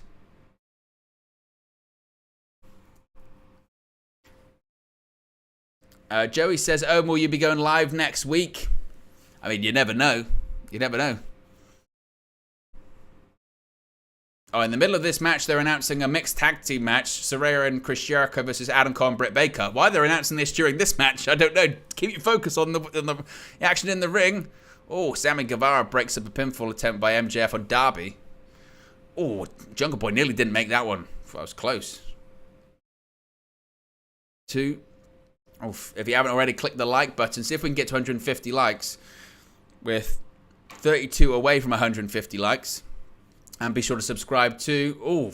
Darby Allin kicks out of an attempt by Jungle Boy.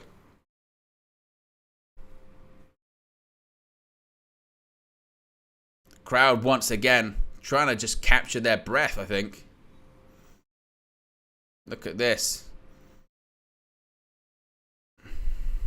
It was that power bomb known as, I guess, the Blonde Bombshell by Chris Candido. There is going to be a Chris Candido Sunny episode of Dark Side of the Ring. I believe it's going to be the first episode, which is set to premiere this coming week on Vice. Jungle Boy and Sammy both sitting upon the top rope. And look at Sammy just chopping the hell out of Jungle Boy.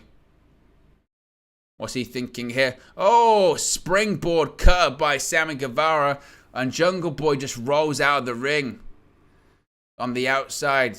Sammy couldn't stop Jack Perry rolling to the outside, and the AEW World Championship slips through his fingers, seemingly. Sammy's trying to figure out what to do. MJF is still selling that wrist. Maybe they're trying to sell on commentary that he maybe broke his forearm, hurt his wrist. Oh, and a low blow. Low blow by MJF to Sammy Guevara. He's got the Dynamite Diamond Ring. The Dynamite Diamond Ring. Oh! Skateboarded to the back of the head by Darby. Coffin drop territory. Coffin drop. Coffin drop. This might be it. What's he going for here? He's going for headlock takeover. 1, 2. Oh, Jungle Boy just breaks it up. If it wasn't for Jack Perry, Darby Allin would be the AEW World Champion right now. It was the skateboard to the back of the head, the coffin drop, side headlock takeover, shades of the way that MJF beat him with that very move before. MJF couldn't kick out because he had a broken wrist. And I tell you what, Darby's pretty pissed off. He says, "You cost me the AEW World Championship. I had the match won." Whoa! Jungle Boy just slapped him in the face. Darby slapped him back. And here we go. The two are teeing off on each other. Back and forth shots. Oh, they both just slapped each other. I think they might have knocked each other out. They both slapped each other hard. They've both fallen back down to their back. Oh, MJF, he's back in the ring. He's got the Triple B, the Big Burberry bout. He says, who's it going to be? Who am I going to hit with the AEW World Championship? That is the question. Who's he going to hit? Oh, he goes to hit Jack Perry. Perry blocks it. Guevara comes. Sammy takes MJF. Oh, now Jungle Boy's got the championship. Does he have the killer instinct? MJF says he lacks the killer instinct. Would he be a bad guy? Would he do heelish things? Will he hit Darby Allin with the championship? Would he do it? Or is he too much of a good guy? That's the question. He's got the championship in his hand. He's conflicted. Will he hit Darby? Will he do what it takes? He says no. Too much of a good guy. Stupid babyface syndrome strikes again. Darby trips him up. This is going to be it. 1, 2. Oh, wow, that was close. Kicks out. Oh, jumping knee by Guevara to Darby Allin. Difficult to keep up with the action here. GTH by Sammy to Jungle Boy. Darby, sends Sammy to the outside of the ring. Hits the barricade. Jungle Boy's in coffin drop territory. This might be the time. Oh, look at this. The bout's in the way. He didn't realize.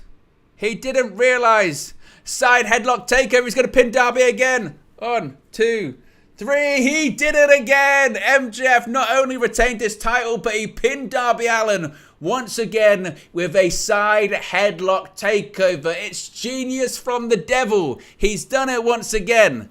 Darby Allin setting up for the coffin drop. He slides the championship onto Jungle Boy Jack Perry. Darby Allin comes off the top rope. He takes out Jungle Boy, but he's hit his head on the championship. He's knocked out cold. Side headlock takeover. And for the second time in his AEW career, MJF has defeated Darby Allin with a basic pro wrestling hold. A side headlock takeover. The devil gets away with it in Vegas once again. They call it Sin City for a reason, and the champion is full of sin, certainly, isn't he? Oh my goodness me. Rate it out of 5. 0, 1, 2, 3, 4, 5. What are you going to rate it? It's probably got to be at least 4, maybe a 5, I don't know. It's the match of the show so far. Good God. MJF. Who is better than him in AEW right now? There aren't many. And he is the pillar that is strongest. MJF says he's the best professional wrestler in the world, and it's hard to argue with him. Look at the pay-per-view matches he's had so far this year. He's gone 60 minutes, 60 minutes plus with Bryan Danielson. He's beaten the 3 other pillars of AEW. The bidding war of 2024 gets closer, and he might be the hottest property of professional wrestling today. Chad says 4.6. David Book says 5. Joey says 4.5. Cam says 4.3. Joey says 4.5 stars. MJF says he's getting bored.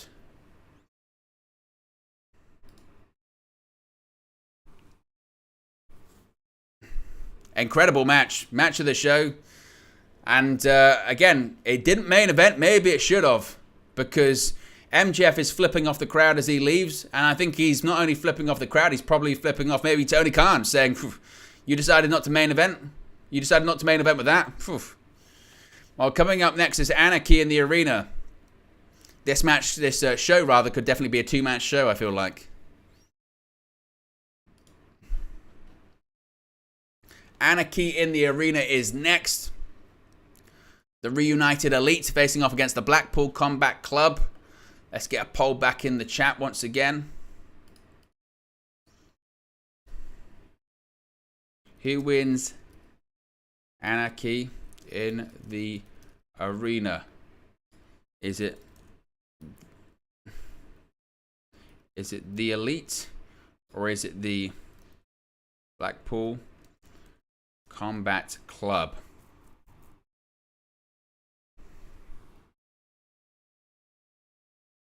Joey says, do you think they'll go back to Punk MJF? Bebe said, did you hear 2 Punk references?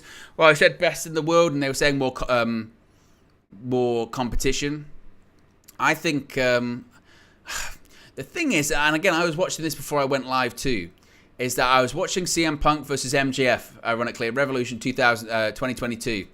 And I thought to myself, it's almost like maybe what you need to do is not have Punk in the world title picture, because that's maybe where it kind of removes him from a lot of the drama. But there's a story to be told there, isn't there? Obviously, CM Punk and MJF had their feud anyway. He won the dog collar match, CM Punk. Then he won the world championship. MJF came back, and clearly he was going to face and probably beat CM Punk for the AEW World Championship. And then I guess now CM Punk could come back and face MJF. That's a possibility. They would do big numbers for Collision too. But I think it's most likely going to be Adam Cole versus MJF. They've teased that. There was a scrapped segment for the show as well. That didn't happen on Dynamite recently.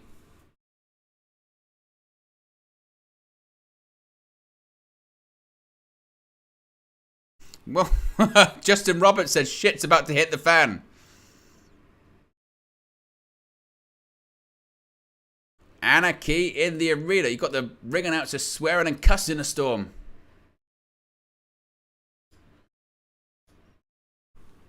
Oh, look at this. All 4 members of the Elite coming out to Wayward Son by Kansas. Tremendous. It's a great entrance. The Elite reunited, as much as they can be in AEW today, of course, now.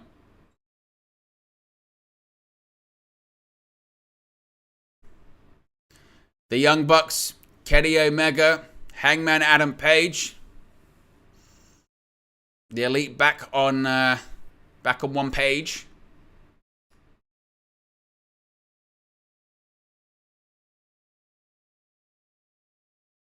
Matt Jackson, of course, cleared for competition. He had suffered a partially torn bicep, rehabbed it instead of surgery. Has been cleared. So he looks ready to go. Must be said, Kenny Omega looks to be in absolutely phenomenal shape, doesn't he? Ever since he returned last year.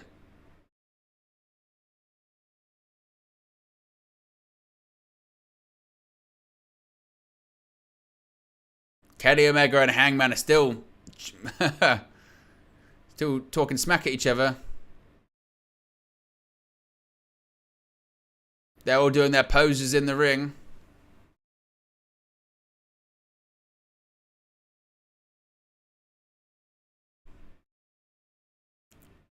Well, obviously they've got to follow that great AEW World Championship match. Sonny says, I got the Blackpool Combat Club winning. Who do I think is going to win this one?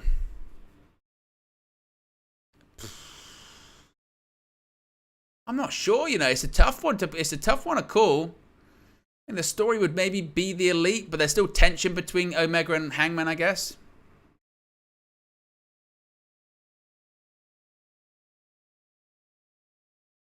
What's going on here then?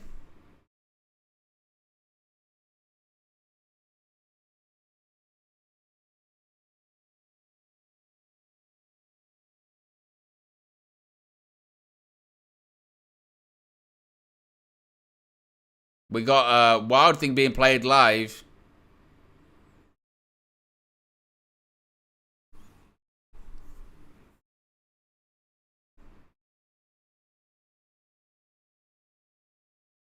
Of course, Don Callis is something to be thought about when it comes to this as well.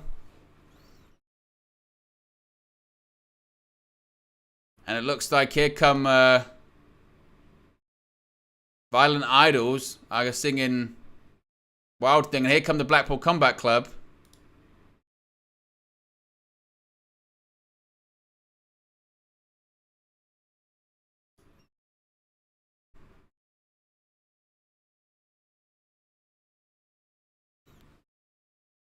Looking like the Elite are going to try and meet the Blackpool Combat Club, I think.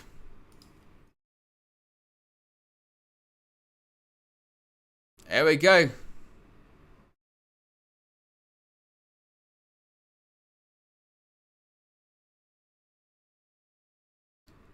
They're still playing the song and they're brawling at this point.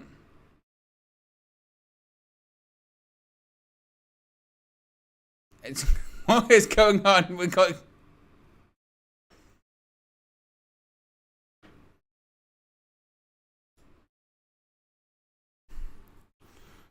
They're still singing the song, and with the match has started, I guess. What is going on?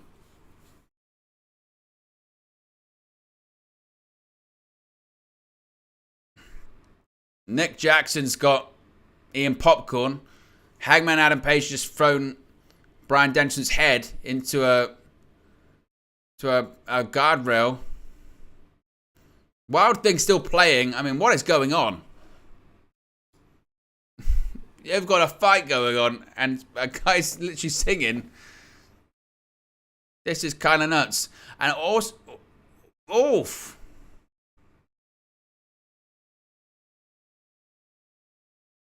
And Bryan Danielson's being thrown down. Oof.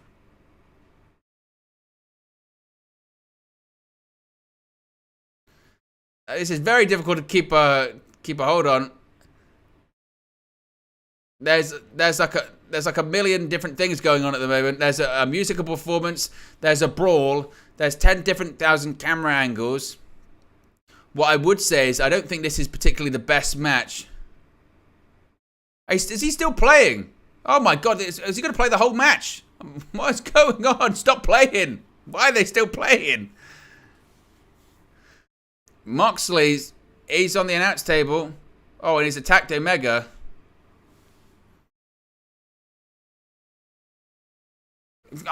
Genuinely, I think he's just going to play that. Was he going to play for 40 minutes? He's still going.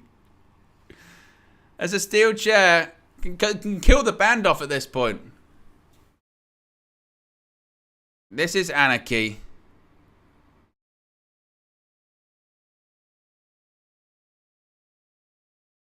This is very difficult to follow. Apologies for the play-by-play.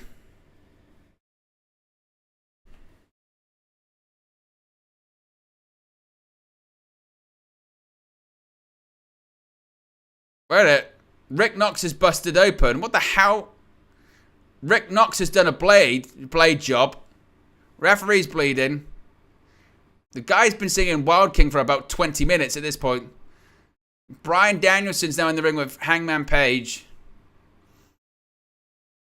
Oh, and a big lariat by Hangman. I mean, it's true that there was music playing in the last Anarchy in the Arena match. I understand the reference, but there's just like, what? Hangman's got he's got an eye. His eye's fine. His eye's fine.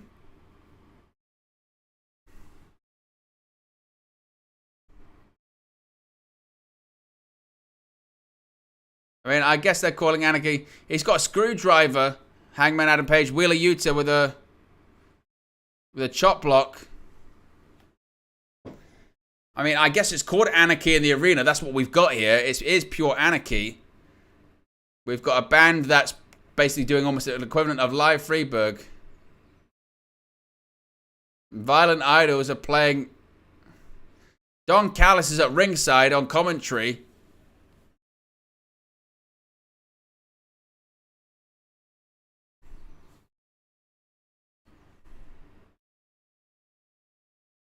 Now, everyone's in the ring.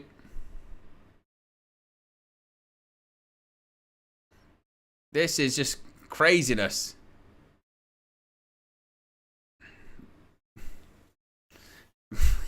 Now, this match has been going for like 10 minutes.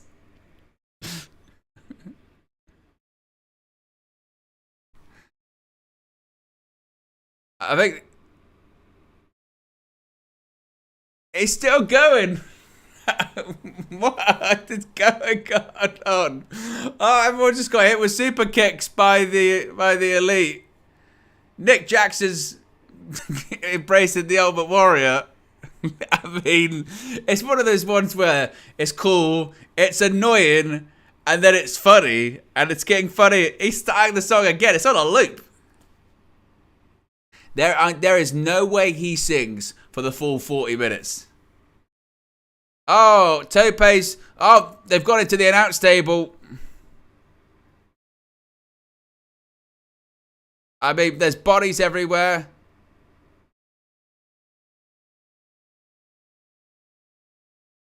And now Matt Jackson's brawling with Claudio Castagnoli.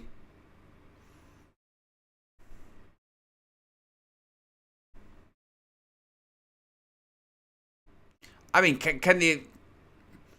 Whoa. The Bucks have just thrown the Blackpool Combat Cries. John Moxley's tangled up.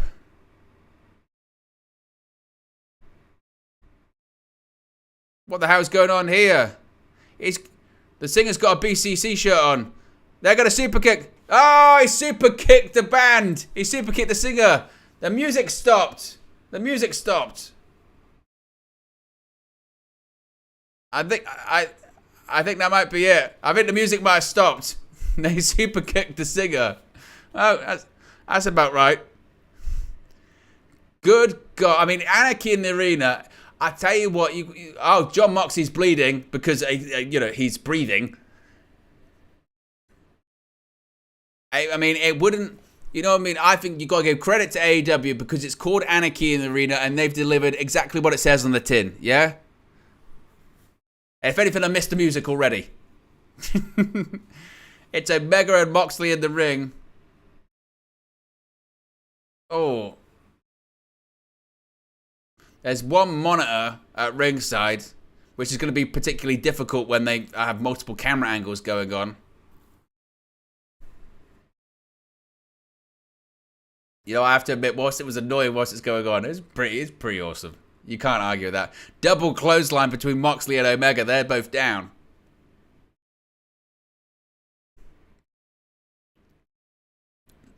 Here we go. Northern Lights suplex. Mac Jackson, he's going to do the locomotion Northern Lights.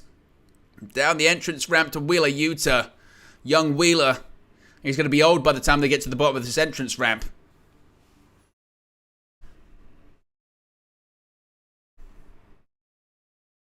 Oh, and Claudio Castagnoli prevents it. Here comes Nick Jackson. Oh, running senton. Wow. Full speed for sure. Nick Jackson takes out the Ring of Honor World Champion. Oh. Hangman Adam Page just powerbombed Wheeler Yuta onto the ring apron.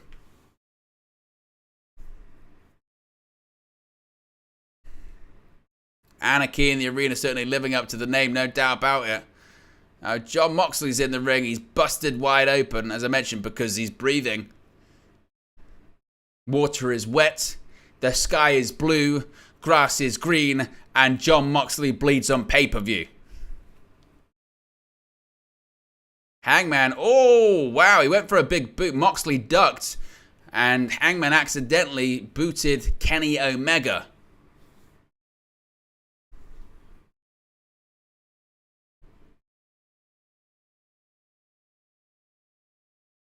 Now Moxley, look at Bryan Danielson. Bryan Danielson's got a television cable. He's trying to rip off the nose of Nick Jackson. Claudio's paired off with Matt Jackson, looks like, in the stands.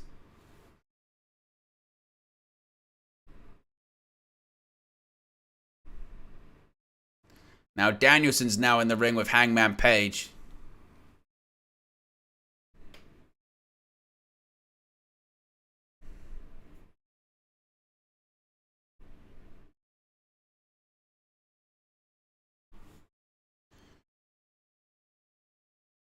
Look at this. Oh. Bryan Danielson. I think this is Danielson's first match since Revolution, I believe, as well.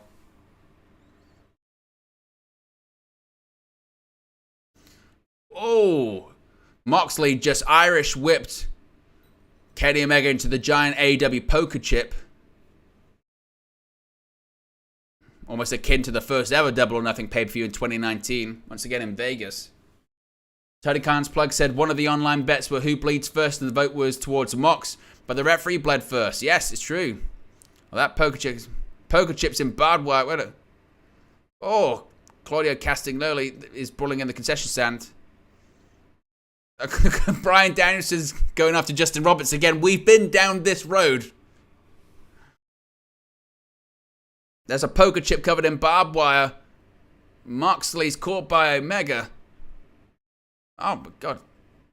Matt Jackson just jumped off the concession stand. Oh, and Kenny Omega's been suplexed into barbed wire by John Moxley. Now back in the concession stand, you've got Matt Jackson with Claudio. Claudio's just thrown Matt Jackson into, I guess, a pillar. Not an AEW one, an actual pillar. Holding up the building. Oof. The BCC have got leather belts, particularly Bryan Danielson and Wheeler Yuta. Moxley's got a fork out. He's bleeding and he's got a fork out. He's Abdullah the Butcher in 2023.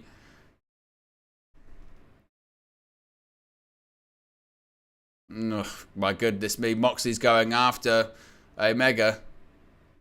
Oh, he just stabbed. He's digging a fork into Kenny Omega's head. Meanwhile, there's a giant swing going around in the concourse, whereas Moxley's got a fork into the head of Kenny Omega. And Claudio Castagnoli just swung Matt Jackson into a trash container.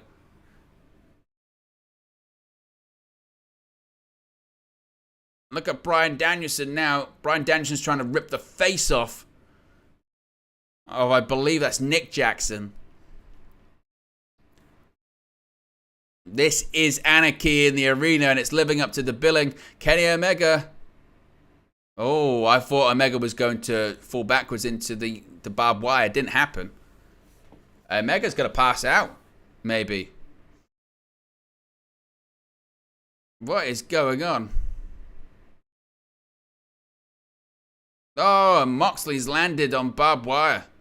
Cameras didn't get it.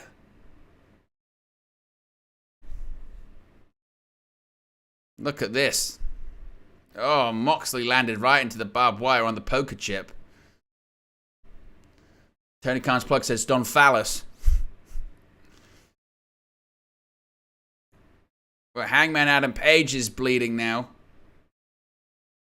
Moxley's bleeding. He's got barbed wire everywhere. He's basically rolling around in the stuff. Hangman Adam Page is bleeding. Nick Jackson is bleeding. Bryan Danielson's looking like very Jesus-ish. Oof. And the padding's been peeled back. Look at Moxley's back. He's got shards of glass in his back. Nick Jackson's bleeding like a stuffed pig on this exposed concrete. Bryan Danielson's got a sick look in his eye. Wheeler Yuta's got a steel chair. He's going to wrap it across the back of Hangman Page. Bang!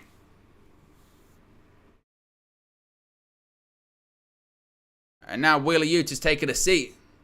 And a running knee by Moxley to Omega. Of course, Matt Jackson's somewhere up in the stands.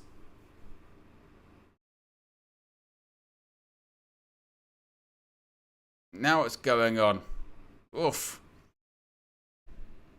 And look at Danielson. He's literally ripping apart Nick Jackson's forehead.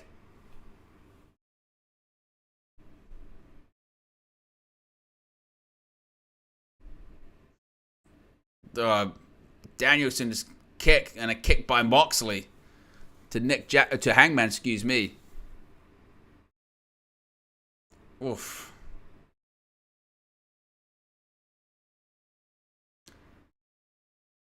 The things are starting to, I think, settle down a little. I say settle down, but the Blackpool Combat Club seemingly are in control in this one. Oh, and a kick right to the midsection. Now, where on earth is Claudio and Matt? Claudio and Matt Jackson are somewhere. I don't know where they are. I think they're outside. I think they're outside the T-Mobile Arena. Oof. Moxley just threw a chair at Omega's head. Oh my God. Claudio Castagnoli just threw Matt Jackson into a pickup truck into the back of it. Is he going to drive him somewhere?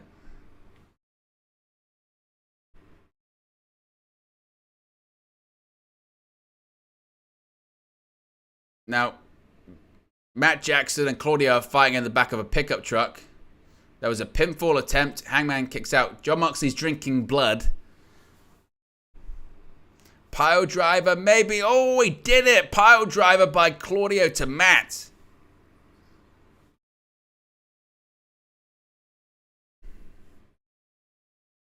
Claudio says he's the king of Las Vegas. I probably believe him.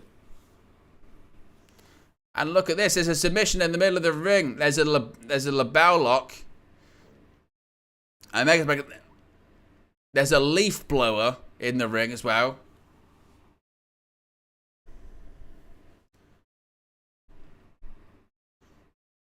This is, again, madness. What's going on at the moment. Heart attack by Moxley and Wheeler Yuta. Oh.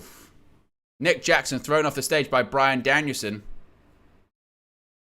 The blood on Danielson's hand isn't his own. It's actually Nick Jackson's.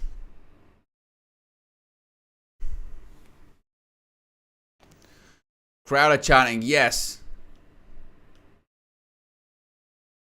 The Blackpool Combat Club are violence personified.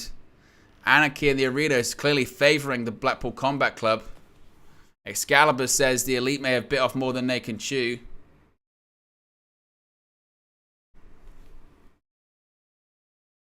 Hangman, what's he going to go for? Deadeye on the apron. Deadeye on the apron to Jon Moxley. Wow.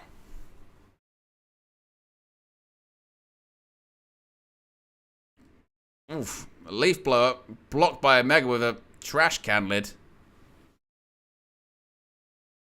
Look, it looks like Captain America. Captain America versus the Swiss Superman. Captain America versus Superman. Oh, step up uppercut. Nice. Nick Jackson. Diving Hurricane Rana. That was nice.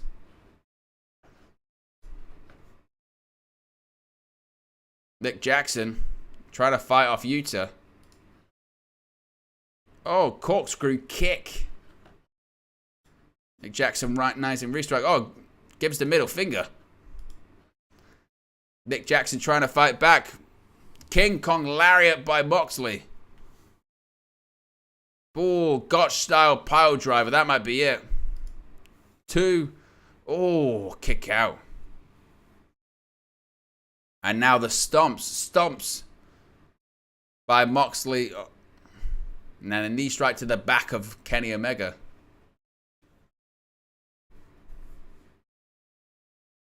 Now Moxley's going to go for a single leg Boston Crab. Oof. Moxley says, no, F you. He told him to F off. Took 3. And he's still holding on to submission.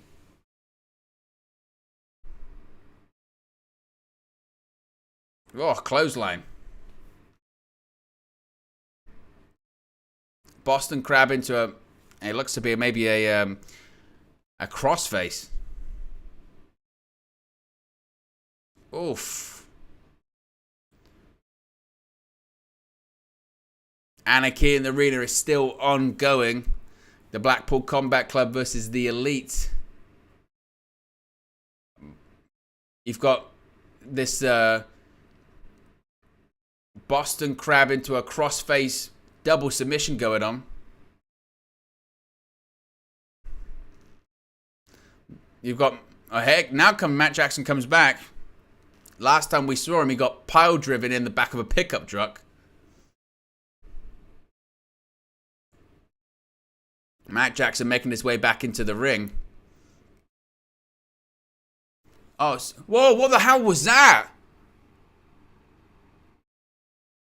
He's got something wrapped around his leg. Matt Jackson had a it looked like Matt Jackson had a cable wrapped around his ankle, and then he did a super kick on Moxley, and his foot exploded into sparks, and it went into Jon Moxley's face. I nearly electrocuted him. I was gonna buckshot lariat to Wheelie. This might be it. 1, 2. Oh, it kicked out. Kicked out of the buckshot. Look at this. What was that? I still don't know what that was.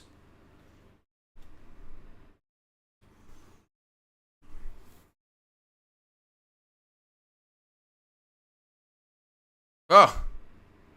What a punt kick by Claudio. Just kicked his sneaker into the crowd.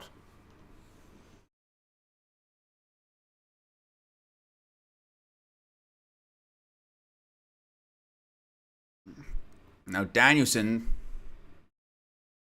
with stomps to the gut. Craziness going on at the moment with the foot. The foot of Matt Jackson exposed. Bryan Danielson. Oh. Thumbtacks. Here we go. Thousands of thumbtacks. No. Oh, his foot. His foot's gone into the thumbtacks. Matt Jackson's foot. Oh, look at his heel. Oh, Death Rider. 1, 2. Oh, rolls a shoulder up. His foot. Danielson, knee bar, heel hook. Look at his foot. Not only did Claudio take the sneaker off, he put his foot into the thumbtacks. Matt Jackson has got thumbtacks in his heel. If you've ever stood on a thumbtack, you know how much that hurts. Oh, car into the thumbtacks. Oh, his head went into the thumbtacks. Snapdragon by Omega. Nick's face went straight into the tacks. Shades of Mick Foley, Cactus Jack, Royal Rumble 2000. V-trigger. Oh, uppercut by Claudio.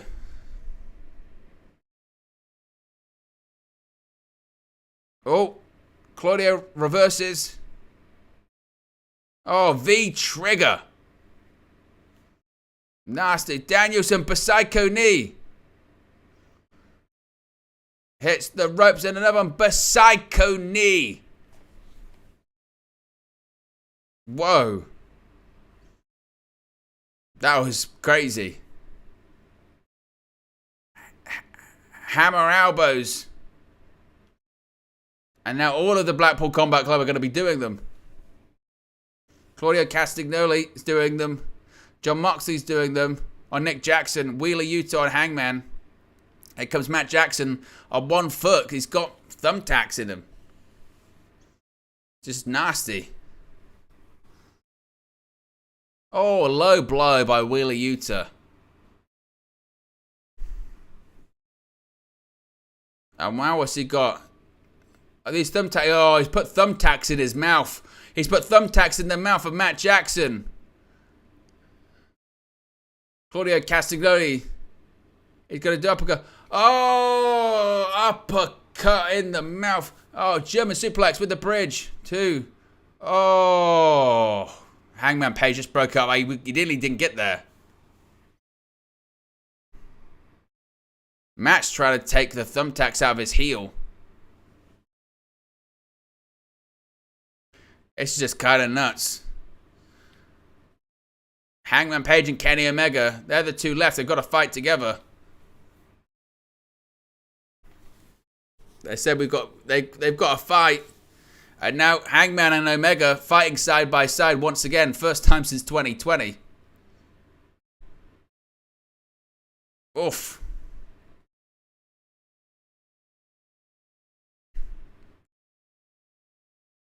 Danielson. Now doing the kicks.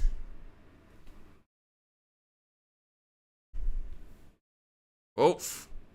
Oh, he's going to go for a Deadeye. Deadeye. Oh, one-winged angel. Is this going to be the moment? One-winged angel. This could be it. 1, 2. Oh, and Wheeler Yuta makes the save. Whew, that was close. The incredible main event here. Anarchy the Arena. Tony Schiavone says, have you seen anything like this in your life? I've seen a lot of shit.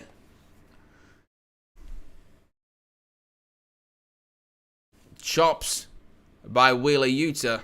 Oof. Oh my God. Kenny Omega's got Yuta up on his shoulders.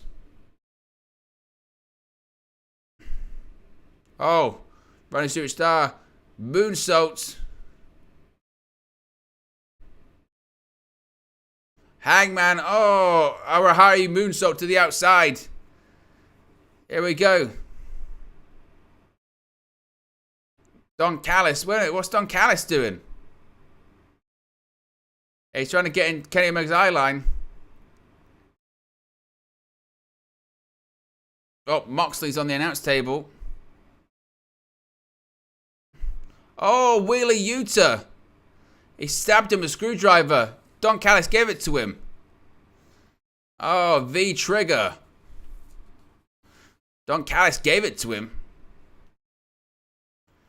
Don Callis is getting in the ring. And Omega knows. What the hell? Who is that? Someone's in the ring. Tanosuke Takeshita has attacked Kenny Omega. Konosuke Takeshita. Just hit the jumping knee on Kenny Omega. And Wheeler Yuta, screwdriver to the skull. 1, 2, 3. Wheeler Yuta just pinned Kenny Omega. Takeshita, I think, has just joined the Blackpool Combat Club.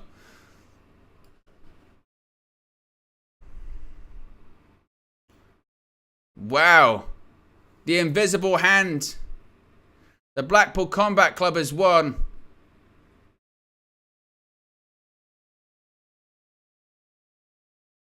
The BCC, Don Callis and Konosuke Takeshita, I guess they're all in it together.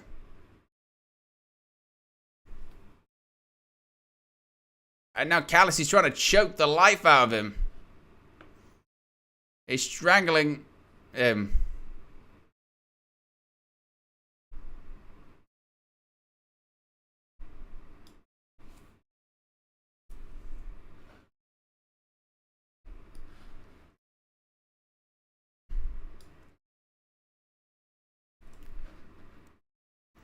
The Blackpool Combat Club.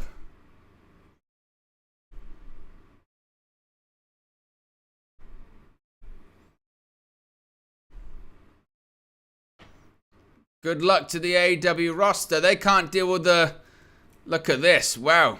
I guess Don Callis and Takeshita, they're all part of the Blackpool Combat Club, I guess.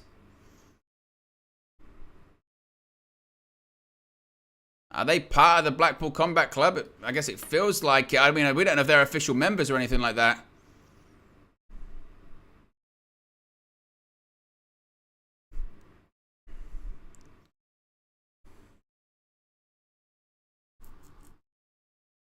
Wow. What's your ratings? Yes, ratings. Let me know your ratings as always. 0, 1, 2, 3, 4, 5.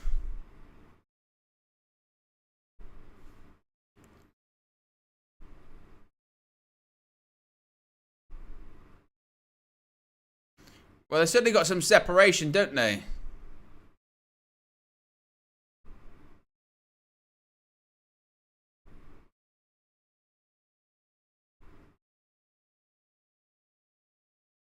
Incredible.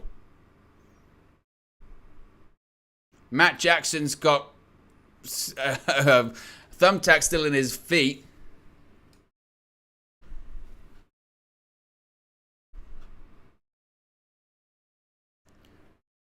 And the Blackpool Combat Club still celebrating.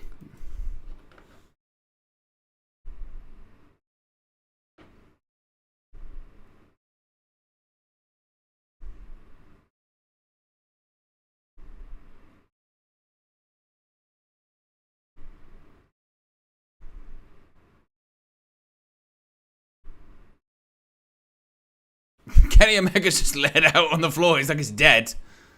Incredible. Well, that is the pay-per-view, folks. We are going to be going live with a post-show in just about 5 minutes or so. So you don't even have to go anywhere. This will be redirected there. I'll speak to you again very soon. Peace.